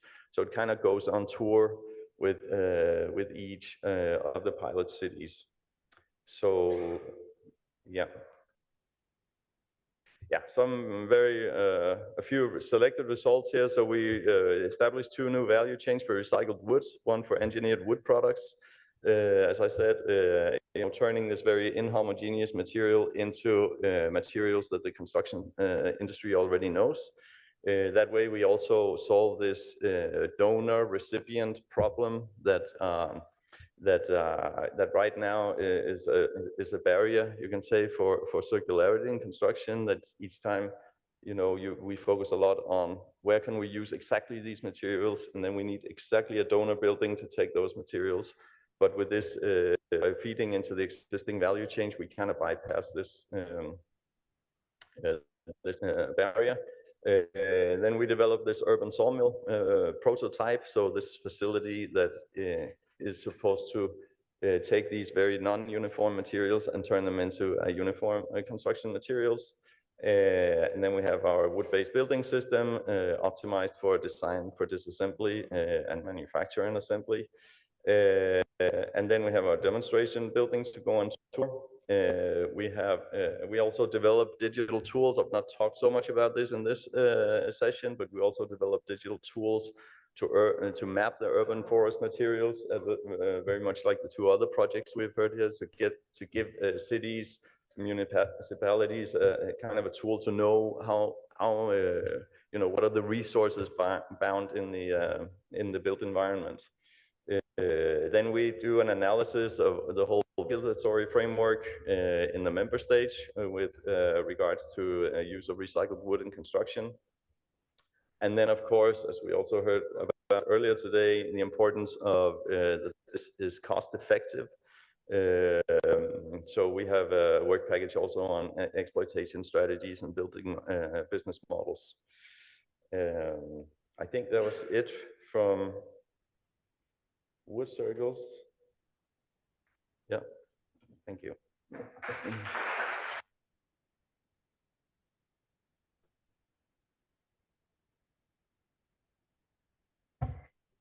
Thank you, Albert Jose Anders, for your valuable inputs, insights about your projects. Let's move on to the panel discussion. So I will start with a question, an easy one, okay, just to break the ice. We saw several outputs of your project, and I see that out of 10 are similar. They are digital tools, there are mapping tool, digital product passport, building material passport, digital platform as Cirbooks. So there are a lot of research, even of course the material, the innovation of the material, that they are very close to the market. And the idea at the end of each of these projects is that all these outputs arrive to the market. So in your opinion, what are the main barriers to scaling this innovation across Europe? How you be successful to the result of the project? Easy one. Please. Yeah, so for me, the main area for upscaling is exactly as I was briefly mentioning, this donor recipient problem that we have. I think in a lot of what goes on right now is that we identify a building and we say, okay, we will reuse the materials from this building for exactly this purpose. Also because we target a lot, or we have the final goal. I say we as the construction industry, that one-to-one reuse is best. So we try to find these solutions where we do one-to-one reuse. But so it requires finding a donor building and a recipient building. And that is good as long as you can find that match, but that match is really difficult to find. So I think, yeah, that if we can find a way to kind of bypass this donor recipient, that is the main challenge. So that is why we in Wood Circles try to make these, turn the recycled materials into products that the construction industry already knows, so that then we don't have to, so this urban sawmill can just take materials from whenever a building gets decommissioned and do not have to worry about, is there a donor recipient building for this? Yeah. Well, in our case, the barrier will be the constructors and designers, because we deal mainly with construction materials, concrete and steel. And when a designer and a constructor and an owner wants a structure made, with new concrete and new steel, because all the structures are signed or are assumed to have a service life superior to 50 years. Yeah? So at the moment that you say we are going to put recycled materials in your concrete, subjectively, mentally, you start thinking that you are making your concrete less durable or mechanically less competent in comparison with the new material. But this is not true. It's not true because we have already sufficient expertise and knowledge from the universities, real knowledge, I mean, proved in laboratory, that we can use recycled concrete aggregates for new concretes up to 100 level of replacement of the natural aggregate concrete by recycled aggregates, and the durability and the mechanical capacity of the material, it's sufficient according to the standards. Yeah, even the same standards limit the amount of material that you can substitute. So these are the main barriers, but we are advancing, and these type of pilots and demonstrators will help to boost the use of the material. Yeah, totally agree. I think most of the barriers that are not legislation, that sometimes get in the way as well, is lack of knowledge and lack of, I would say, culture in circularity or sustainability itself. That's something that these projects also, the three of them, are really involved into getting as much stakeholders as possible involved in all the value chain, trying to train them, trying to make sure that they understand that the circularity is an added bonus. It's not something that takes away from your normal life. It's not, shouldn't be a headache, should be a normal practice. But that's something that the construction sector sometimes lack of, that type of innovative and going forward into that, for example, other industries like automotive industry, they are faster with innovation. They are not afraid of trying hydrogen cars or electric cars, and that's something that goes in a period of 5-10 years at most. Construction sector is very slow, very slow, and trying to change the culture and change the knowledge and trying to make sure that all these policies that come from Europe, that's something that they will have to do. And these are solutions that could bring you into making it easier. I think the main barriers are the stakeholders involved in the value chain. Yeah, true. I've heard in Spain, sometimes related to construction with concrete, when we want to do this type of innovations, they say the experiments are made with gin tonic, but not with the concrete. Yeah, it seems like stakeholders, working with the stakeholders is the key, because there are so many, because we have the police market, the private sector, the waste management company, and I don't know, but it seems like these new technologies needs to be able to use it for several stakeholders, that each of them work like in your own tool. I work by myself, and I need to communicate with others, but I think it is the difficult parts. And I saw some results are about a stakeholders approach. So if we can more in detail on how you plan to work with stakeholders, because for circularity, I think it's a principal situation that we need to approach here. So. Yeah, in our case, our approach is creating those two groups, those two classes in the different demo sites, not only for training purposes and to make sure that they understand the benefits of these kinds of methodologies, but also to showcase that they will have something nearby, a demo site nearby, that showcase something that can be touched, and they will see that those kind of practices exist. Obviously, coming back to the collaboration aspect, I think that that's something that was intended for the BIM to trigger, for the building information modeling to trigger, that all the stakeholders should collaborate, be in the same room, do all the aspects of the building together. That didn't arrive in most parts. And now it's not only designers, construction, and engineers, but also waste managers, maintenance crews, end of life, the constructors. So the group, it's getting bigger and bigger, and this kind of discussions or psychology meetings to make sure that everybody understands the needs of all the different stakeholders and they can be tackled together. That's something that we will try to encourage to be done through the clusters that will be led by public institutions from both regions. So hopefully that will make sure that that gets to a good path. All the panelists agree with us. No, in our case, it's very similar also, yeah. But apart from that, we're going to reach the associations of concrete structures and steel structures also to provide them with the results and also to propose them equations, models, or provisions for introducing in the new versions of the codes. It will be another approach, technical. Great.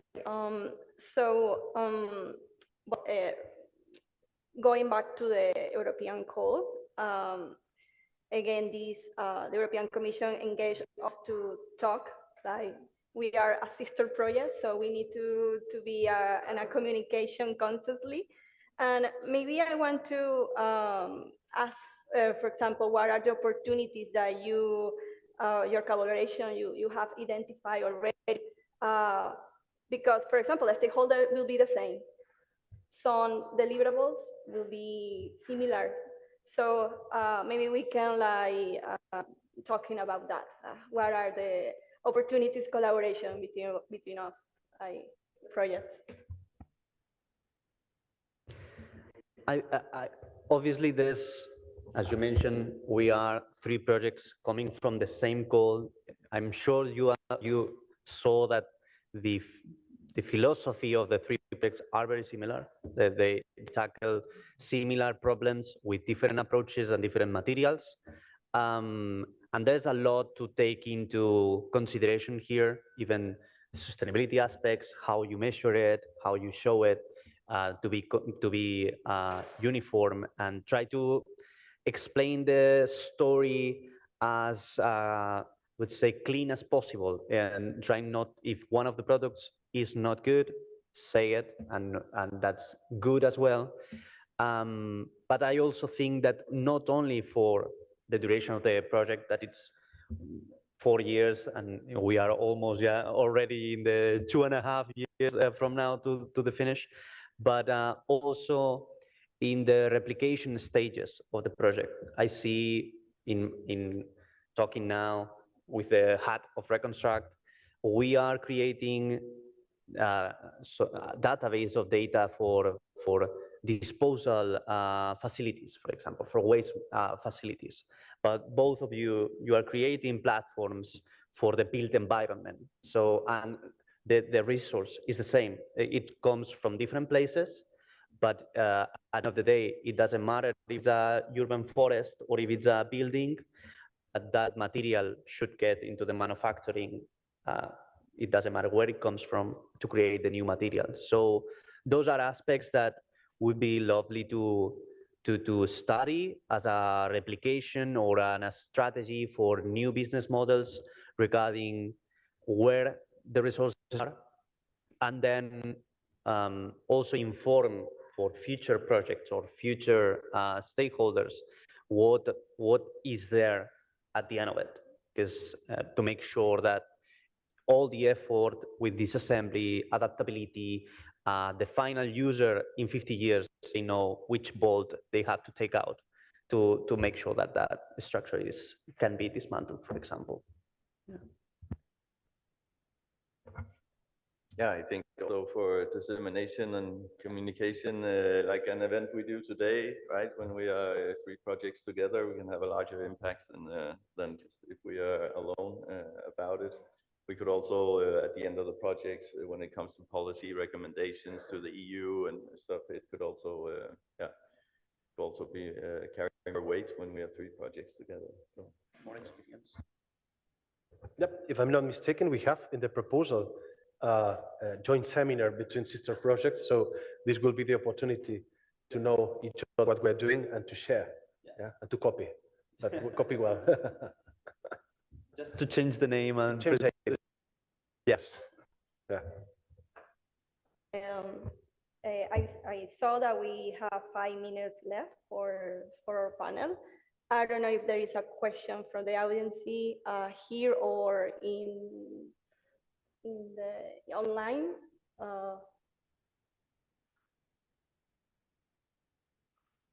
No? Well, maybe we can use the 5 minutes left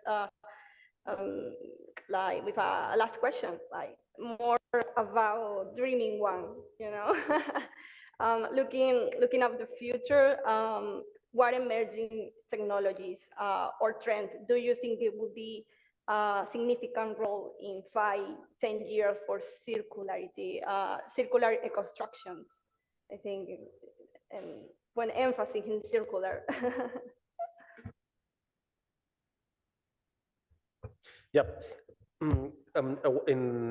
Regarding these potential technologies that will generate a big impact, yeah, from the Cirbus perspective, there are at least I envision two. One is the one related with the bioremediation of soil, because this is something very different. Yeah, renovating the soil with the necessity of excavating and eliminating contaminants which are very, very difficult to extract from the soil.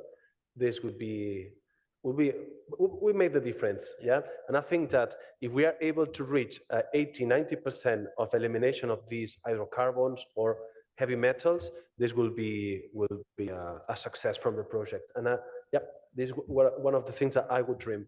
Also, the CE map being developed by Zorana, I think this also will be a very interesting tool, yeah? Because being able to quantify the amount of materials that will be generating in the next years, yeah, and have this quantified and have a curve of the potential offer of materials that you could have for new constructions, I think this would be a big difference. So these both, I will dream to have them in place and implemented. I would say also one of the main problems that I think we will face in the near future is the lack of data.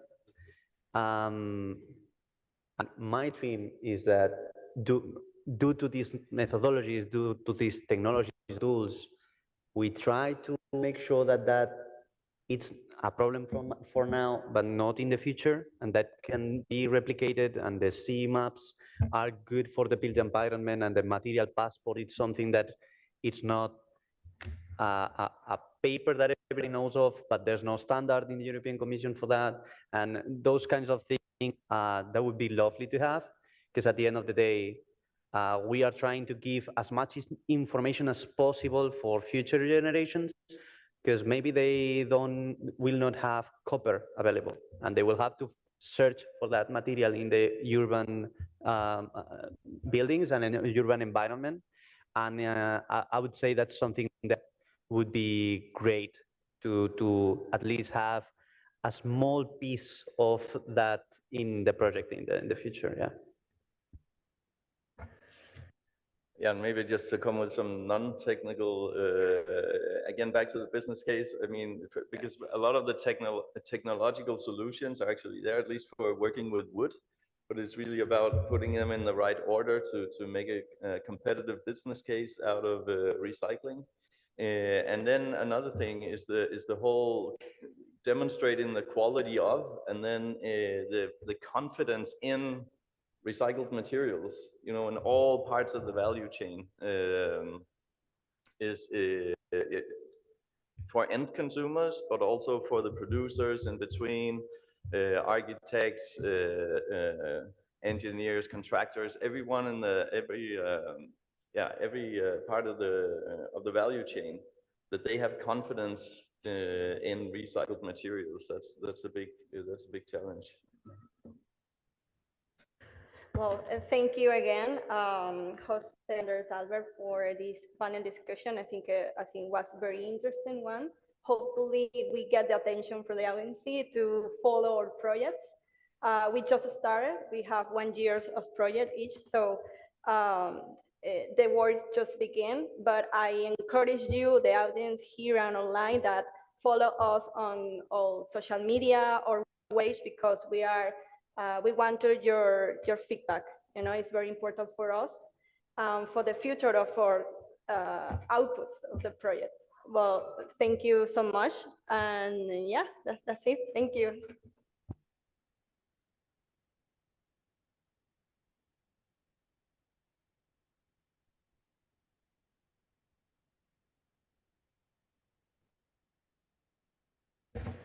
Thank you, everyone, and thank you to our speakers today.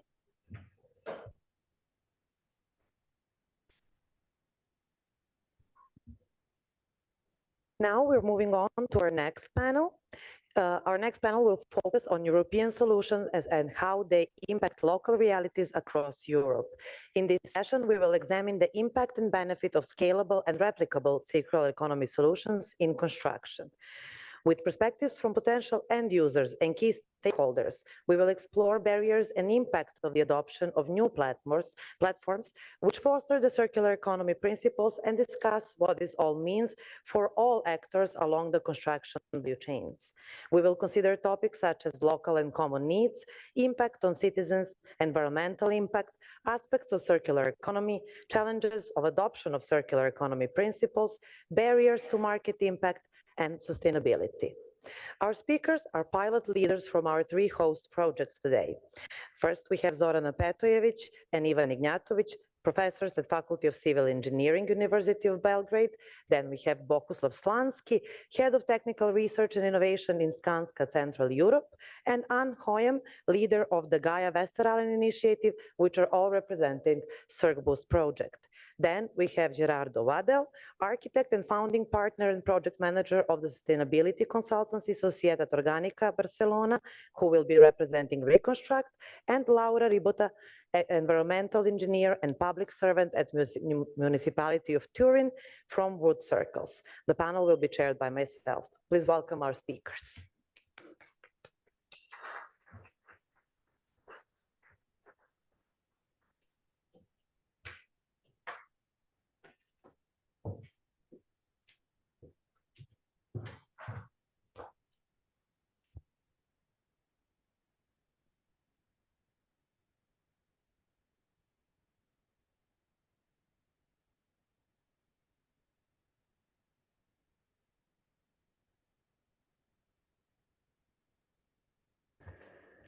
Dobar dan svima.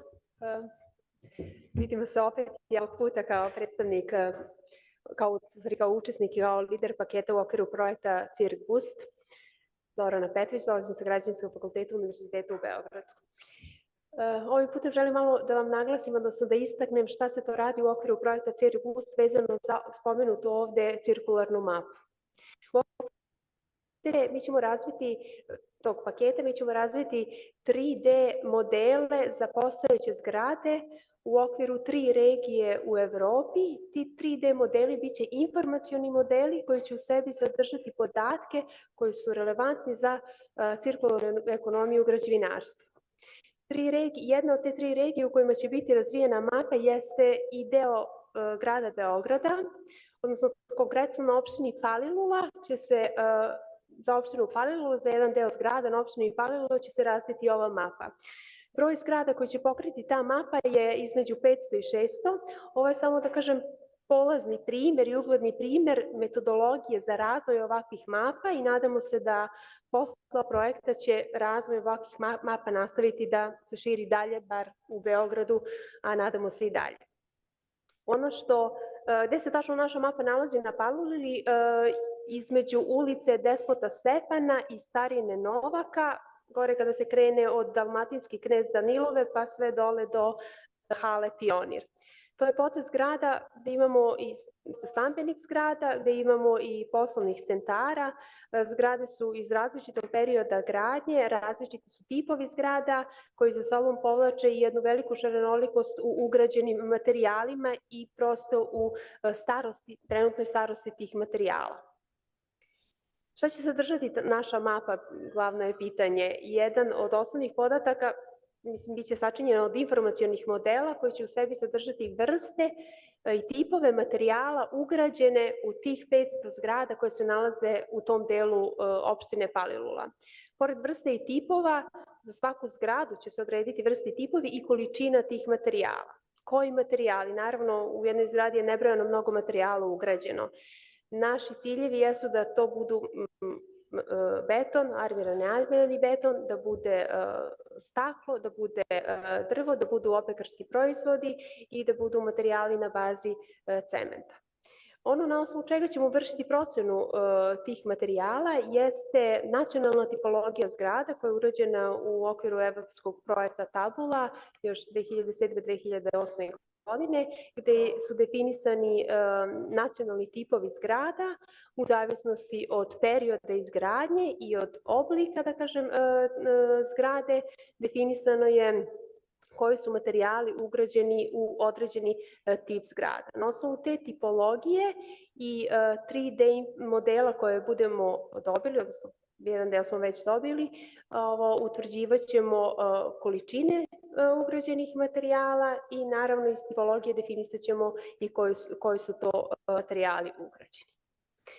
Ono što je veoma interesantno, šta još možemo da dobijemo iz te mape, pored, da kažem, ovih ugrađenih informacija, jeste da će se za svaki materijal i za svaki element te zgrade definisati neki cirkularni indikatori, odnosno koliko može konkretno ugrađeni materijal u dati element da se iskoristi. Znači, koja mu je cirkularna sposobnost, da kažem, i koji su to mogući tretmani za taj element, za taj materijal.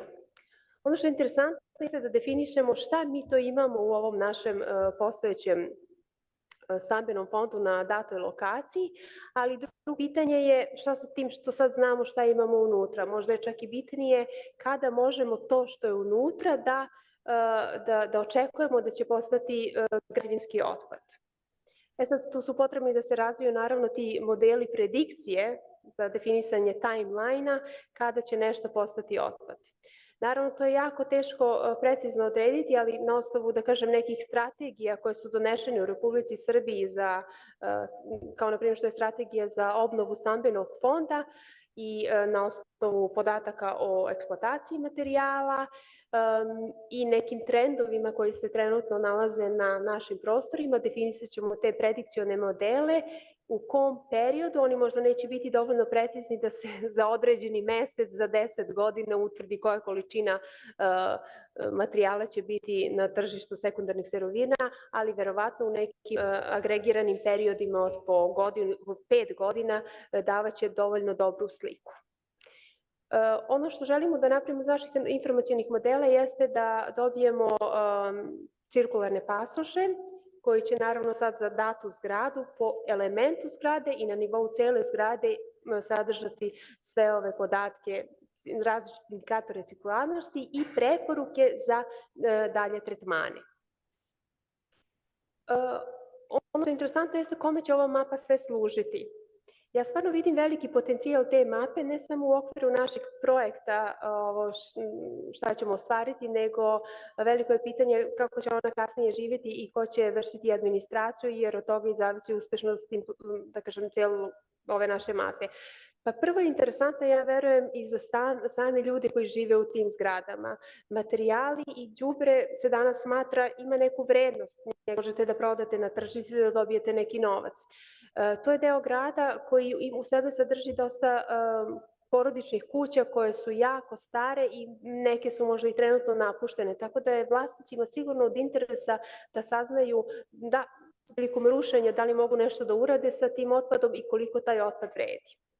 Naravno, s obzirom na trend razvoja regulative vezane za održavanje zgrada, mi za sad imamo zakon o održavanju stambenih zgrada, ali nadam se da ćemo i dalje i vezano za zakone za održavanje i komercijalnih zgrada i definisanje ovih upravnika zgrada, njima će itekako biti interesantni ovi podaci jer su oni ti koji će biti nosioci predloga da se vrši rekonstrukcija ili bilo koja rehabilitacija zgrade u čijem procesu se generiše značajna količina otpada koji naravno može da se upotrebi.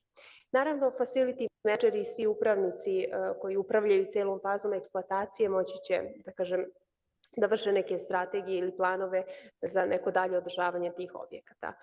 Ono što je interesantno, naravno, jesu kompanije koje se bave procesuiranjem tog otpada, koje će moći isto na neki način da prave svoje neke strateške planove, koje kapacitete da ugrađuju svoje postrojenja s obzirom na količine otpada koje će se generisati na 5, 10, 15, 20 godina. Na isti način da lociraju lokacije gde će biti ta težišta i centra generisanja otpada. Naravno, kad pričamo o mapi od 600 zgrada, možda to i nema toliku vrednost, ali metodologija koju želimo da razvijemo u okviru ovog paketa, želimo da bude aplikabilna i za nivo celog grada i za regije 2 miliona, 10 miliona zgrada, jer na tom nivou značaj ovakve mape za jedno strateško definisanje pravaca, strateško definisanje pravaca kako će država da razvija strategije za cirkularnu ekonomiju ili kako će jedna kompanija da razvija svoju strategiju, ima daleko veći značaj.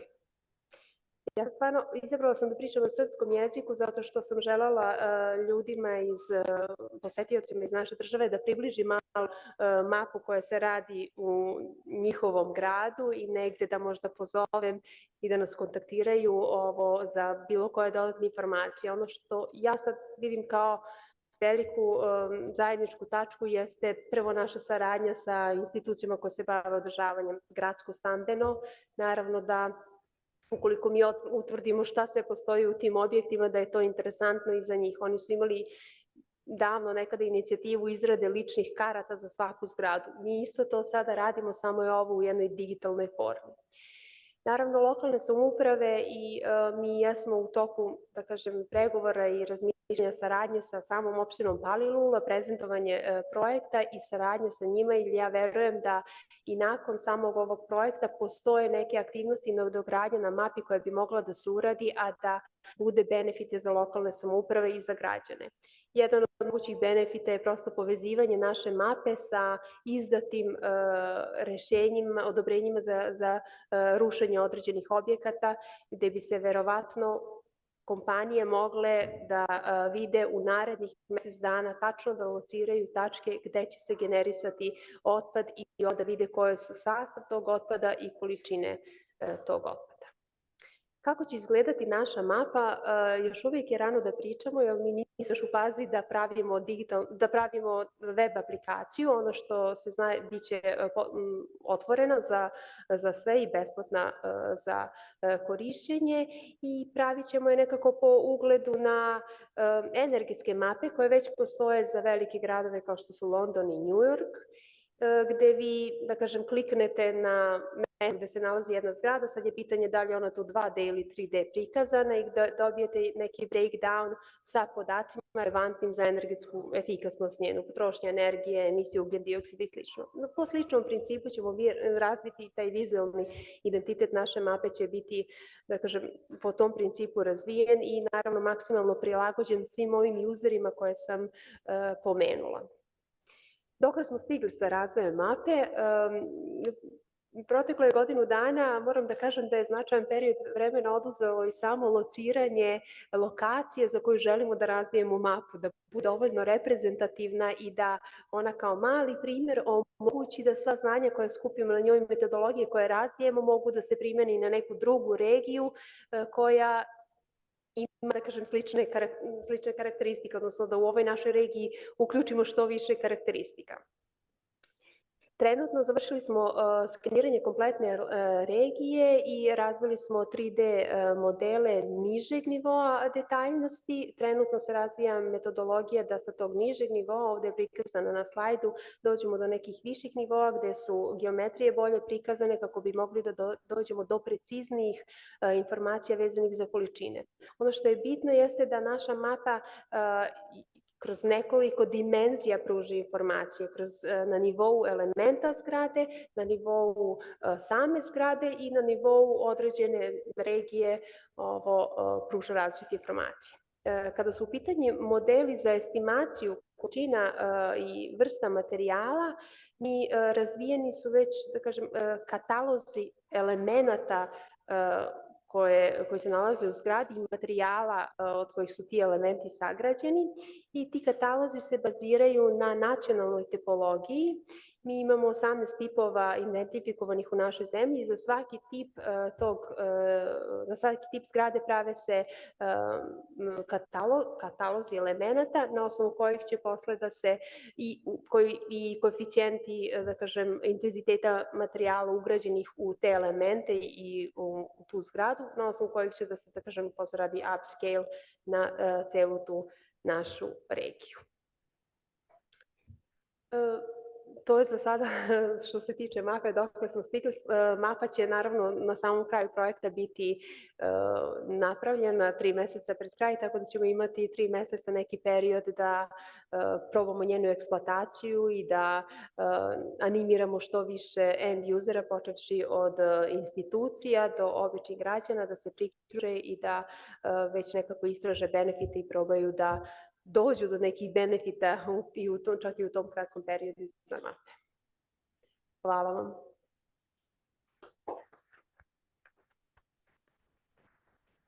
Thank you, Zorana, very much. Do we have any questions right now for Zorana? Online? No. Okay. Then we can move on to Professor Ivan Mijatović, who is our pilot leader in the CIRBUS project. Ivane, please. Ladies and gentlemen, dear colleagues, I've been prepared to speak in English, but with full respect to the reasons that Zorana already mentioned, I will continue in Serbian.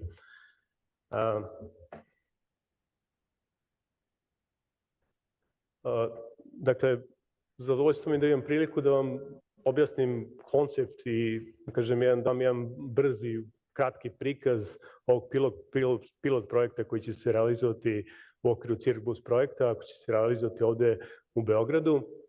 I to je, da kažemo, projekat koji se odnosi na jednu 3R kuću. 3R, vi pretpostavljam dobro znate, to su principi reduce, reuse and recycling. Dakle, smanjivanje korišćenja prirodnih resursa, reuse materijala, dakle ponovno korišćenje materijala i korišćenje recikliranih materijala. Fokus ovog pilot projekta i celog projekta je zapravo upscaling. Znači, šta to znači?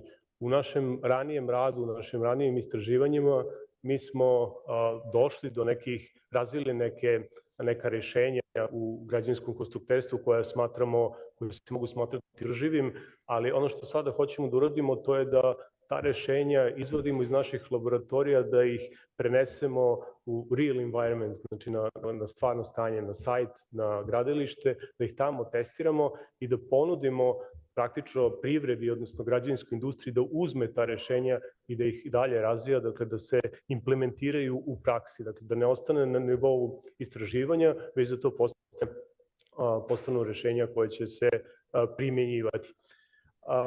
Drugo što hoćemo da uradimo, to je vertikalni upscaling. Mi smo ispitivali pojedinačne elemente, ispitivali na nivou materijala. Ono što sada hoćemo da uradimo, to je da ispitujemo sklopove, da ispitujemo čitave sisteme, pa i čitavu zgradu, kako u laboratoriji, tako i u stvarnom okruženju.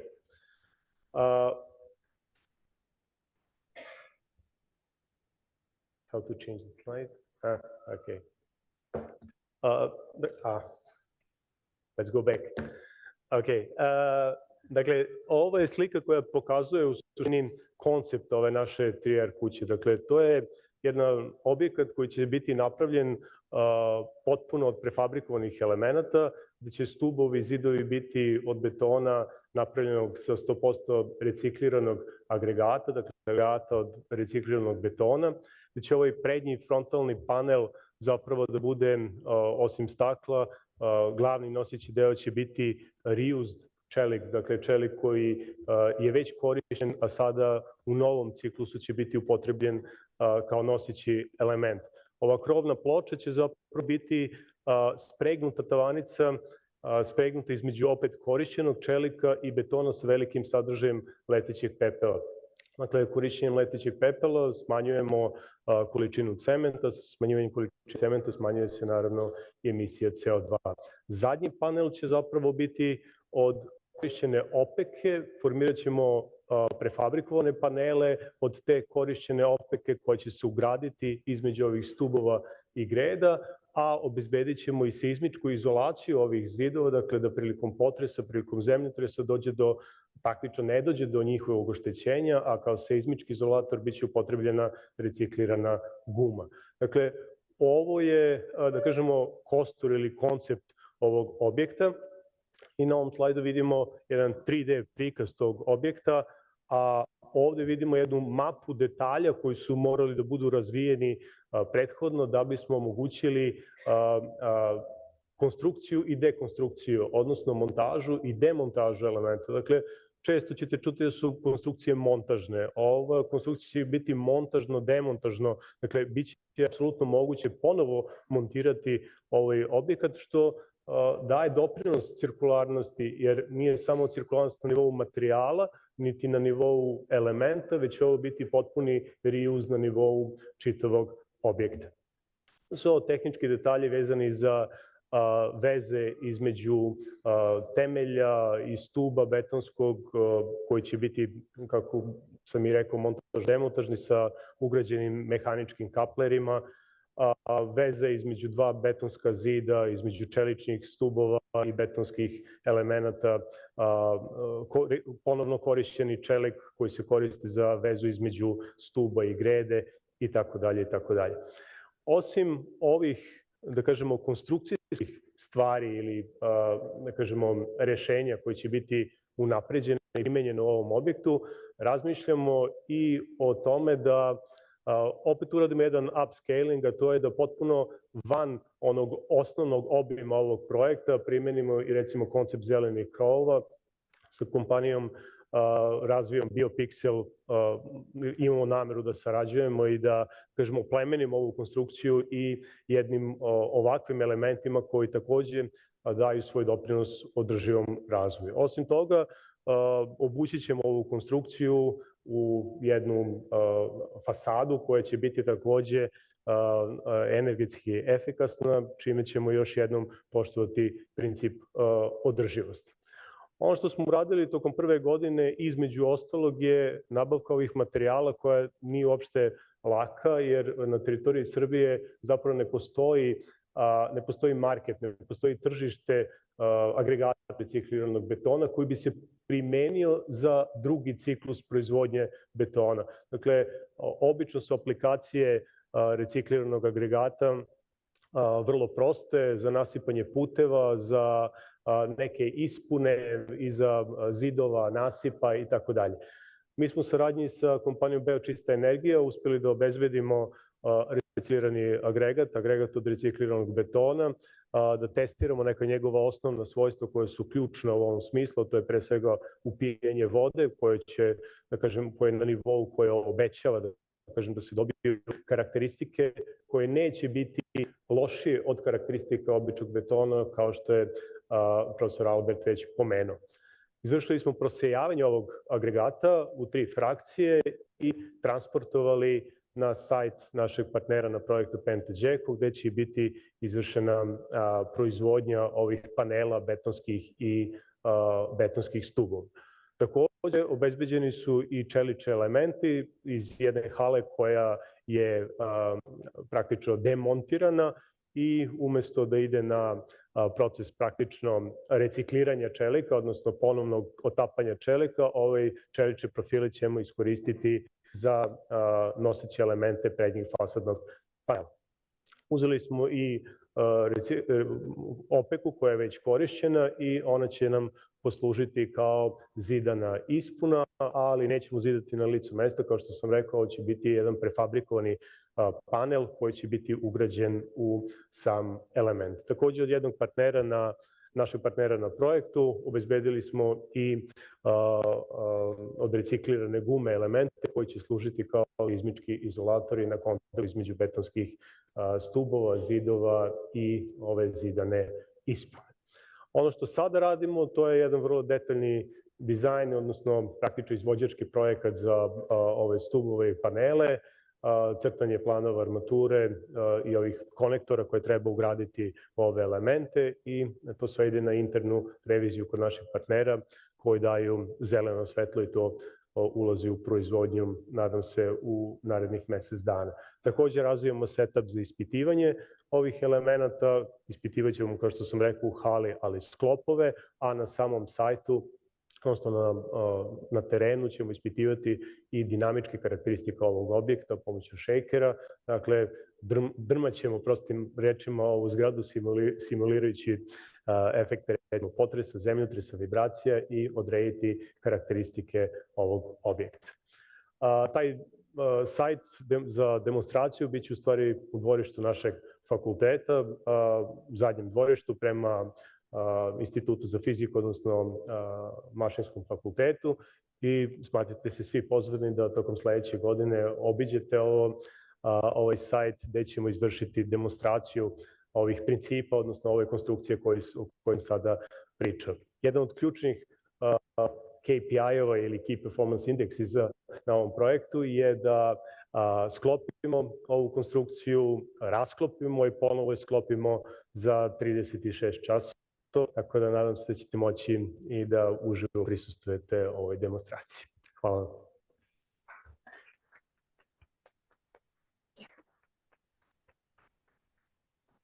Hvala puno, Ivan. Thank you, Ivan, very much. Now we will move on to our online guests. And first is Anne Hoyam, who is leading pilot for the Gaia Vesteran. Anne, can you hear us?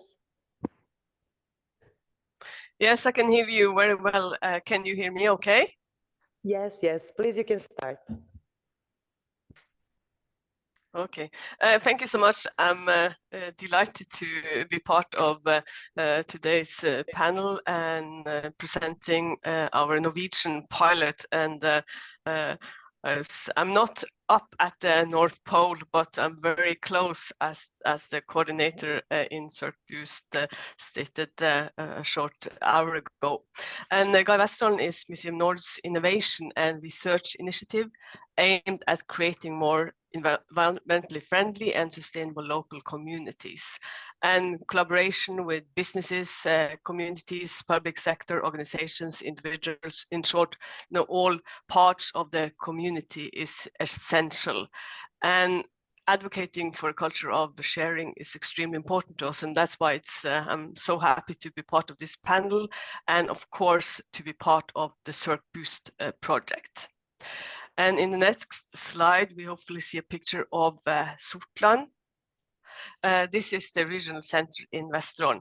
And Vesterålen is an island group in Arctic Norway with just over 32,000 inhabitants, and we're just north of the more famous Lofoten Islands. And what makes Vesterålen special is that this is a place in Europe where the Gulf Stream comes closest to land, and that's why we live here, because one of the world's richest fishing grounds is right at our doorstep. And our future is linked to the sea. And in Vesterålen, our greatest climate risks are linked to increasing extreme weather, sea level rise, and increasing sea temperature, threatening our very valuable fisheries. And this is the reason why we have started Gaia Vesterålen in the first place.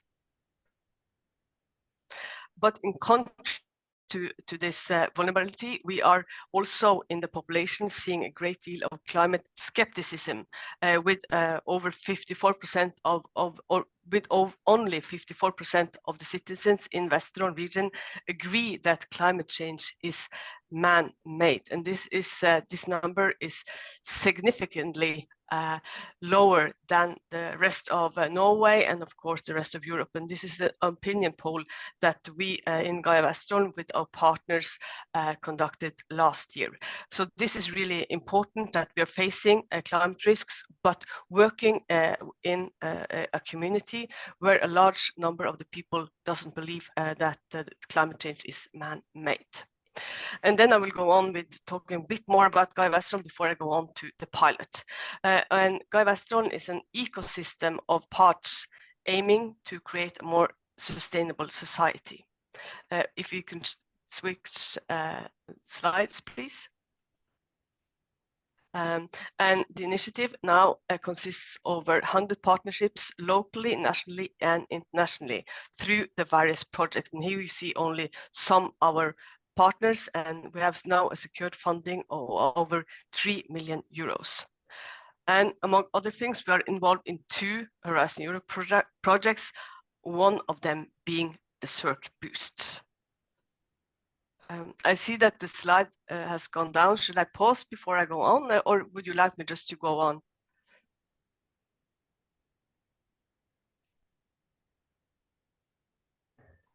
Just a second, Anna, we had some issues with the presentation. We're coming right back. Yes, I can see that, yeah.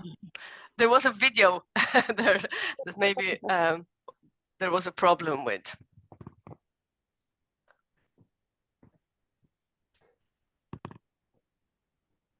There we are, perfect. Yes. And I think you could just move on to the next slide, please.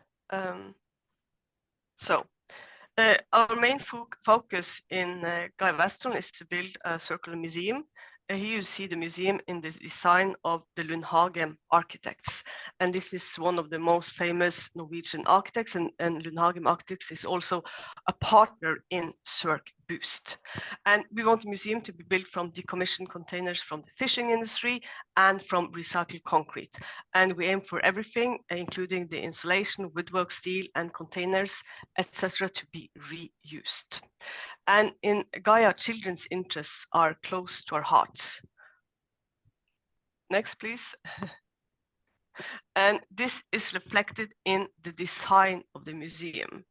And as part of the design process, we announced an architectural competition among children and young people, asking them how they want the museum to be. And we received 180 contributions in 2 weeks. And in the next slide, almost all the children expressed that they wanted to see what it looked like on the water. And the architects have listened to this. So a quarter of the museum is an underwater experience. And imagine what an incredible gift this would be to our children.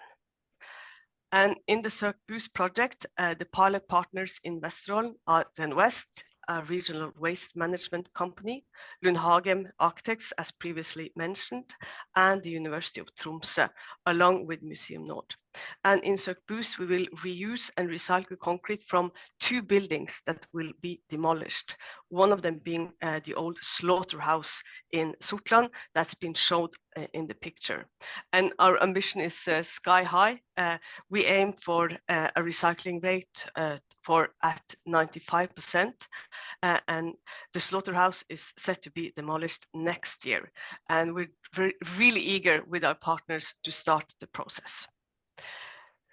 And I will round up briefly by stating some points about the development of the museum, which is already underway.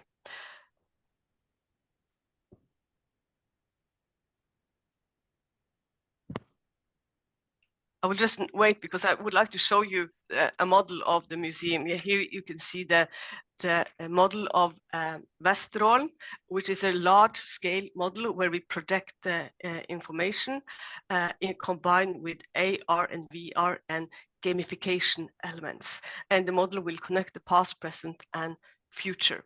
And here you can see one of the prototypes that we have developed that shows the entire Vesterålen. And as part of the museum, we will also create an arena for research and innovation. And this is extremely important. Next slide. because I think we must innovate in the regions. And this can't not be limited to the big cities. If we shall succeed in tackling climate change, we need to win in regions like Vesterålen. We need to win in the local communities across Norway and Europe, and we need to win the heart and soul of the people.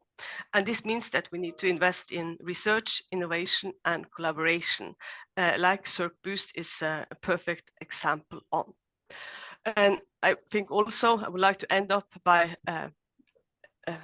saying something about hope, which I think is very important, because we also need to send a message that it's possible to tackle the climate crisis, because I think we adults have been for a very long time part of the problem, and I think it's time that we send a strong message to our kids that we intend to be part of the solution. And I think we need to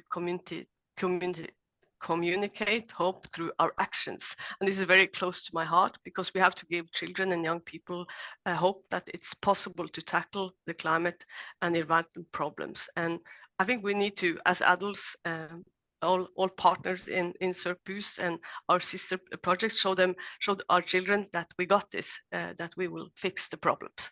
And I think that's why I'm so excited to be part of this discussion and be part of CircBoost. Thank you.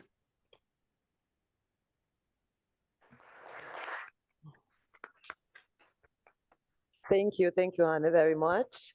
Now we're moving on to our next pilot, which is the pilot in Czech Republic, and we have Bob Slansky with us. Hi, Bob, can you hear us? Yes, and can you hear me? Yes, please, you can start. Great. So, good afternoon to Belgrade from Czech Republic. Unfortunately, I cannot speak Serbian, so I will keep English if you don't mind. So my name is Bob Slansky. I'm head of technical research and innovations for Skanska Central Europe, and it's my pleasure to present our pilot 5 within our project CircBoost. So next slide, please. So what is our pilot project about, and what are the objectives? So it's a quite large residential project in Prague, in Czech Republic. It was previous brownfield of a sugar factory. And it, in final stage, it consists of nearly 800 flats and 36 commercial spaces. And the client objective is to implement kind of a complex, sustainable and circular solutions for the buildings, including green energy and grey water usage. And for the construction of the buildings, we are aiming to use recycled aggregate concrete. And the idea is also to showcase this sustainability and circularity of the buildings on the facade. So the goal is to have the facade panels grinded with exposed internal structure of the material, to see that the building is made of recycled aggregate, to show it on the facade. And also one of our main goals is to use low carbon solutions, mainly in connection with concrete. Next, please. So here you can see the plan of the project. So it's divided in several phases. Phase A-B actually started in 2023, and it has been finished this year. And when we started CircBoost project, we really straightly jumped in the execution of the project in June 2023. Because we didn't know how will the other phases start. But fortunately, the next phase C started first quarter 2023. And recently we received also preliminary agreement for starting the phase D in the first quarter 2025, which all these 3 phases we would like to include in Circus project. Next, please. Okay, so one of the key technologies we use for that project is Rebeton, which is a trademark for our developed recycled aggregate concrete.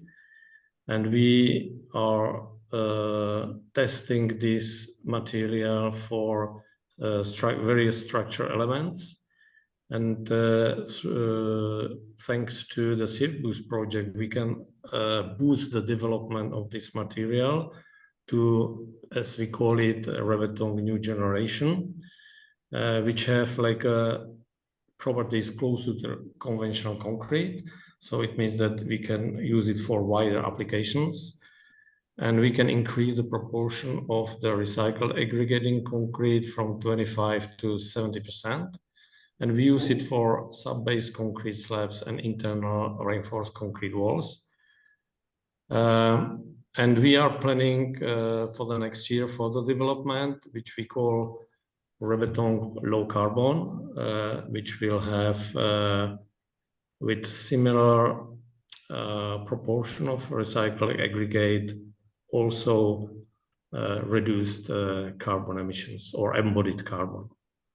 Okay, next slide, please. What is, as I described before, one of the goals is to show on the facade the recycled aggregate and with grinded surface to see the internal structure of the material, and this was a real challenge. But we finally managed to develop 2 technologies. Next slide, please.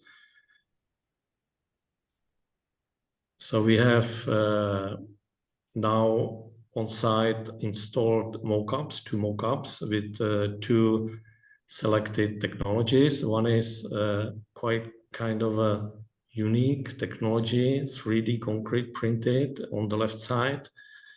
So these 5 panels have been 3D concrete printed. It's made of ultra high performance concrete with recycled aggregate, and after that grinded to see the structure of the material. And the second technology is glass fiber reinforced cement, which is more like conventional, but again with recycled aggregate and grinded surface.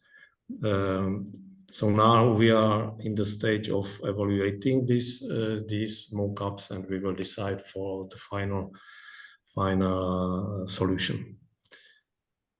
And as I said, low carbon concrete, we are also testing new recipes for low carbon concrete on this pilot. So far using so-called blended or low carbon cements, which have slower hydration because the clinker is there replaced by some other materials.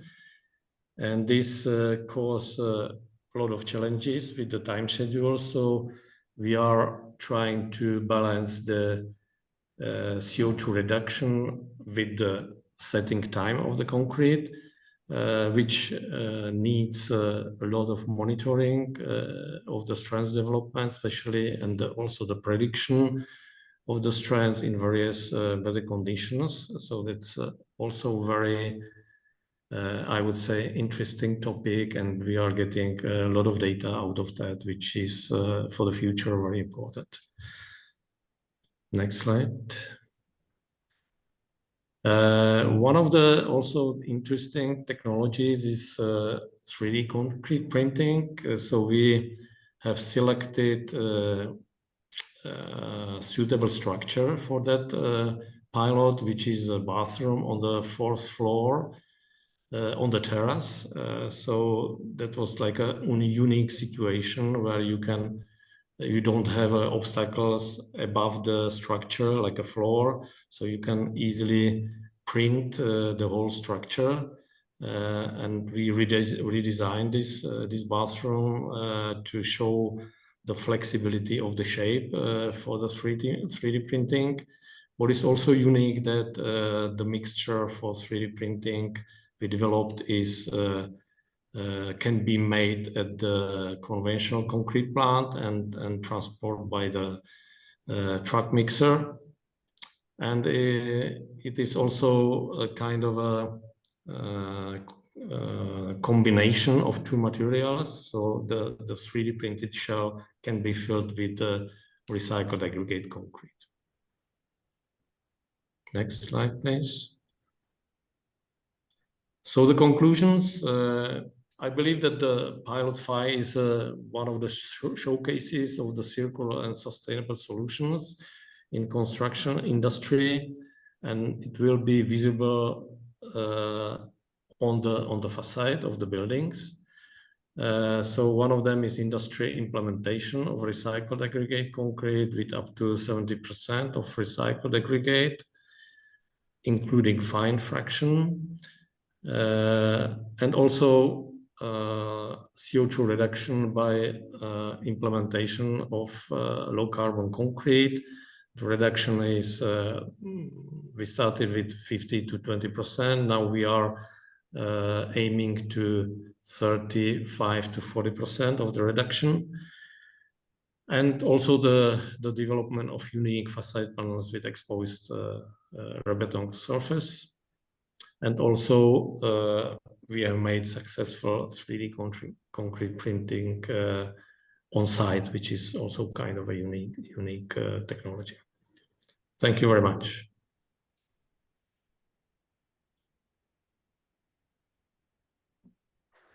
Thank you, Bob, very much. Since we're a bit short on time, we're moving on right now to the Gerardo Wadel. Gerardo, can you hear us? I hear you perfectly. Are you receiving me in the right way? Yes, we can hear you well. Oh, perfect. Thank you. Thanks.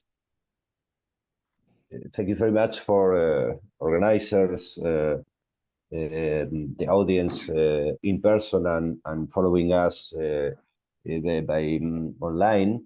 And I would like to present some aspects about the pilot project of the Reconstruct project.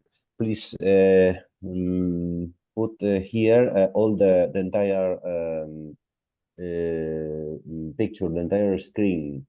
You can do enter in order to complete this screen, please.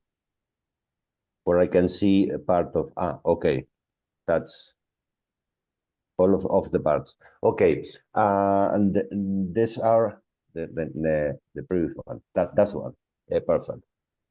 I don't see here the title of this screen, but it doesn't matter. Don't worry. Main facts about Reconstruct: what, how, and who. Jose Lucas explained this in the previous panel. So I would like to remark main objectives: circular future for concrete, less CO2 emissions generation, waste reduction, waste utilization. How? 3 strategies: material innovation, design for deconstruction, and digitalization. You saw before. We have 2 pilot demonstrators. One of these is in Barcelona, near to Barcelona, and the other one is in the city of Brussels.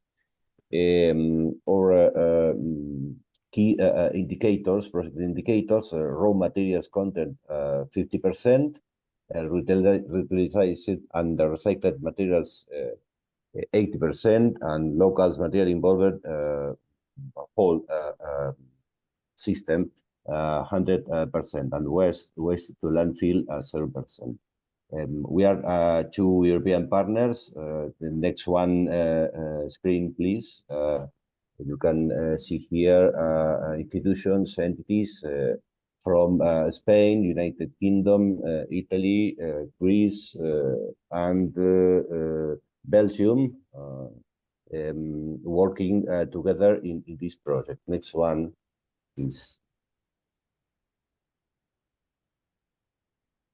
to talk about what is the circular strategy of the project. We are based on the concrete and cement-based product. So one of important thing is to replace ordinary Portland cement with a low carbon or recycled alternative, and especially in alkali activated cement. Replacing steel bars with textile or bio-based bars or reinforcement fibers for reinforcement this concrete we will use, and incorporate recycling materials as aggregates. The previous one, please.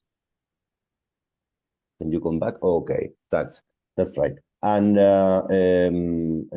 some strategies for this and for the construction, digitalization, as José Lucas mentioned before in the previous panel. We will see now in the following screens when we will talk about specifically for the type of actions in these two demonstrators, Barcelona and Brussels. Next one, please.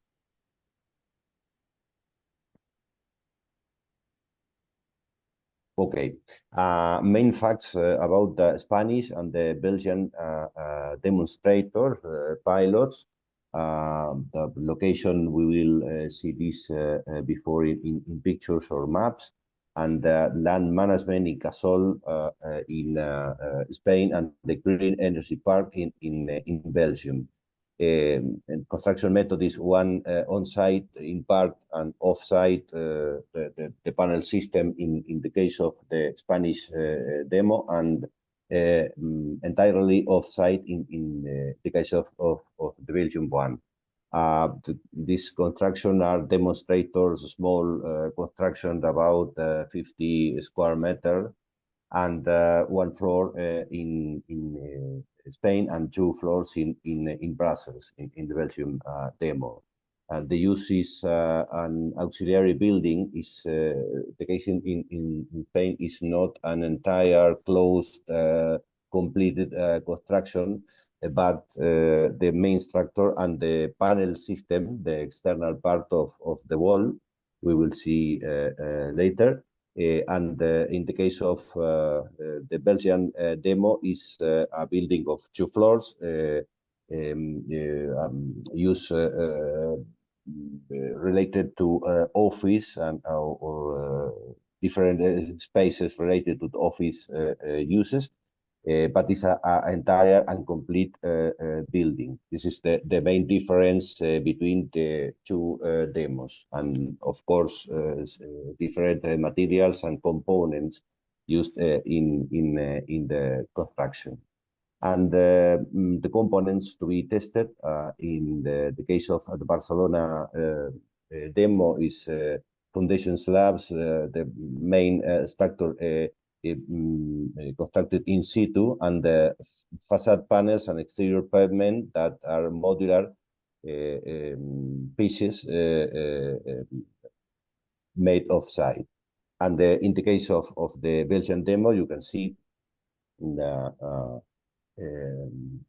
right column prefabricated sandwich elements with TRC. TRC is textile reinforced concrete shields in phase 1.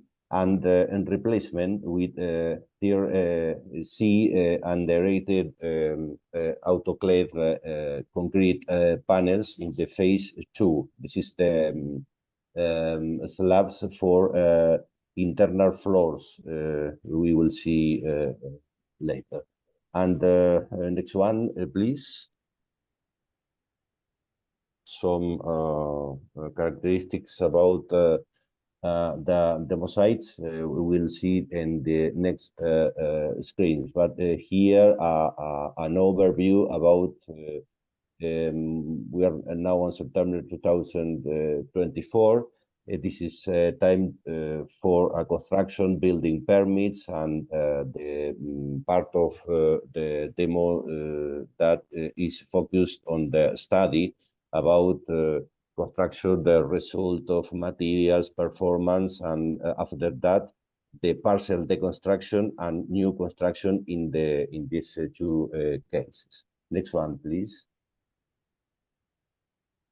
So expected results of the entire project are some of them that are developed software, new software and design guides and computing tools that are all of them based on the licensing or internal use or SaaS subscription model, but the final part of this chart that can show us fully circular real-scale buildings. These two demo pilot cases, Barcelona and Brussels, and the framework for circular construction that are mainly free available and visitable. Of course, these two sites in Barcelona, near to Barcelona, Santa Perpetua, and this is the location, and the Green City Park in Brussels. Next one, please. This is the place for the Barcelona demo. Next one. And this is the scheme about the main structure made in precast concrete and in situ building solutions, and a system of panels with external face made in concrete with this replaced usual materials we mentioned about before, sorry, and the first insulation layer incorporated also. Next one, please. So the construction is expected for next winter in 2025. The partial disassembly of the envelope modified the shape and reconstructive process for the envelope in winter 2026, and the construction and reutilization process by different ways. We will see in the next screen. That is to verify the system can respond to different situations, the previous one or the initial one and the second one, and others that we can imagine in the future in the cycle of new buildings where these pieces can be reused. Next one, please. So this is a detailed explanation about type of materials and type of aggregated or replaced materials. You can see focus in the recycled aggregates to make concrete, and this different type of cement that is alkali activated in order to reduce raw materials and also the impacts about the materials finally used in the building solutions. Next one, please. But this is a detail about the piece that is the external flooring, modular and can be recovered by an easy way to extract from this first use in the demo, and reused will be reused in other locations, in other building cycles. Next one, please. Final destination of components, the phase of the construction and the other phase that is the construction. There are two main ways. The platform that is a senior, a local organization that can match different interesting between industries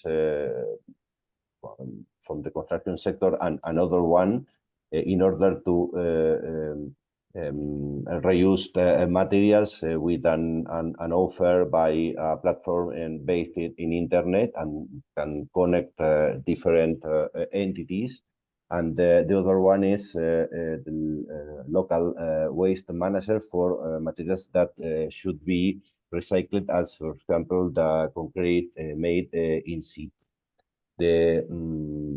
Thank you. The Brussels demo is the research park in the BUB University. Next one, please.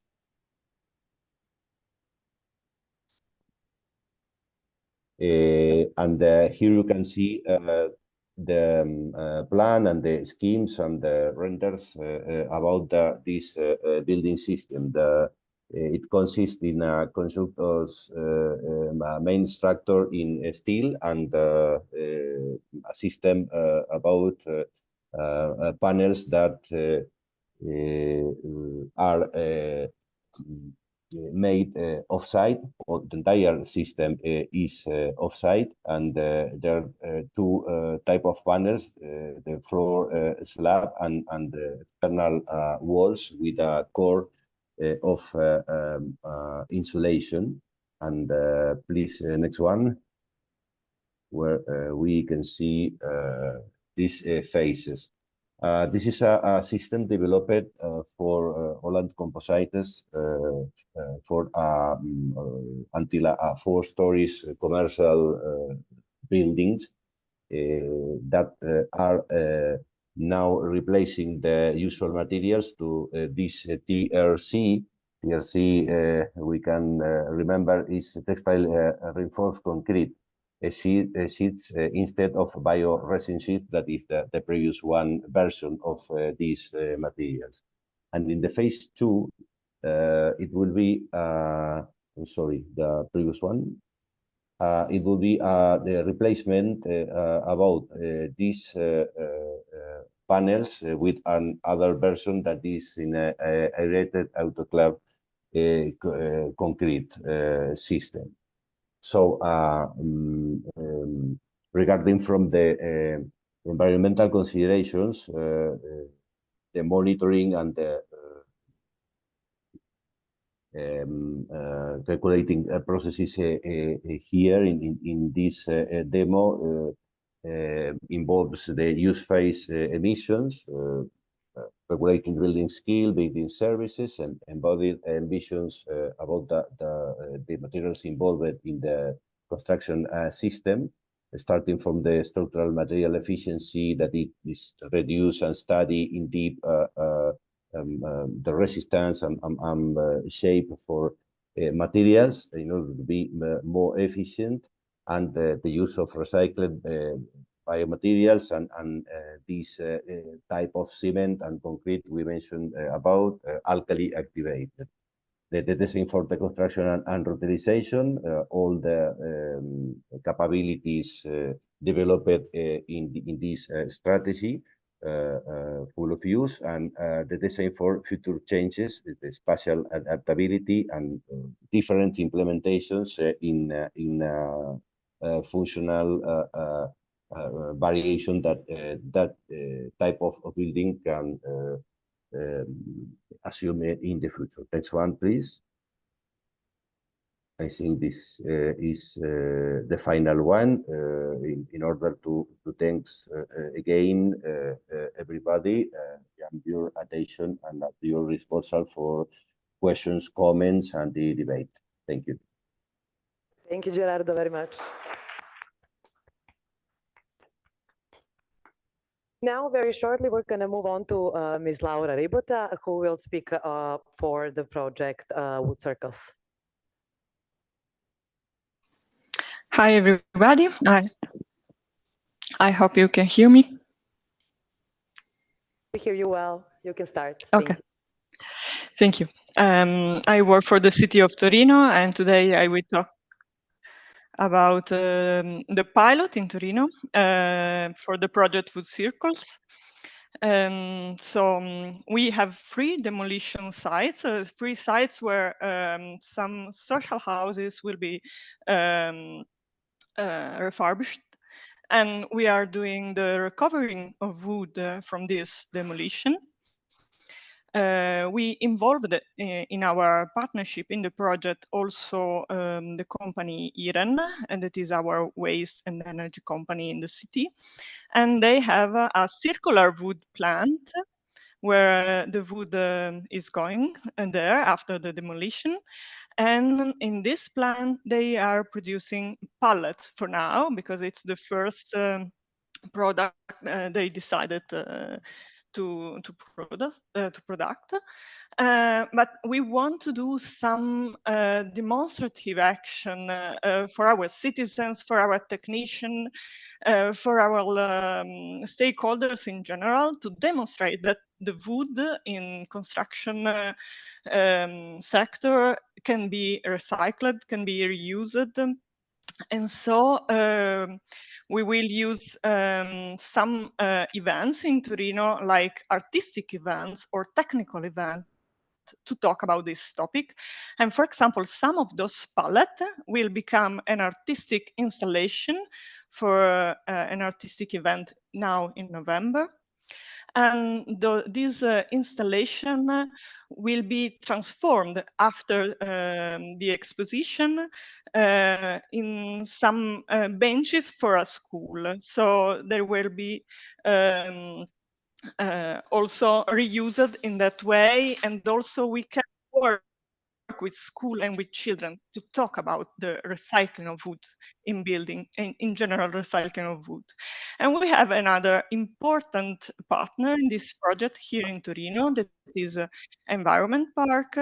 They are working a lot on the wood in buildings, and also their building is built in wood. They are very expert in those type of projects, and they are helping us in the dialogue with our stakeholders, and they will host the prototype of wood building that Anders was mentioned before. And this prototype will go around our free city in this project.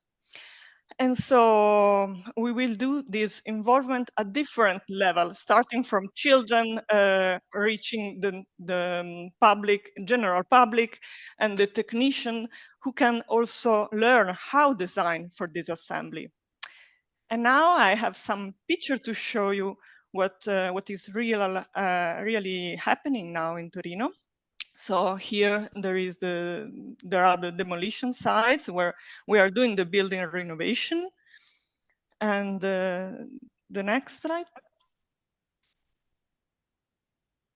Here it is the plant owned by Iren company, and where the wood become pallet in this, and they are thinking about new products also from the recycled wood. The next one.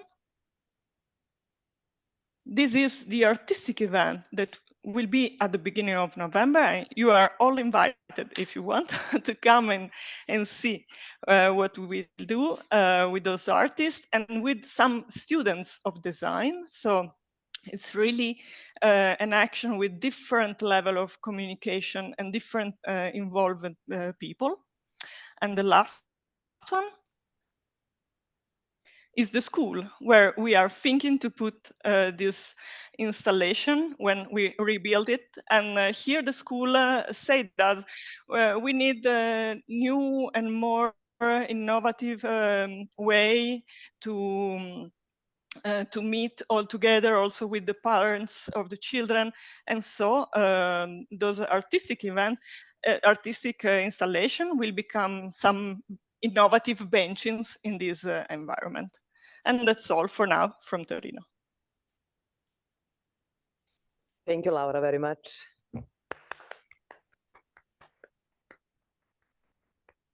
Unfortunately, due to our time constraint, we won't be taking questions right now, but there will be a networking session a little bit later on, which you can use to ask questions. And also you can send them to Serbia GBC at, I'm not sure, office at serbiagbc.rs in case you have some questions for our speakers today. So thank you everyone who participated in the panel.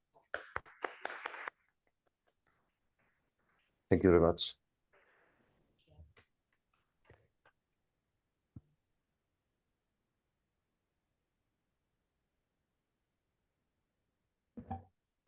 And now, last thing for today for us is Mr. Filipe Mosley, the team leader on sustainable construction from European Commission, will present us with future funding opportunities and future investment plans from European Commission. And there will be also a part from question and answers in the end.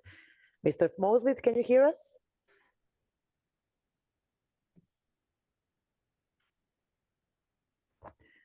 We don't hear you.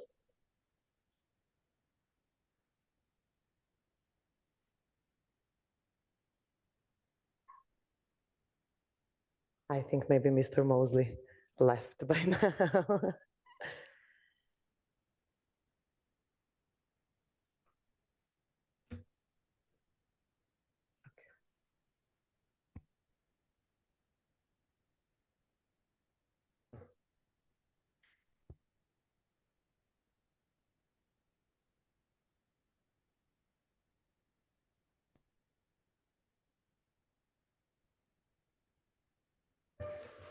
Okay, unfortunately, I think Mr. Mosley has left to another meeting. So today we will be closing today's forum. And as a part of World Green Building Week and the Serbia Green Building Council is hosting a two-day national conference in partnership with the Chamber of Commerce and Industry of Serbia. Tomorrow, on day 2, the conference will focus on innovation and the possibilities it brings to building the transition. Together with European project Nebula, the conference will explore various forms of innovation in the construction sector, including, yes? Okay. Including innovative small and medium enterprises, support mechanisms, and new approaches to systemic solutions.